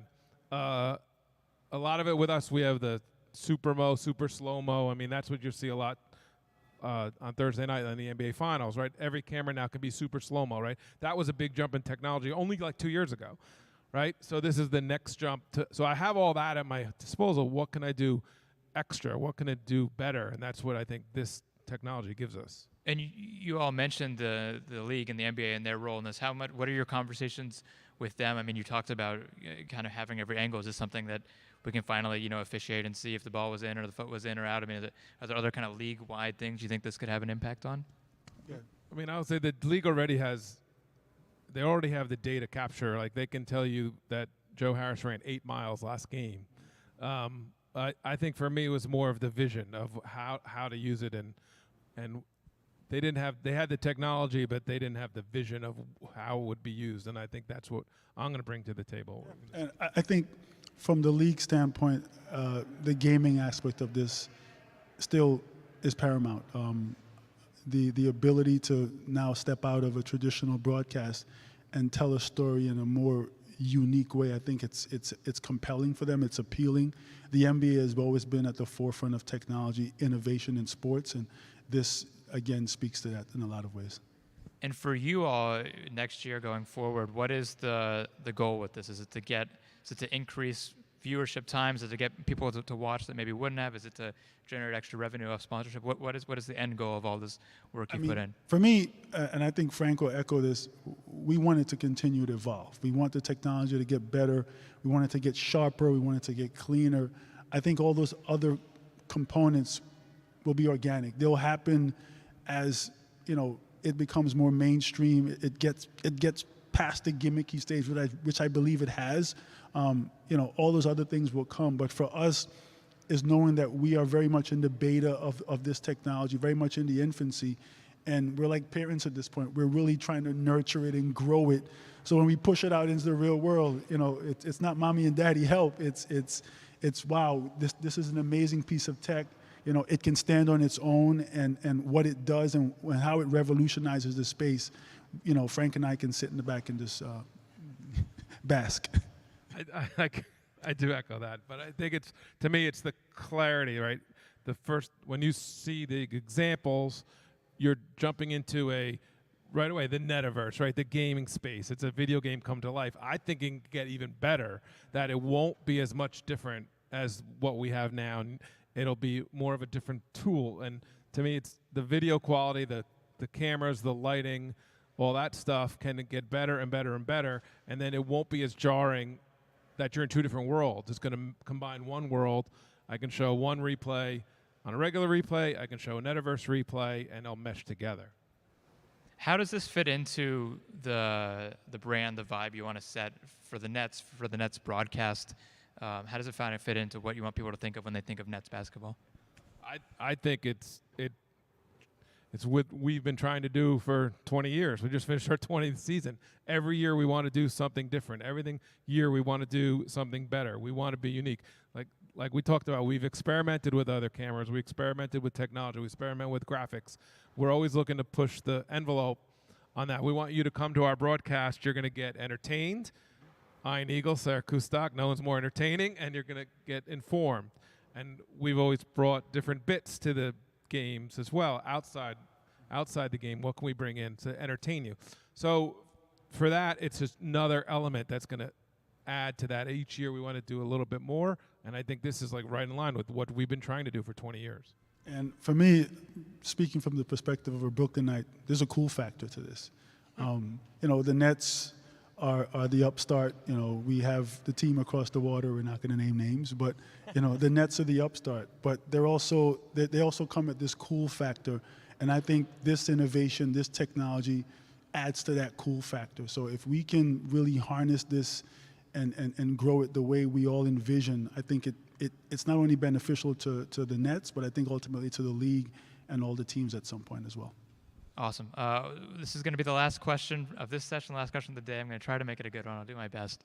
What is the problem you're looking to solve now, whether it's this technology or technology you're on the market for? What is the next step you want to take with the Nets to continue being on that front foot? I think I wouldn't say a problem to solve. I think sports forces you to be creative. I think it allows you to step back and look at perspectives that you otherwise wouldn't have. I think basketball and broadcasting basketball, I've sit and watched what Frank does, what his team does, and it's such unique work. My focus when it comes to this technology is to enhance to the best of my ability, and I can echo that for BSC as well, to make their life easier, their work easier. So part of us partnering with them on this technology is, how can we make what you guys do at such a high level even better? Sarah, Grady, and the entire crew, they do such a phenomenal job. We want to make what they're trying to conceptualize verbally, give it that visual appeal, and this allows us to do so in a very creative way. I just can't thank the NBA enough for coming to us first. We were first. We were not going to be last.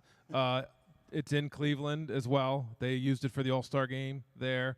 the NBA's vision is to have it in 28 arenas across the league, that every team can use it.